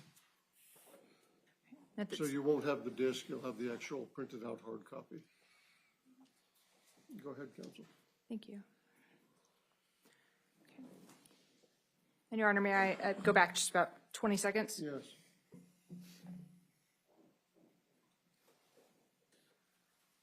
Okay. Where are your messages with Kiara? My messages with Kiara. And just tell me where to go. You're gonna go out of there. Okay. They're gonna be in Messenger, Oh, okay. and then that's my mom. Just ignore that. Sure.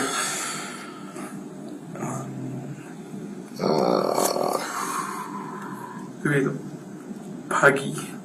Puggy? This one right here. Okay. Alrighty.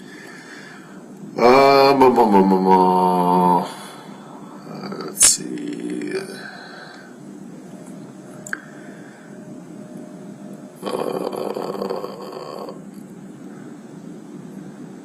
Whoa, those are a lot of emojis. Okay, we're just gonna start from there. How about that?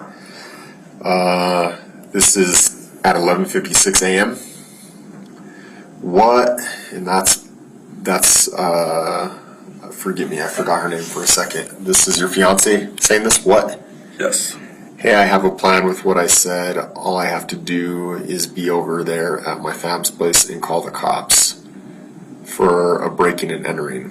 What are you talking about there? It was something that happened in my family's house. We've been trying to figure out who has been getting into my storage. Mm-hmm. I have stuff in my storage, and they keep finding it unlocked. And that was something entirely different. Hold up, listen. Okay, plan B. Just tell her she needs to leave. Follow my lead, my lady. Just tell her to leave, dude. I'm in a mood. I did, through Insta. So now what? Operation kick out, me following the call to the cops once at my family's. What does that mean? That was, I was talking about, because she had asked me to leave, and that's why I said Operation Kick Out, because every time I get told to leave, I say Operation Kick Out, because it's her go-to thing to tell me to leave, and it's like, she kicks me out, and then a few days later, she'll come back over, and stuff like that. But to call the cops at my family was because of the breaking and entering. So, according to you, you're talking about two different things at the same time? Yes. Okay. How about I just explain why I'm angry and why she's not wanted? Okay? Show me what you sent her. My plan. Okay, well. And those are the messages that we looked at earlier between you and... Yes. Okay. It worked with Christian. She says she is leaving at 3:30. She's mad, 3:30. Mad still. Yeah, why don't you pop off my little firecracker? What would you like me to do? Stab her? I don't know. I don't have the energy to do shit. What's this?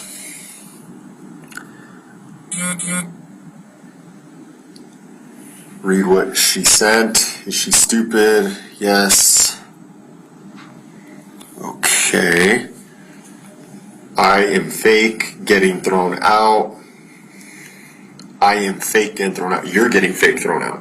Yes, that's usually how it happens. Is I get told to leave, Mm-hmm. and then 5 days later, she asks me to come back. Follow my lead, my lady.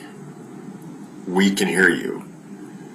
They want me to spend what I have. They want me to spend what I have saved for the house. Don't. What the fuck? What does that mean? They want me to spend what I've saved for the house. That was me talking to my mom and dad. They wanted me to get a motel, which is not a good idea because I don't do motels. Don't. What the fuck? Or WTF rather. I know how to, and I am not feeling good. Still told Steven, and he said okay. You heard that right? You heard what? What's she talking about? You heard that right? I have no clue. Yeah, Rune is legendary pink spotted Pokemon. Unless I ask your mom to give me a ride to Target and you do what is needed. What do you mean you do what is needed? I have no clue. From this on, from beyond here, I don't know what's going on. You don't know what's going on? But these are messages from you? There, I do have another cell phone I didn't tell you guys about, but it's still over there at the house. At the house. Okay. But this is the one you use? I use that one primarily only for work Yeah. and family. Okay. So you didn't send these messages? Or you did? On this, from down on, no. Oh, okay. Her mother is her backup ride. Okay.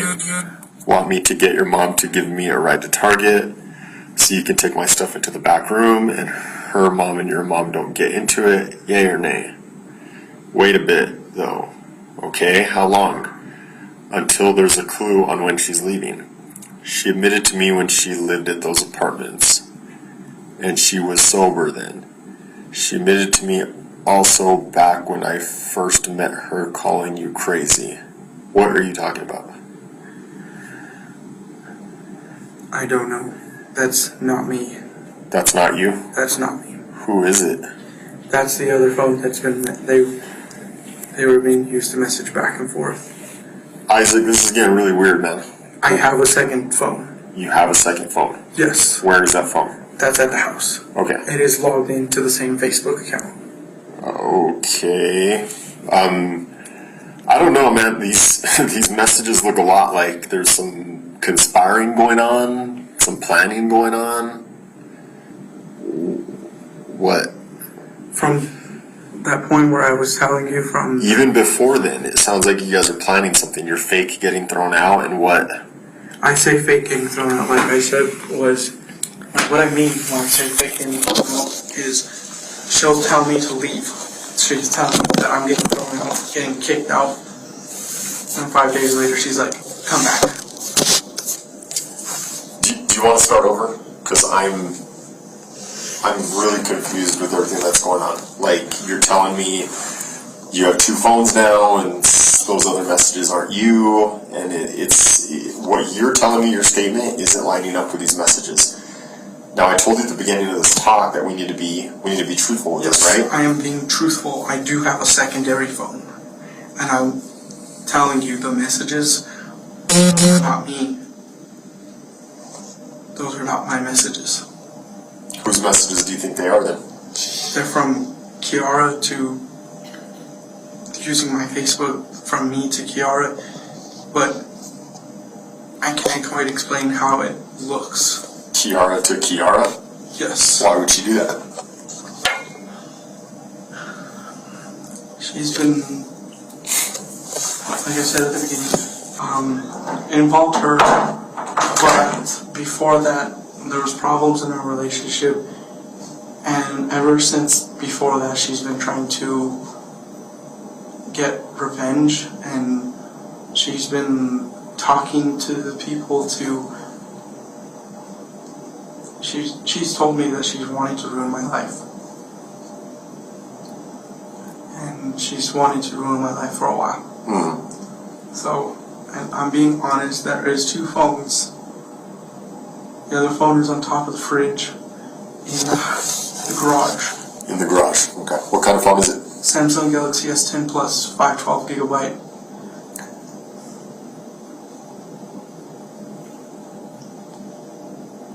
Has a clear case on it. Okay. I got some follow-up questions for you regarding some of the other things that we had talked about. I just want to clarify some of the, I kind of was looking through her statement, and I just want to kind of clear up some of the haziness that I have. So Grace spends the night last night, right? Yes. What are the sleeping arrangements like? We were all sharing the same bed. You were all sharing the same bed? Yes. Who was sleeping where in the bed? Grace was right here facing the garage door. Okay. The big garage door. Okay. Kara was this way facing the little fridge, mini fridge, and I was at the foot of the bed. I was at the foot of the bed. Say that one more time. I was at the foot of the bed. Yeah, but where were the other 2? Grace was facing the garage, big garage door. Okay. Kiara was facing the mini fridge. Okay. And I was at the foot of the bed. Okay. And I remember earlier you talking about how you used to date Grace. Yes. Up until when? It would have been January, February, March, April. That was the last. April of what year? 2018. Okay. And between April and 2018 and yesterday, had you had any contact with Grace? I did have contact with her, and it was just like on and off. What kind of contact? Like, hey, how's it going? Like, how's your job going? And stuff like that. Okay. Any meetings? Any sex? Anything like that? No. No? Okay. What about Kiara? Kiara and Grace, they used to date at some point, right? Yes. After they broke up, did they have any contact with each other that you know about? Yes. Yeah. They kind of, well, Kiara got me thrown in the middle of a whole heated debate, an argument about, I don't know, some incident that happened between them in their relationship, and I was just like, keep me out of it. When was that? It started 2019, extended into 2020, 2021. and today, Okay. all the way today. And that argument I didn't want to be a part of because I'm the kind of guy that's like going peaceful, not argumentative. Sure.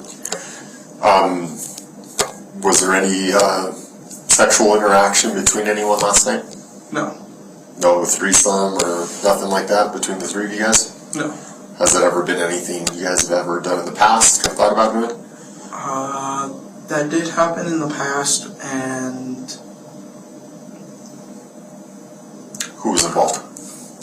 it was first Kiara and this girl named Alex Lopez, Okay. and they were consenting to have a lesbian thing. Mhm. And then they called me to the room, and I was like, okay, cool. And I could come back to the room, probably watch TV. And they pressured me into getting involved with them.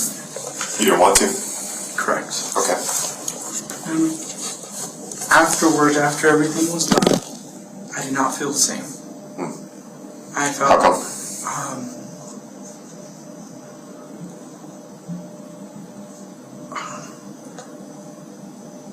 I was peer pressured, Mhm. and I was pressured into a corner. Not figurative, literally, pinned into a corner to do this. To do a threesome? Yes. Okay. What about last night? There was no threesome, there was no sex, nothing. Was that ever on the table? No, Okay. Was there anything romantic going on between you and Grace? no. What about between Grace and your fiance? Kiara? I don't know. You don't know? Was Kiara okay with Grace coming over last night? She was alright, she was all, text me when she's here, please text me when she's here. So she wanted to come over too. So what happened? We're missing something somewhere to where Kiara's okay with Grace coming over. You have a prior relationship with her, Kiara has a prior relationship with her. And then the morning comes and Kiara wants you both out. What happened? Help me understand. Don't think about it. Just tell me what happened. She just wasn't in the mood. Who wasn't in the mood? Kiara, she wasn't in the mood The mood for what? for us being there. For who being there? Me, Isaac, and Grace. Why? Because she felt as if we were walking all over her. Why? Because she's okay with you inviting her over. She was excited about it, is what you just told me. So what changed that she feels like you guys are walking all over her? I don't know. You don't know? I don't know. What all did you guys do last night? You guys said you were having fun, having a good time. Tell me more about last night. We were having fun talking, listening to music, then we listened to music on the TV. Any alcohol? Any drugs? No, Nothing. Are there any alcohol or drugs in the garage? no, No. Any alcohol or drugs used by anyone this morning? no. No. So back to Grace. You hadn't talked to Grace for a little while, right? Just off and on? Yes. What made her comfortable to message you last night and want to come over? She thought I could be a safe place. That I was a safe person. Because she said herself that she was unsafe in Albuquerque. And she knew Kiara was going to be there? Yes. How did she know Kiara was going to be there? I had told her.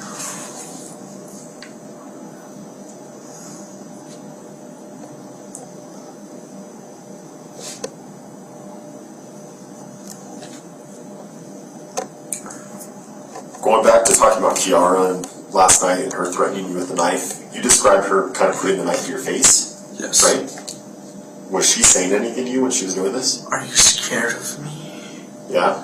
Just What like if that? What if I dragged it deeper? Mhm. And I was like, please stop, please stop, please stop. And I yelled about 4 times, and the word stop does nothing towards her. Was that before Grace got there? Yes. It's like if, take for instance, for example, you told me to stop and I just kept pursuing you. That is basically what I mean. It was a non-stop pursuit of trying to scare me.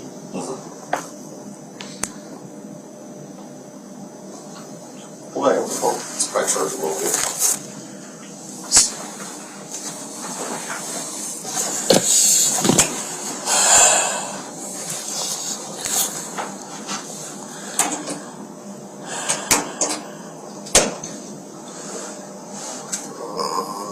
3:44 a.m. That was this morning?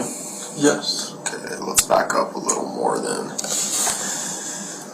Man, you guys message a lot.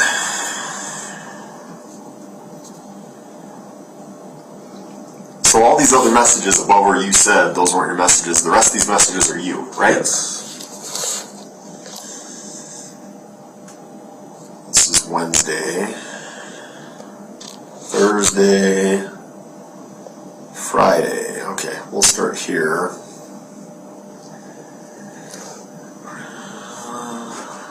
Friday at 6:28 p.m. So that would have been yesterday. Are you wanting to go to the store with me? She says, Kiara, I want to stay home. She says, I love you. She's back. Now, Kiara says, have her drop off her shot and the cat and then go to the park. My mom is up, ATM. I need a quick escape. I'm going to go to the porch, avoid the porch. Did y'all just get to the garage? Stay in the back room. I'm already on the porch with the door locked. What's going on? I'm thinking to head to the park, okay? I'll let you know when I get there, then you head there. I'll head there shortly. She's with you, yes? I'm here. Yes. We're talking, but we will head there shortly. What does the mushroom mean, whenever she sends you a mushroom? It's supposed to mean like a mushroom fairy thing that she sends. A mushroom fairy thing? Yeah. What's the meaning behind it, though? I do not know. You don't know? I've tried to figure it out over time, but I cannot figure out what it means, because it's always a different meaning. Okay. I'm sitting at the table. Make it seem as though you promised to meet with a friend. I'm gonna call you and act like you almost forgot. Maybe I should just come home and scare her. On board right now. Should I just come home and go into my room and freak her the fuck out? What's going on there? What is she talking about? Last night she dressed up with a garb, and she had the sword and everything on her. She was walking around the park. Okay. In the middle of the night. Okay. And what? And after when she said that, like, she wanted to freak her out, I just told her, well, I'll just come talk to her. I wanted everything to just get squashed. I wanted it to all end. Why should I bother talking to her? So it almost seems like Kiara knows she's there, but it doesn't sound like Grace knows anything about Kiara. Grace knew that Kiara was there. Kiara was where? In the main house. Okay. So then how is she going to surprise her then? How is she going to come home and scare her? Like, what? She was coming up to the house with her garb and her sword and everything like that. It sounds like a fantastical tale, but she was gonna come up. Apparently she said that she was coming with her sword, and then she was gonna come in there, and she wanted to also kill me. And she said that over the phone, on a phone call. Okay. You coming to me or I'm coming to you? Why should I bother talking to her? That's all, Kiara. Then you say, you come to me, I told her you want to talk to her, and no arguing. I'm angry, hon. And then you say, I know, but it's better to reach a common sense of direction. She says, is the door unlocked? I look like a monster, dude. You said, yes. She says, I don't have anything nice to say. You say, I know, but be kind with your words, like when me and you talk instead of violence. Show compassion. She says, thumbs up. You say, you know what I mean. Platypus. Is that what you're saying? Platypus? Yeah. Rar rar. She says, get the conversation rolling, dude. I'm not feeling nice. You're too nice to make me feel good right now. Get her to talk. Not just fun stuff. I have things I want to talk about, but she's not going to respond well. She's never been the one to listen. Get her to talk so I have somewhere I can butt in. What is all this? What's going on when she's saying all this? We were talking, and as it was just at that moment right there, I was the one talking, doing all the talking. So you guys are already back in the garage at this point, all of you? Yes. Okay. I was doing all the talking, and I was telling her, "Will you talk? Will you please tell her what you gotta say?" What do they have to say? What is she trying to get her to talk about? They wanted to argue. About what? I don't know.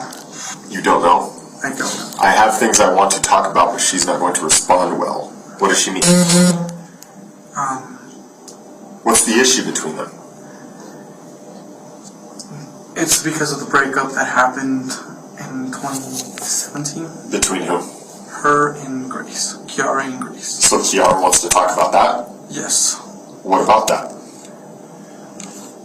Kiara believed that she could rekindle something. Last night? Yes. Okay. So Kiara had interest in Grace to Yes. rekindle something. And how did you feel about that? I did not want to be a part of it. But that's your fiance, right? I didn't want to be a part of it, and I had already told her. I told her in person, saying I don't want to be a part of anything you have to do if you go on and move on forward with anything you do now. But you invited Grace over there. Yes. Okay. I want to play a couple songs, but I don't know how to talk. I'm uncomfortable. Lay your head on me, rat. Go in the house for a bit. What is going on? Trust me, just go inside for a bit. Just say you need the bathroom. Okay, and now we're at 3 a.m. Hey, can I come back? I don't know, can you? Yes. Dagger because it's blunt? What does that mean? Why are you telling her dagger because it's blunt? She asked me a question in the room, like, what is the difference between the dagger and the sword? Okay. And I messaged dagger because it's... Why is blunt better? She says you say it cuts like butter. She says just gonna stab the throat. Is that what she's trying to say? The thought. Just gonna stab the thought. Yes. Instant or will it take long? What does she mean? Instant. What do we do about the mess? What do we do about the mess? What mess?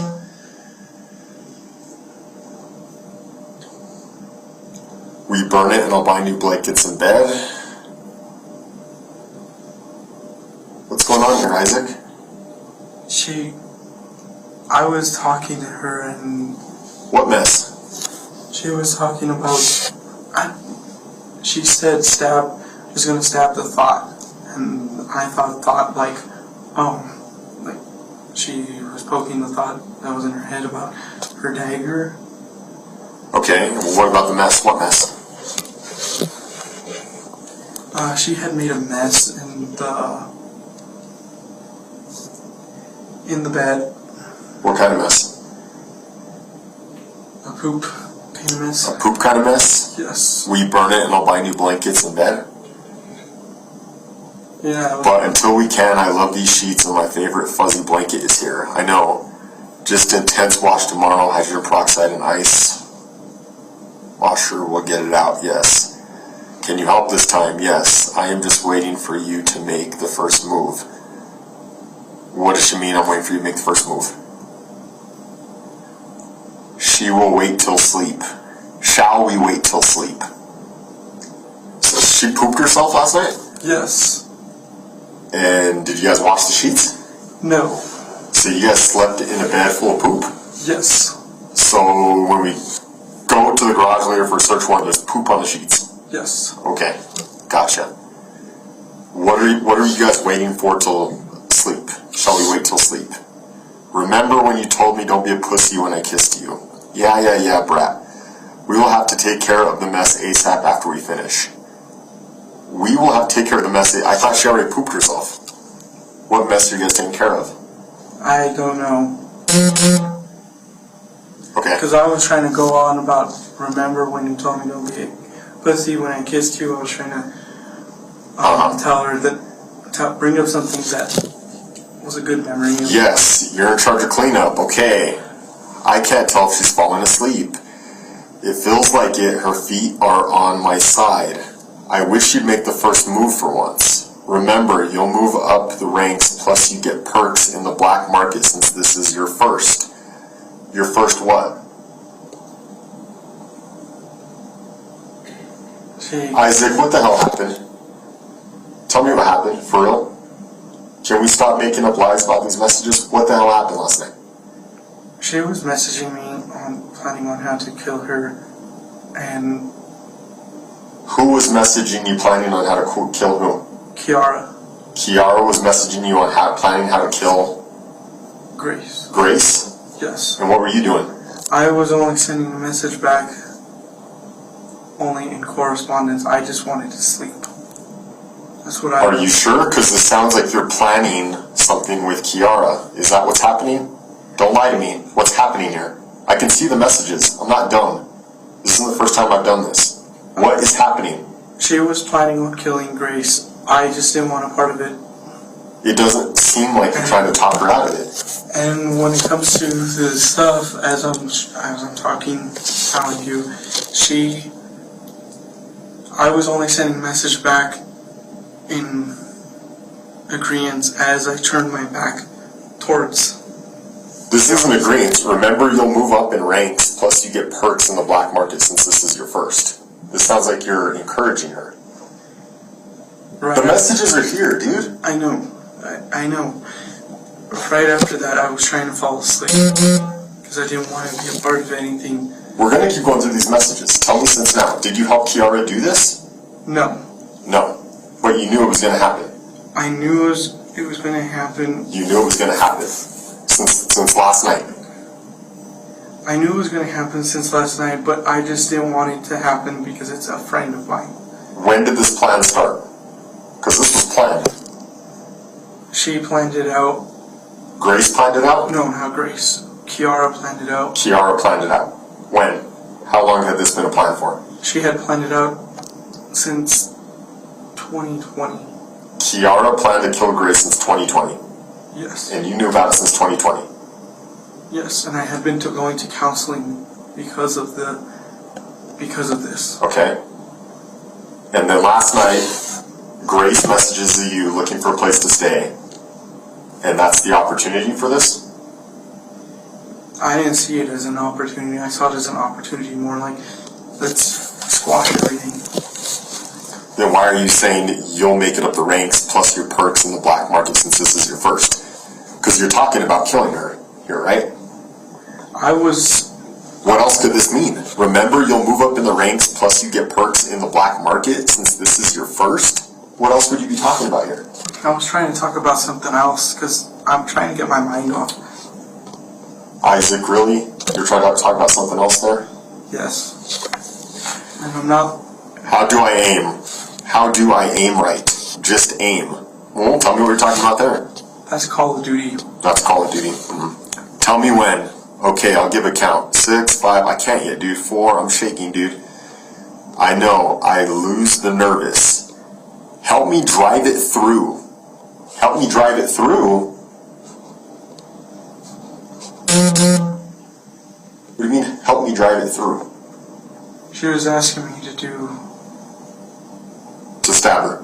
Yes, and I didn't want to do any... She was asking, help me drive what? The sword, the dagger, the butterfly knife, what? The dagger. Help me drive the dagger through Grace. Anger me. I invited Brittany. Who the hell's Brittany? Brittany's another one of my friends. You invited Brittany over during all this? No. No? But you said I invited Brittany. I said that just so I could get the whole stop. That's annoying, not angering. Oh, and if it goes wrong, then what? Question mark. You're cute. How so? Fred, my legs asleep and spasming. I know she is also shivering a lot and I'm ticklish. Sorry, anger me. Well, for once you can't look at your face. What are you talking about? I had snapped. You snapped? What do you mean you snapped? I got between the messages with all the little things. That's when she was poking. And then? I snapped. What do you mean you snapped? I texted what I texted right there, and I just wanted to go to bed. Remind me of everything she's done. This could have already if you had done the OG plan. What was the OG plan? The OG plan was something that she concocted. Okay, what was that? She concocted that she was going to kill Grace. Okay. And she wanted to do it alone. Okay. That was the OG plan. Okay. She hurt you and had sold you into sex trade. Had you not flown out after the crash, she would have gone away with making you disappear. Keep going. She is still lying about a lot, and she's not willing to admit that. She's the biggest piece of shit. Keep going. She makes you feel horrible for your skin color and your beliefs. I'm going to pretend to sleep so it looks non-conspicuous. Ooh, tell me about all that. Right at that moment, I had plugged in my phone for the night, and my phone, this phone right here, would have been on the opposite side of the bed, charging. And what? By Kiara. And what? Oh, these aren't your messages either. Those are not my messages, because... Help me, just do it. Be ready to grab her or a trash bag. She is your list. If you can't do it, I'll place on her for you to watch. Want me to do that? This ends now. I'm getting a sword. I can get Christian to help and Chris. This ends now. I know. Dagger, cause the sword will need to be hidden. She is awake. I don't know if I have the strength. Her phone screen is dim. Also, if you can't do it, I'll have them do it and it will still count as your first. I'll just rewrite the report and submit it to the black market heads. What is this report you're going to write to the black market heads? What are you talking about? Don't tell me this isn't you messaging. I know this is you messaging. Be transparent and tell me everything that's going on here. I could tell this is really eating away at you, that you're having to think of your way around all this stuff. Just tell us the truth of what's happening. The report with the black market heads was something I have been writing down, and I'm trying to leave. It was something I'm trying to leave behind. Tell me more about that.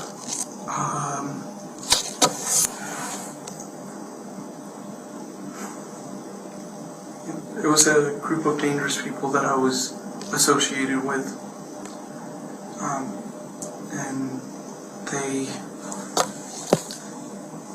needed a report, and when I said this was your first on the report, it'll still count as your first. I was telling her, because as I was texting it out, she came and talked to me after she had stopped prodding me. She had talked to me and said, so what now? And I was like, this is going to be your first way out. If you just leave this alone, just stop. Oh, you were telling her just to stop? Yes. And she didn't listen. Okay. This report is submitted to where? How do you submit this? How does it all work? It gets submitted through an app, not an app, a domain called Skix. Skix? Yes. How do you spell that? SKYXX. SKYXX? Yes. Okay. And what exactly is that domain? You can submit all kinds of reports, and you find people that you've lost contact with and stuff like that. And I was going to submit a report and saying, hey, this needs to end. and I already had the report and everything written up. But it says here you're going to write the report and submit it back. That it's her first. Her first what? Her first way out. Her first way out? Yes. Because right after I said her first. What, you're telling her dagger because the sword will need to be hidden?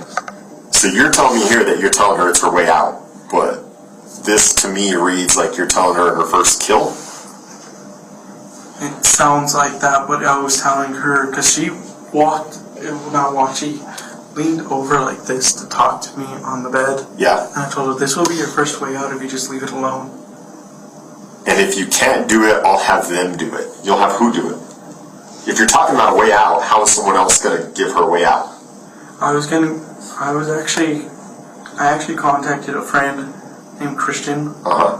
And they already had a ride and everything. They were going to pick up Grace and then take her.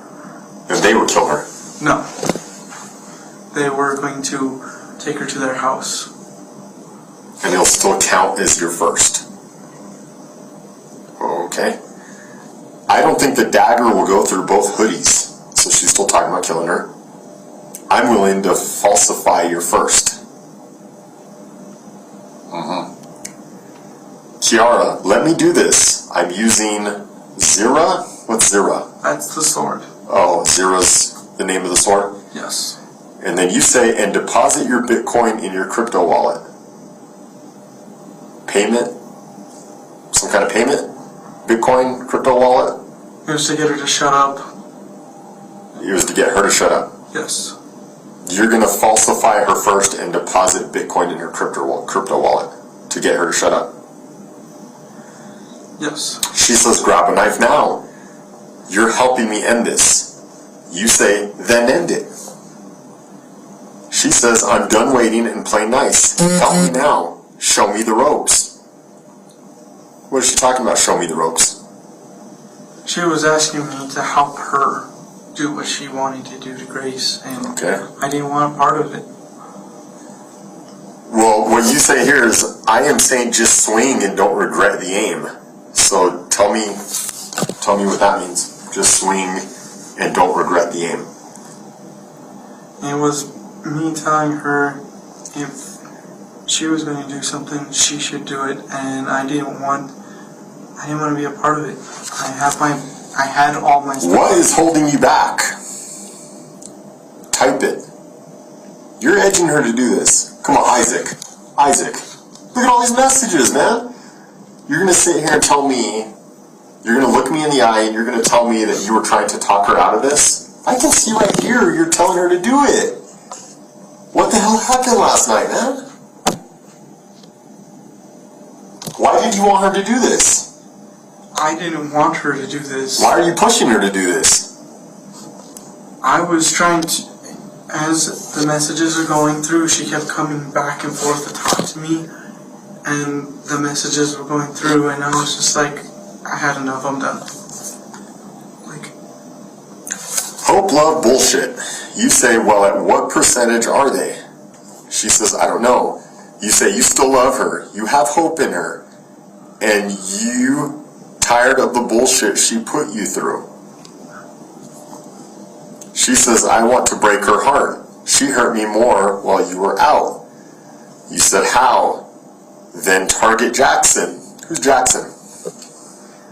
And why are you telling her to target Jackson? I told her to target Jackson into asking Jackson what happened, why she's asking people to stay at people's houses. She says, once it's done, there's no one doing it. You say, okay. You say, want the barn? Because you'll get to have a lot of fun with your hunt. And the screams cannot be heard, soundproof walls. What screams cannot be heard? What soundproof walls? I started talking about a joke, a movie. Oh, this is about a movie now. This is a movie. Okay. Middle of nowhere. Okay.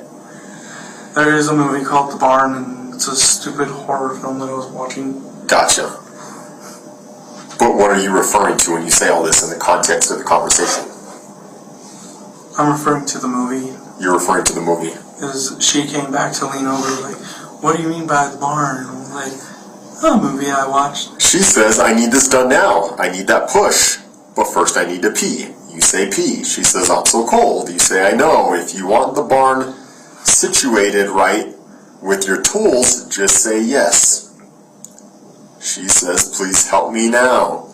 You say, you can do it, Abby, Durga, Puggle. If you want me set the barn up, she says, now. You send text. She says, I just wish my blankets weren't in the way, and her cats. You say, I know, shit, I forgot she had her cats. How did she hurt you, Puggy? Your DLD is kicking up. Just stop. We'll do the barn for you. You'll also get paid there. So is there another location where this possibly was going to happen? No. It's sounding like you're talking about a barn and she'll get paid there. What do you mean? It was referring to the movie, and the part about paying her was to shut her up and... She says, can you get hard? You say, maybe. She says, fuck her. Or hold her down flat on her back for me. You say, is she wearing pants? Or she says, shorts. You unsent a message. Unders. She says, I don't know. I doubt it, to be honest. I want to scare her by popping a balloon by her ear. You said, oh God, laugh my ass off. She says, should I? You say, maybe. She says, this isn't helping. He says, what? She says, do something. You say, let's give her false sense of security and I'll set the barn up. It is the hell tunnel. You also say, I'm trying to figure this out. Would y'all be able to meet me at the mall tomorrow after 8? I'll do it.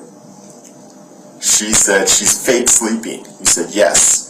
I'm going to take her elsewhere, so be ready Wednesday around 1 p.m. She says, CPTSD episode. You say, close your eyes. This is not good for you.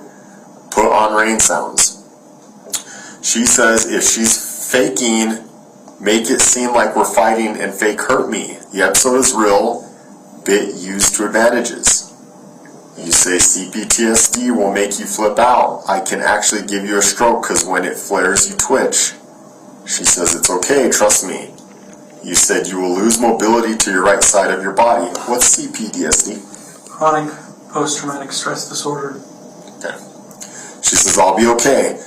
Let's do this and have her get hurt in the process. You say, how does she get hurt? She says, bring out the knife and miss me. Bring out the knife and miss her. Not yet. Put the knife away. Or go through with it. Start fighting me. Start beating her, please. Have her here's already a trigger. Even hearing her name and seeing her face. You say, why don't you hit me while I fake sleep? She says, make a worse bad guy, no thanks. Not really. She says, just hurt her. Badly, please. She says, this sounds bad, but show me how much you love me. This is when your Hulk side can come out. You say, I know. She says, please. You say, I'm trying to figure out how to bring him out. Bring out the Hulk? Yeah. It's the anger side. Why do you want to bring out the anger side? I didn't want to. It says here, I'm trying to figure out how to bring him out. I was under the covers and just sitting still. I was under the blankets. She says, this is pointless. You won't do it no matter how many opportunities you have. You say, Puggy. She says, you don't love me. I get it. No one does. You say, hit me. She says, my right leg is out of commission. There goes the spasm again. You said, why is it a vibrator? She says, LOL, do something. OW. Not to me, shithead. You say, shithead, we fake fighting? She says, it actually hurts though. OW, my foot is literally up your ass. You say, meep. She says, get out of the blankets and go full Hulk on her. Owie. Come over me, sit on me like when we fight. You say, turn on rain sounds and start fake sleep kicking. She says, okay, there's a tear. You say, what? She says, owie, bring out Hulk. Remember the anger from the night. Feel it, but use it on her, please. Stop with the socks, dude. You say, LOL. She says, voodoo. You say, LOL. Blanket moves. He's like, oh, playtime. She says, I've got a voodoo on me. LOL. Here is a picture. What is this picture? Here be the cat voodoo. That's the cat voodoo? And that's me trying to sleep. Yeah. She says, can you please finish this now? OW, I'm short. You say, a little munchkin. She says, I want Smokey. Fucking claw, bro. Stop. Don't make me get you. Please do something about her now. Don't break me again. You say, oh, fuck. You say, get a cat and throw it over by her cats. She says, I can't reach them. Dude, just do something. Hurt her and this. Don't involve the cats. You say, the cat's a distraction. She says, I give up. There's no point in trying anymore. You say, voodoo is pissing them off. She says, yeah, you won't do anything and I physically can't. You have no clue how much this hurts. You say, the list for you was made specifically for you. What list? It was the grocery list we were talking about. This is the grocery list? There was a grocery list that she sent me, which had like beets and carrots and stuff. Good night. I know it hurts. I just want you to do it so you can feel the rush of adrenaline. What do you want her to do so she can feel the rush of adrenaline? To go to sleep. You want her to go to sleep so she feels the rush of adrenaline? Yes. Okay. Because I wasn't having it anymore. Okay. She says, I physically can't. I need fucking help. But no, you're just playing games. I'm genuinely upset. You say, I'm not playing games. I am wanting to see you do this. She hurt you the most, caused trauma. You're being asked to finish this.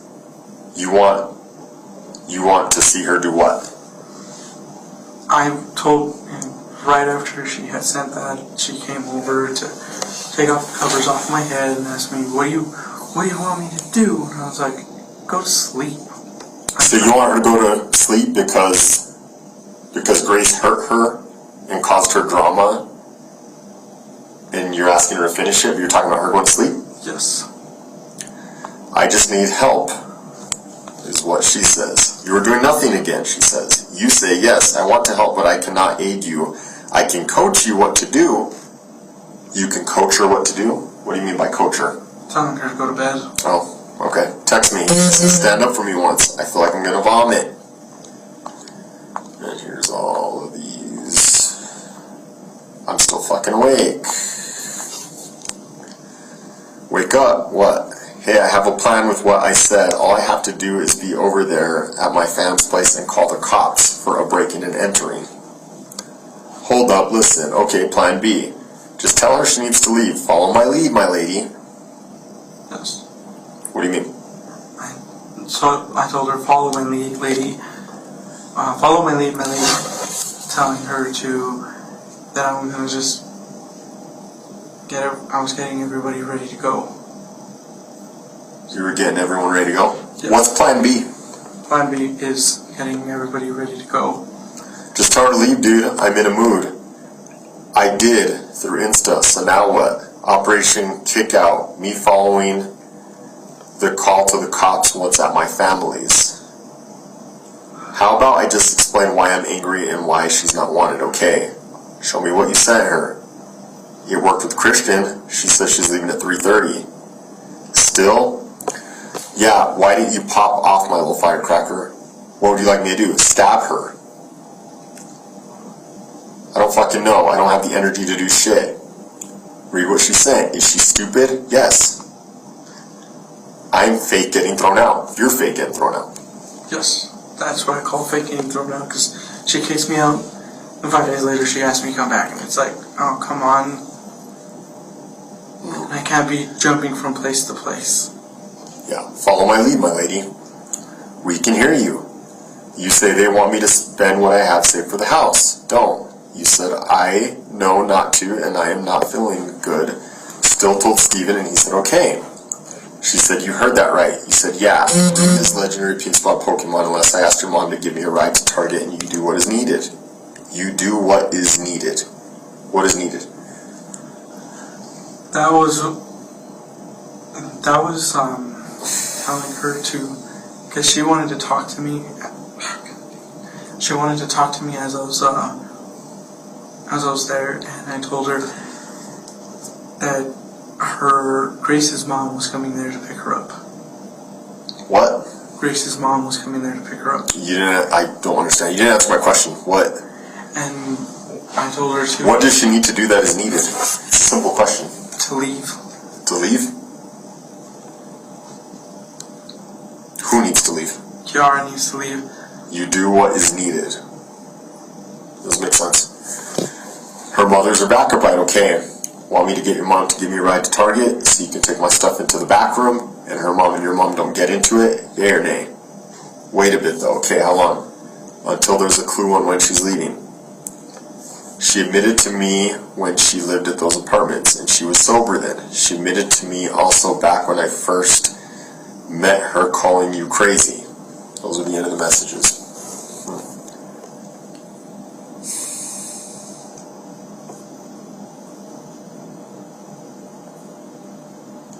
Tell me about all those messages, man.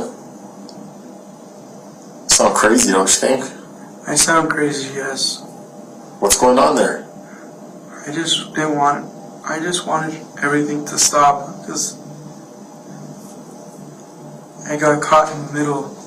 You want everything to stop? Yes. What do you mean? I wanted everything to stop because I got caught in the middle of them two's bullshit. You wanted everything to stop? Yes.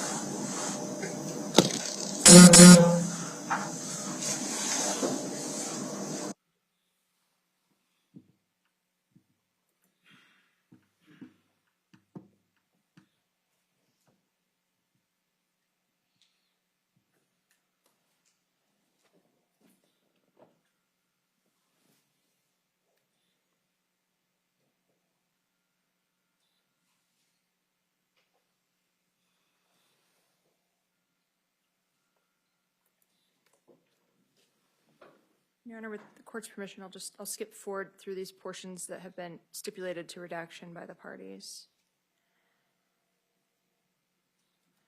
Right, you tell us everything that happened. Tell us the truth. Tell us everything. It'll be better for you. Things will be a lot better for you moving on if you just come out and you cooperate and you tell us everything that happened. Tell us the truth. Tell us everything. It'll be better for you. Would I be able to talk to you privately? Yes. You want her to leave? Yes. All right, kid. Tell me what happened, man. Clear your conscience. What happened?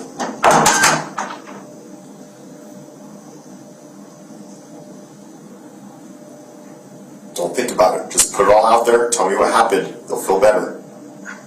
I'm not thinking. It's just I was asked to help quite a bit in those messages. Yes, you were. And I didn't want to help. I didn't want to help.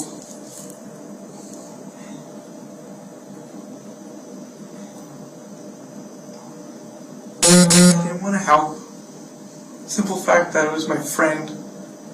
So I was trying to find a plausible alternative to get her out of there to safety. And that was when I called my friend Chris and Christian. They were right in the neighborhood.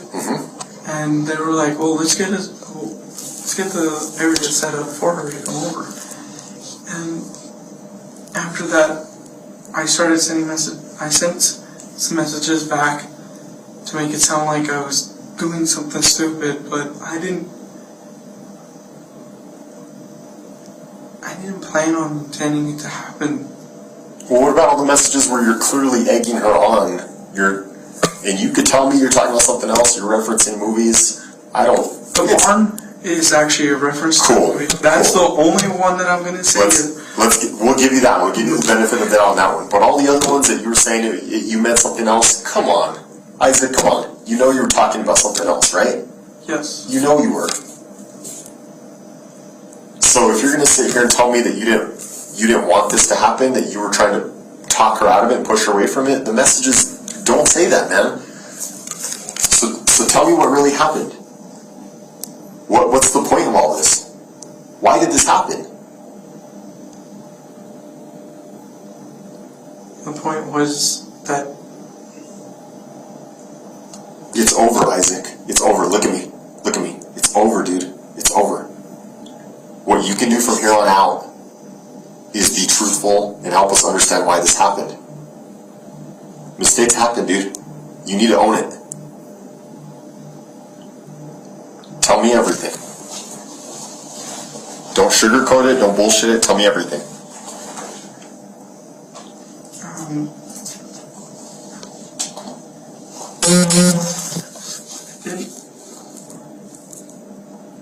I can agree I made a mistake texting back how I sounded. I can agree that she wanted me to help, and it sounded like I wanted to help. I didn't want to help. You didn't want to help, No. but you wanted her to do it. She wanted to do it the whole time, and I didn't. Did you want Kiara? No. You did not want her to kill her. No. What did you want? I wanted a peaceful resolve. So what about all those messages where you're pushing her towards it? That wasn't a peaceful resolve. If I had looked up a stream of messages and it's you telling her, no, be peaceful, don't do it, chill, put the knife away, why are you being like this? That's understandable. That's reasonable. That's in line with what you're telling me. Do you want to go through all those messages again? We sure can. And I can see if you can come up with the same lies again. Do you want to do that? No. Then stop telling me you wanted a peaceful resolve when we know you did it, and tell me what happened. Why were you guys doing what you were doing? I was doing it out of the kindness of my heart to sit because she needed a place to stay. Yeah. And her mom called me. Let's fast forward to later on, to when you guys are plotting and scheming. Why were you guys doing that? What's the point?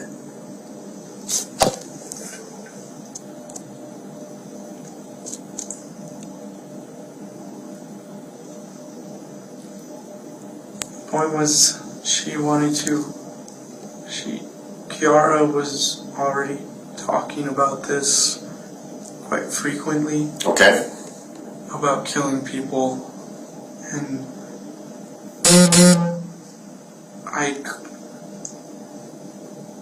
she had talked about killing me, her mom, Grace, there's a kid named Sebastian, there's a kid named Ozzy, there's a kid named Brady. The list goes on. Is that the list that you were referring to in the messages? No. No. That was a grocery list. That was a grocery list? Yes. Okay. But, as I'm saying is, she wanted to start killing people. I didn't want to be a part of it. I don't want to be a part of anybody who kills. But you were a part of it last night, right? I understand. Were you or were you not? Look at all the messages you were telling her. I was a part of the messages sounding schemish and plotty kind of feel. I don't know how to say words now. I was a part of those messages.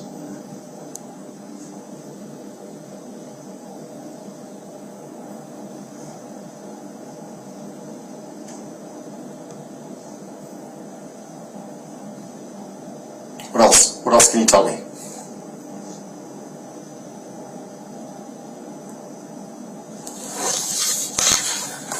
What time did this actually happen at? What time did the killing actually happen at? 12:47. It didn't happen when you went to go pee, did it? It happened when I went to go pee. So like you said earlier, everything was cool, you went to go pee, came back and she killed her. Just like that. And you were surprised that she did it. I was just like,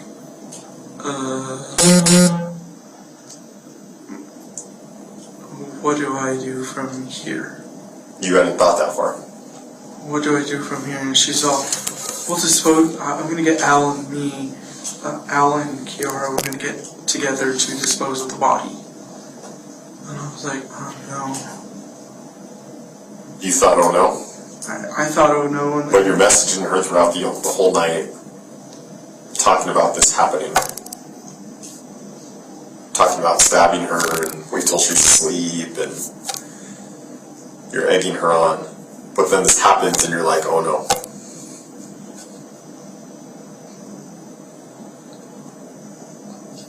You haven't seen the garage, right? I've seen what it looks like. I don't think that happened in the 30 seconds to 2 minutes that it took you to go inside and pee. There's a lot of injuries there is what it looks like. I was not involved with any of it. I was inside the house.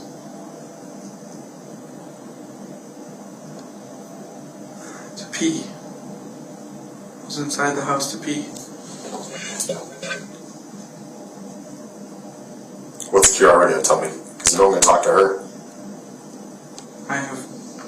I don't know what she's gonna tell you.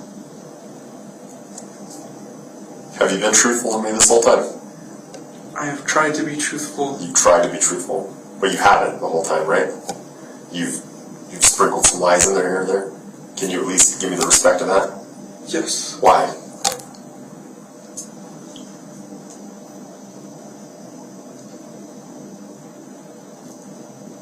Because I'm an idiot. What do you mean? I'm some dumbass. You're not dumbass. Don't put yourself down. It's all that everybody calls me. Isaac, I'm not calling you that right now. I think you're making a mistake. I know you don't call me that, but everybody calls me that.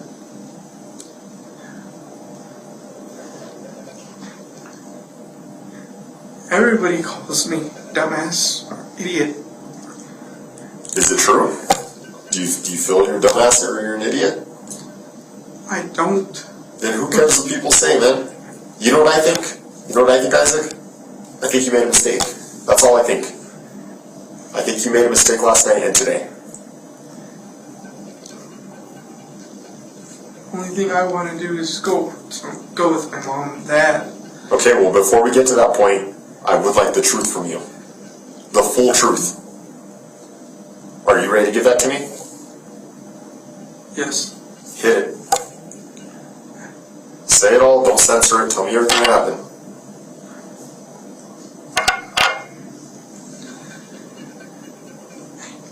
Those messages were me telling her how to plan it out.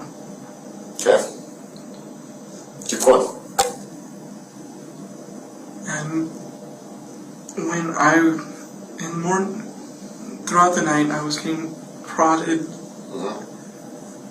We got told to leave. I was told to leave, so was Grace. And I started packing my bags. And when I finished packing, I had to go pee. Came back. There was a dead person in there, Grace. Well, it seemed dead. And from there, all I decided to do was call my mom. Because my mom's my safe spot. My mom's the only person that I really can go to.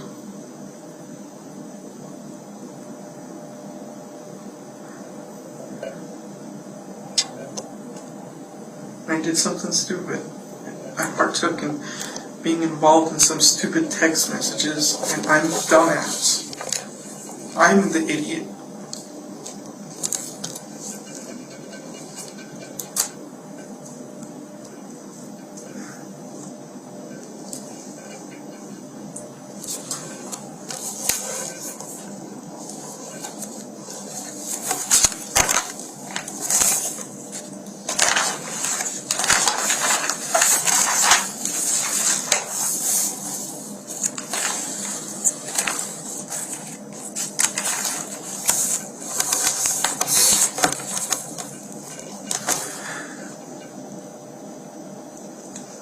That's me being truthful, sir. Did you want this to happen to Grace? I do not want it to happen to Grace. So then why all the messages last night?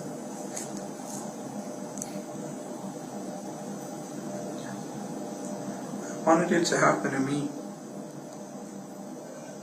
Well, your messages didn't say that. I wanted it to happen to me.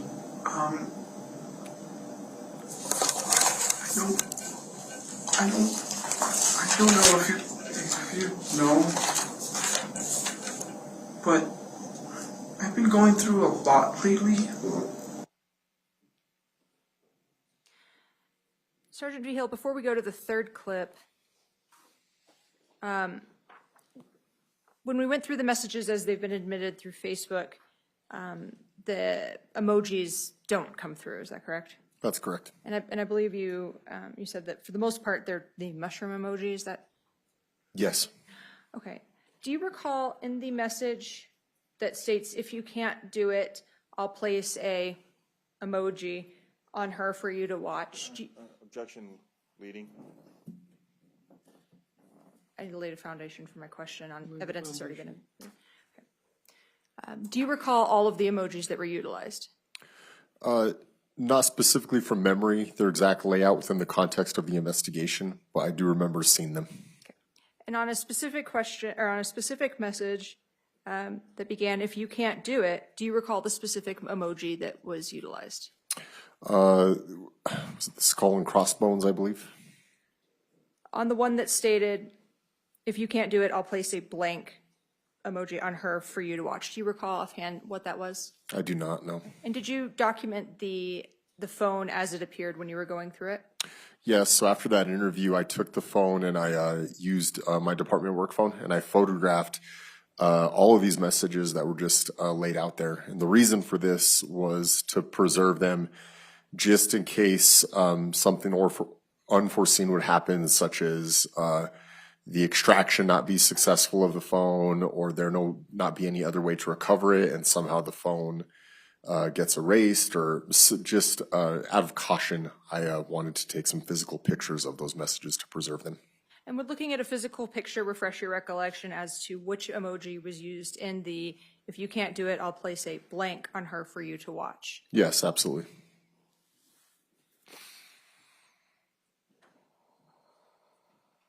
May I approach the witness, Your Honor? Yes. Sergeant Vigil, I'm going to approach you and hand you a document. I'll ask you to review it, hand it back to me, and then I will re-ask my question. Please don't answer until I re-ask my question. Thank you.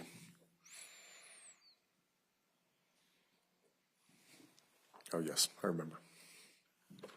Sergeant Vigil, would examining that document refresh your recollection as to the specific emoji that was used in the, if you can't do it, I'll place a blank on her for you to watch? Yes, it was a picture of a target, like a bow and arrow target. Thank you. Okay. So now at this time, I'll play the third video clip of your interaction with Isaac Apodaca. Number is 971-381-0111. That is Kiara's. That's Kiara's. Okay.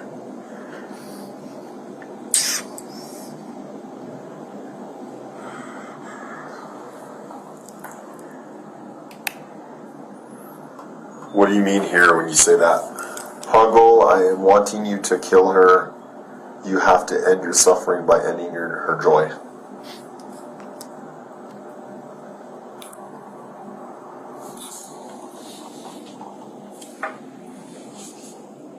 I wanted her to just end it up.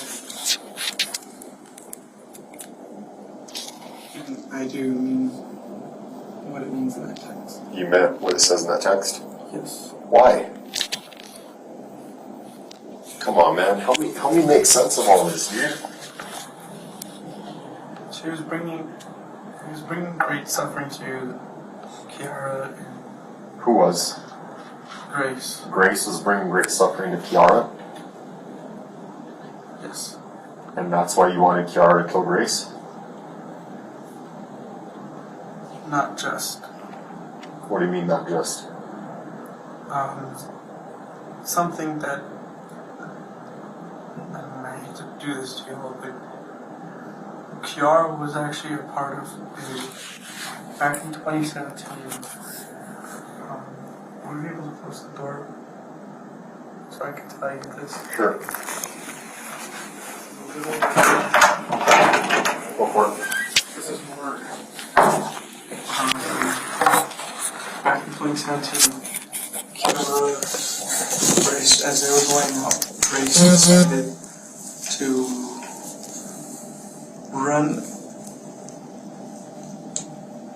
decided to sell Kiara I saw that in the messages. into sex slaves.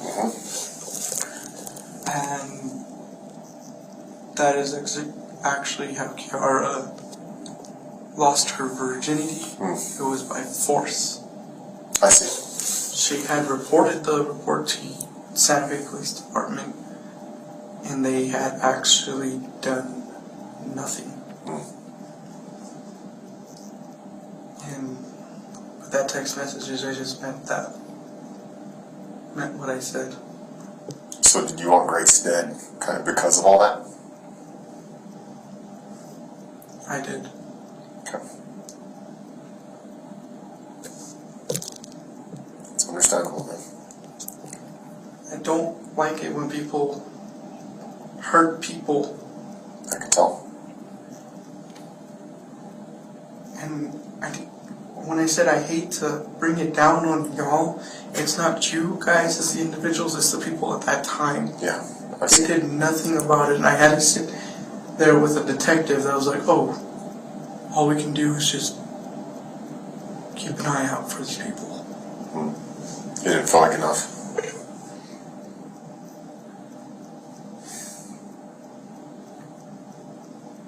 I still don't think all this happened in the time you went to go pee. Did you watch this happen? I did not watch this happen. Did you help? No. Would you have helped had you had the opportunity? No. But you did want Kiara to kill Grace. So had it happen in front of you, would you allow it to happen? No. But you wanted it to happen. I wouldn't have allowed it if it happened in front of me. I would have, if it was started exactly like I thought exactly how people thought it would have started, I would have just separated the two. And technically, this is the stupidest thing I say to myself, and I'll probably say it too to me that I'm saying something stupid about myself. I'm the human punching bag. I take everybody's hits. I also need the bath, but I don't. I'll have the guy take you now. Do you feel a little bit better now that we kind of got it all out? It sucks when you kind of keep things in like that, you know? Part of healing is being honest and letting everything out. Part of healing is being honest, letting everything out. Just another demon in my closet that I gotta fight. Well, we all have those, right? Or just in different forms. I have 3 demons that I don't like.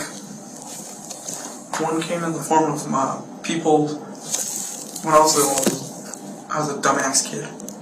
Just put it like that. We were all dumbass kids when we were little. I decided to steal from Walmart, and never again will I do that. Because now a lot of kids look up to me and it's like, no. Yeah. You don't want to set a bad example.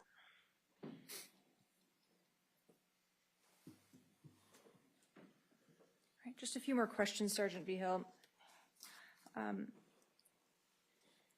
We heard Mr. Apodaca say that there was a second phone located on the refrigerator bedside table in the garage, and we heard from CST Maria Tena that there was a cell phone that was collected from that location. Do you recall that? Yes, I do. Okay, and was that cell phone, that secondary cell phone, was an extraction performed on that phone? Yes, an extraction was performed. And what, if anything, was recovered from that cell phone that was on the refrigerator next to the bed? When I went to review the extraction data on it, there wasn't anything on it. It was an empty extraction. No data at all? No data.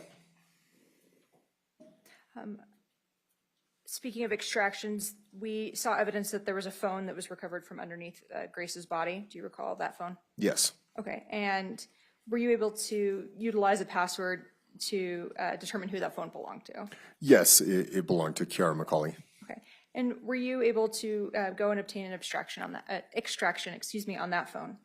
Yes, I was. After I got a search warrant for that phone, I transported the phone to RCFL in Albuquerque, the Regional Communications Forensic Laboratory, and under the guidance and supervision of one of the technicians there, I performed the extraction myself. Okay, and after you personally performed that extraction, did you review it? Yes, I did.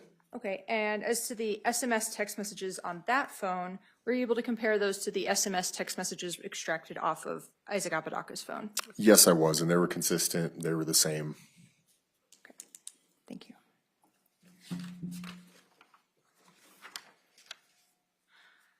Sergeant, how long does an investigation last? It really depends on the investigation. This one, for example, started October 29th, well, technically the 28th of 2022, and there's been follow-up investigation and work that needs to be done on it all the way to today. And going to late 2025, did you conduct any follow-up interviews? Yes, I did. Okay. And were there any individuals that you made contact with that ended up being relevant to your investigation? Yes, I did. Miss Kiana Aguilar, who gave testimony the other day. We heard Isaac Apodaca state that there was a 2017, more or less a gang rape against Kiara, essentially orchestrated by Grace. In the course of your investigation, did you go looking for SFPD reports for any such allegation? Yes, I did, but I didn't find anything like that.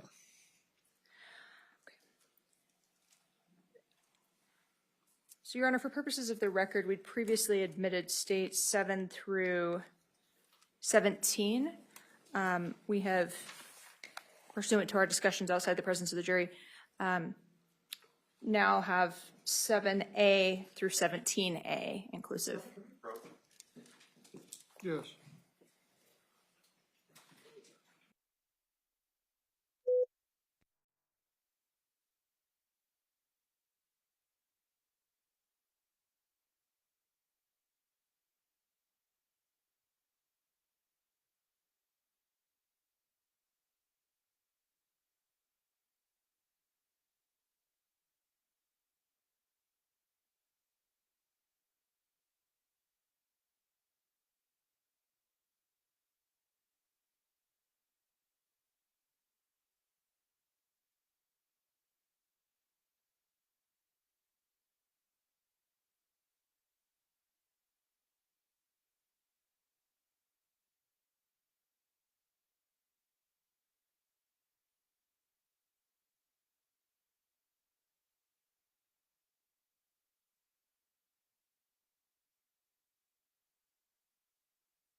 So Sergeant Apodaca, have you had the opportunity to listen to recorded phone conversations between Isaac Apodaca and Linda Montoya? Yes, I have. Okay. And having listened to those conversations, do you recognize the voice of the male speaker in those conversations? Yes, it's Mr. Apodaca. Okay. Your Honor, at this time, I'd move to admit what's been marked as State's Exhibit 7A through 17A inclusive. Any other objections? No objection, Your Honor. 17A through 17A are admitted. So originally, if you recall, when we talked about these the first time, it was 7 through 17. These are now the portions which the court has ruled are appropriate to be before you for your consideration. Your Honor, at this time, I'd move to publish.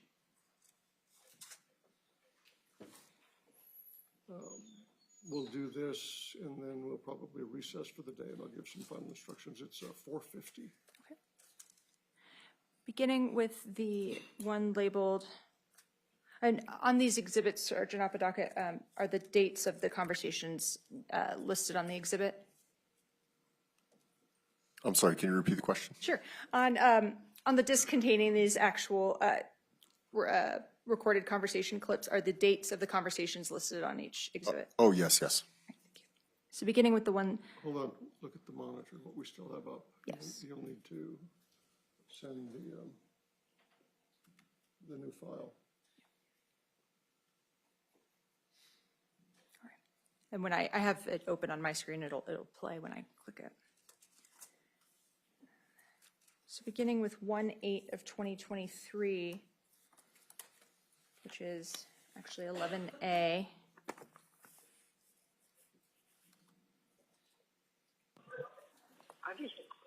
So here's 5 things that you should know about that night. You texted me and I said I was sick, correct? You know what? That I was sick. Mm-hmm. And then I didn't have my phone because it was charging. Yes. 3, the text messages are not mine. 4, I was handed my phone that day after Kiara did whatever she did. Uh-huh. And then 5, I was at AP Wireless the whole time. Mm-hmm. So the detective coercing me into saying something that I didn't even do. Moving to the clip labeled 11423, labeled as States 12A. I know I'm innocent. I know I didn't do anything. The text messages aren't mine. Everything that I've been saying is the truth. Moving to clip labeled 11823, which is States Exhibit 13A. That night, I woke up late, asked for a ride, because Kiara gave me a list, a grocery list, to go to Walmart to get some groceries, because she wanted to make a stew or something. Uh-huh. So I did that, and came back, had the groceries put in and everything, but left my phone in the garage. Okay. And then and then I came back because I cooked some chicken strips. I think I remember telling you about the chicken strips that I like. Mm-hmm. You remember them? Yeah. Well, I don't remember the name, but Then after that, Grace came over. Kiara went into the main house to get prepared for something, and she took her sword with her.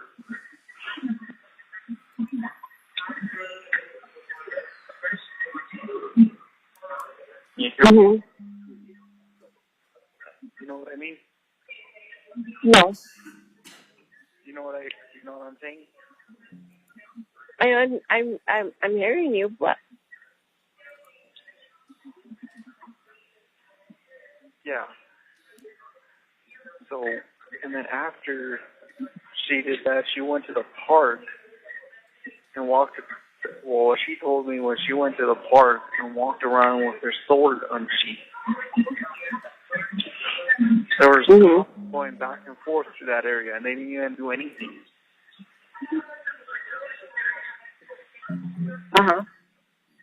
So how does that sound when you have somebody else there walking around with a sword and sheath? I don't know. At the park in the middle of the night.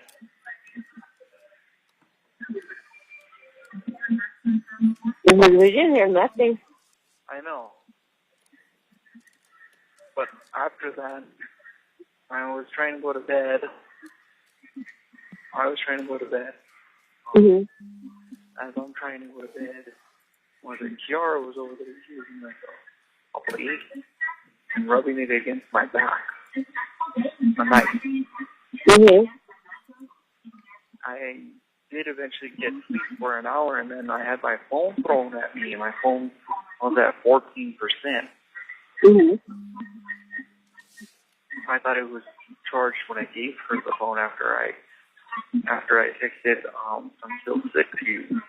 Because I gave her the phone.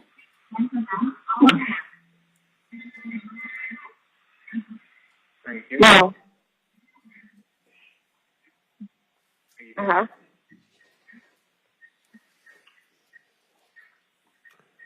you there? Yeah, I'm still here. Are you hearing me? Yes, I'm hearing you, sir. I know. Okay. Well, and then after I did that, I called y'all because I was supposed to leave. Then I went back after the call. I went back inside the garage to start packing up my stuff. And then that's when she told me that she wanted me back in a few days. I already made my decision that I was going to leave the relationship.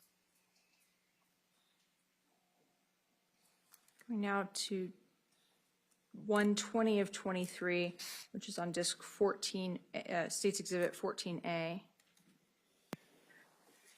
And I was through Isaac Apodaca. Yeah. And then the other one, like I told you, I don't remember if I told you, but he had another Facebook account called Null Void. And she's like, who's Null Void? It's just a Marvel character. He's a villain. Yeah, but I just said he's a Marvel character. And then she's like, oh, okay. And said, I got text messages at night. So I sent them to her. Yep. I sent them to her. I also sent her the one from Facebook, Isaac Apodaca, because I blocked that account because it was being hacked. Yeah, so actually send it to me. I'm still trying to figure out who hacked it because it didn't seem like it was her. It didn't seem like it was Mary Lou.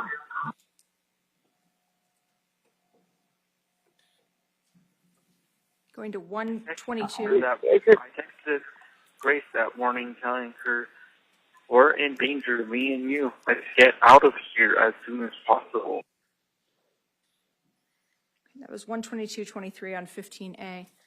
Sergeant Behill, did you ever see any text messages from either of Isaac Apodaca's accounts or phones to Grace Jennings about being in danger?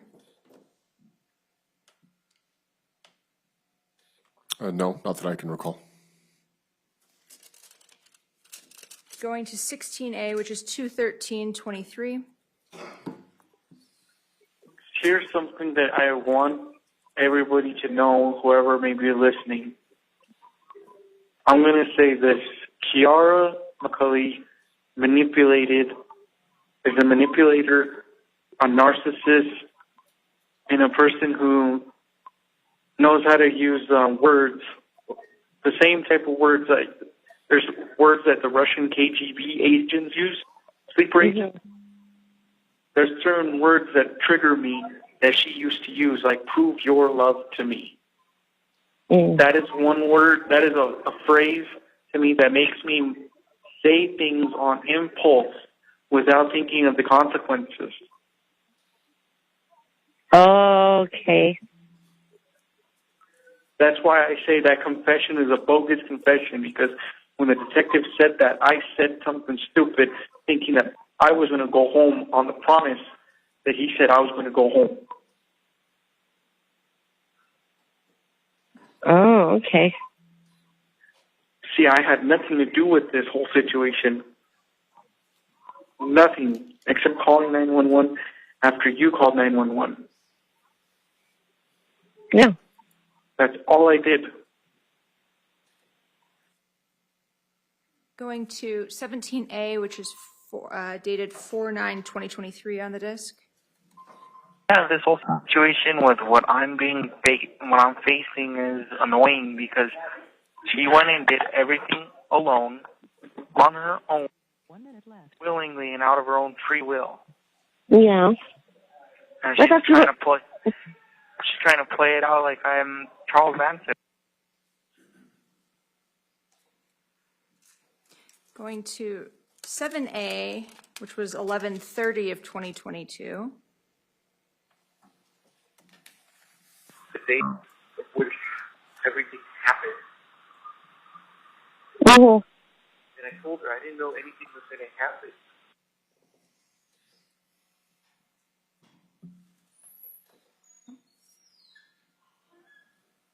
Go to 3 audio clips on 9A, which are all on 12/2/22. She's trying to switch up the story and say I'm trying to help. I helped her. I did not help her.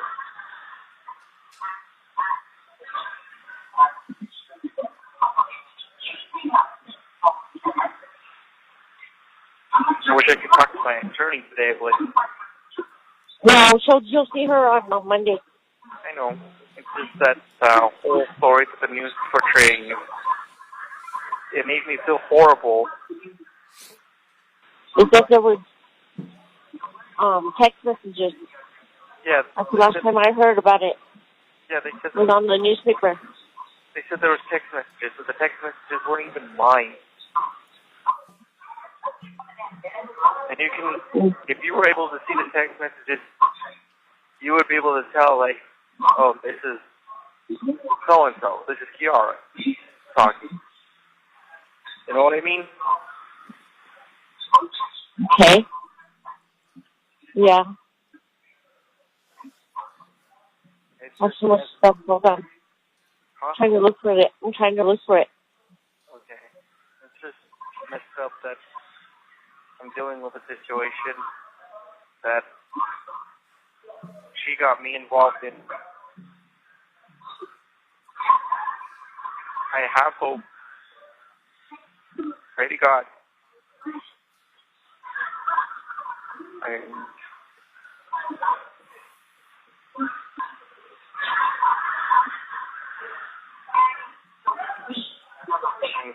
have nightmares about what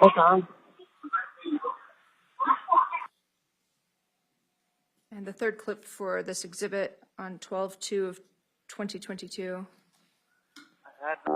that morning, I just felt like something bad was going to happen, and that's why I called y'all, and I called y'all to pick me up.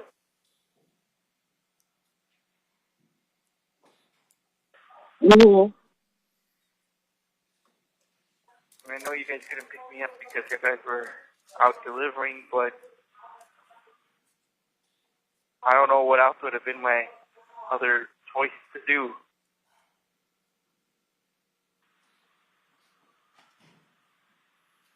Mm-hmm. I was trying to contact everybody on Facebook to help, but nobody responded. All right, the final 2 clips. The first one is on 8A, labeled 12/2/22 as well. I was going to the police station. She was smiling, singing, laughing, everything in the police station, while I was just there, just like, why am I here? Why am I involved? I was getting frustrated, and I don't know if the detective talked to you, but the detective got told me that I had to back up, give him some space. Mm-hmm. So I was getting upset. So I wasn't the one involved. And finally, states 10A 12-5 of 2022. What I was going to say was, they're going to go through the text messages, the thing, with its verbiage and the wordage on how I used it. Yeah. I'm going to check everybody to see how I texted. And my post text don't match the same way I text theirs. The case done. But they said that it was a willful act to commit, but they are seriously doubting that I wasn't been a part of it. Moment, Your Honor. Yes. Pass the witness, Your Honor. Okay. Ladies and gentlemen, we're going to recess for the evening. Just looking at where we are, this witness will be on the stand tomorrow morning for cross-examination, and we do have, that looks like a full day tomorrow. So what I mentioned last week looks like it's going to happen. Looks like we probably will go into Wednesday, and just for safety's sake, you should also look at Thursday at your schedules in case you might need to move things. We hope to get all the presentations to you tomorrow, but given what's left to cover, I'm not sure that that's going to happen. So we will go into Wednesday pretty clearly, and maybe into Thursday as well. Give your notes to the bailiff. Again, the same instructions for the evening as every other evening. Don't look up any information. Don't speak to anyone or have any conversations about the hearing. Don't go by the locations that have been described to you. Do any of the jury members have questions for me before we recess? All right, if you'd go with the bailiff, please. All right.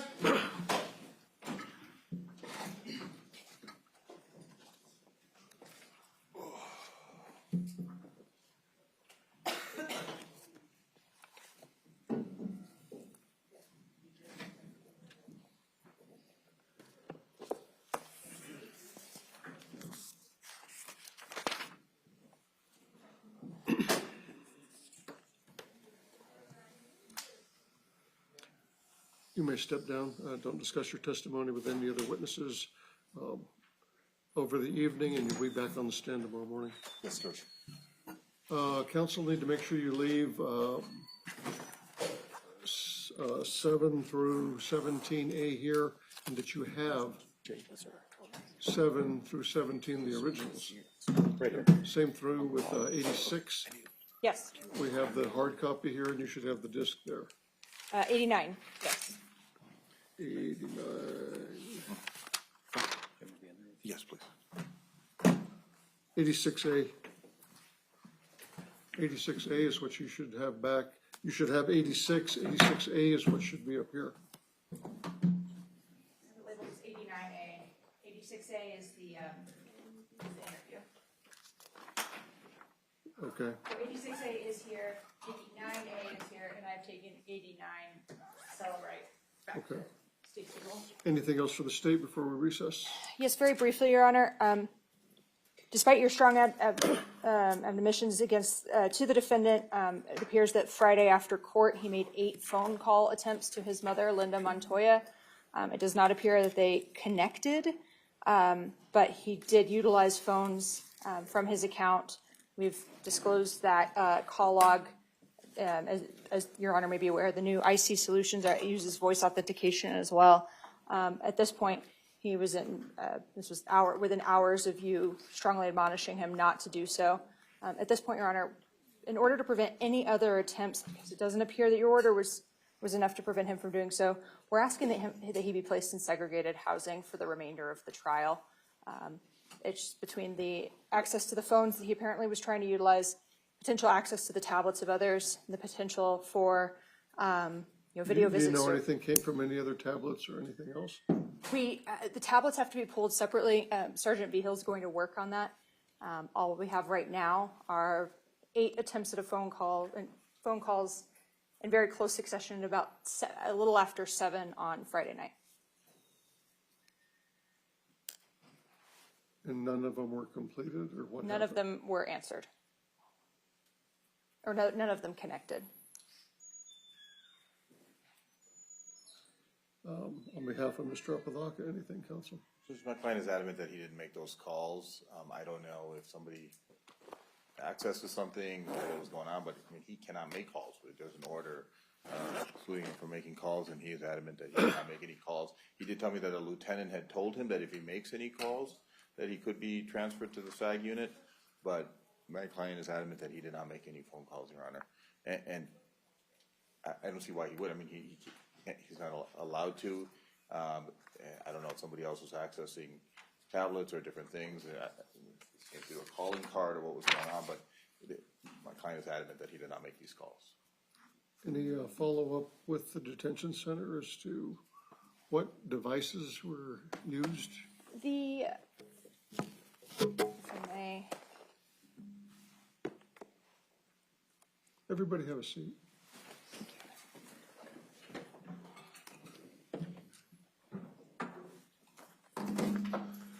so Your Honor, the spreadsheet of the calls goes to his inmate ID, the last name of Apodaca, and to Linda Montoya's phone number from station C300 left. What housing unit is he in, do you know? I do not, but I can find out very quickly.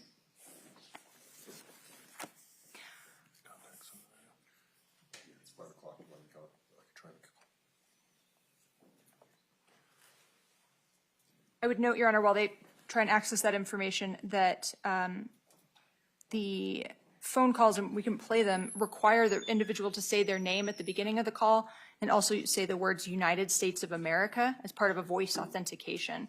I do have those calls, which will contain that information at the beginning of the calls. If I may, Your Honor? Yes. My understanding is the procedure is that they can't even access it. And once he tried, or not tried, but Lieutenant Gallegos said that if any access is attempted, he can't even go to it. It'll say access restricted when he's trying to access anything. So he can't even attempt a phone call. So if Ms. Murphy is saying that a phone call actually was attempted or someone went through and somebody didn't pick up, he can't even get to the point where he can attempt that phone call because it would say access restricted for him. Let's hear the first one. Sure. And I would note that my co-counsel just pulled up the facility roster that was sent out, that gets circulated every day, circulated on July 13th, and it shows Mr. Apodaca's cell as C-304, which would be the C300 block. Okay, I can pull these calls up now.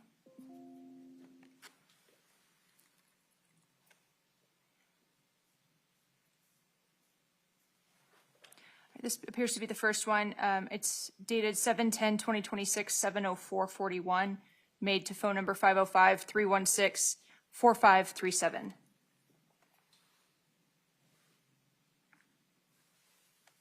Please enter your PIN number. Stick the microphone down. Please say United States of America. United States of America. I can't hear that. We can plug it into the PA system. What? No, he's going to plug it in up here. Can you plug it in?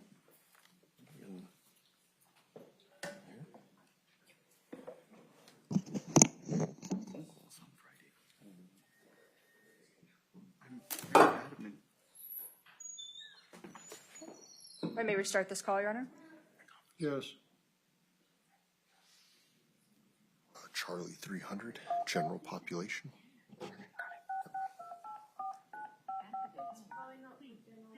United States of America. Same problem. We still can't hear it. Your Honor, can we approach? Can we approach?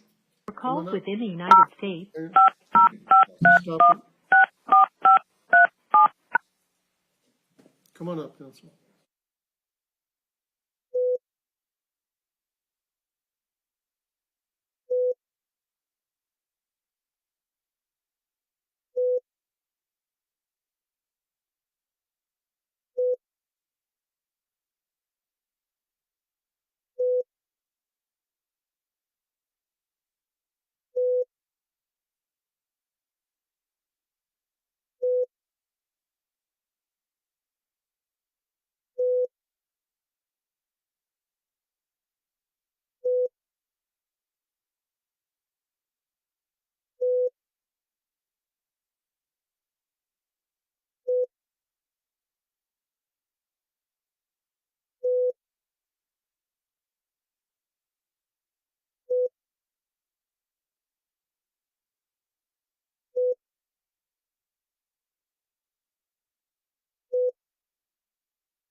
back on the record. The court's going to order that Mr. Apodaca be held in administrative segregation for the remainder of the trial.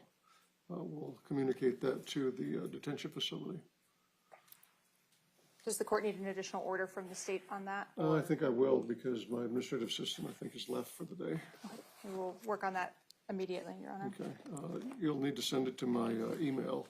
Yes, I believe We'll I get have it that. issued. It'll be stamped, approved in open court, because the clerk's office is closed as well. So we'll stamp it and forward that to the detention center. Your Honor, can I have a few minutes with my client after we recess? I'll give him a couple minutes, if you can give him 5 minutes. Can we wait to Anything else? Can we just wait to transport him until that order is signed so that we can send an order with him as Yeah, well? we'll send a copy with him as they take him back. Anything else, counsel? Nothing from the state judge. Okay, we're in recess and off the record for the day. Again, tomorrow morning, council will be here at, let me look at the calendar, 8:30. 8:30, we'll open the doors. We're off the record. Your Honor, what time tomorrow morning? He needs to be dressed up by 8:15. 4:30? Yeah.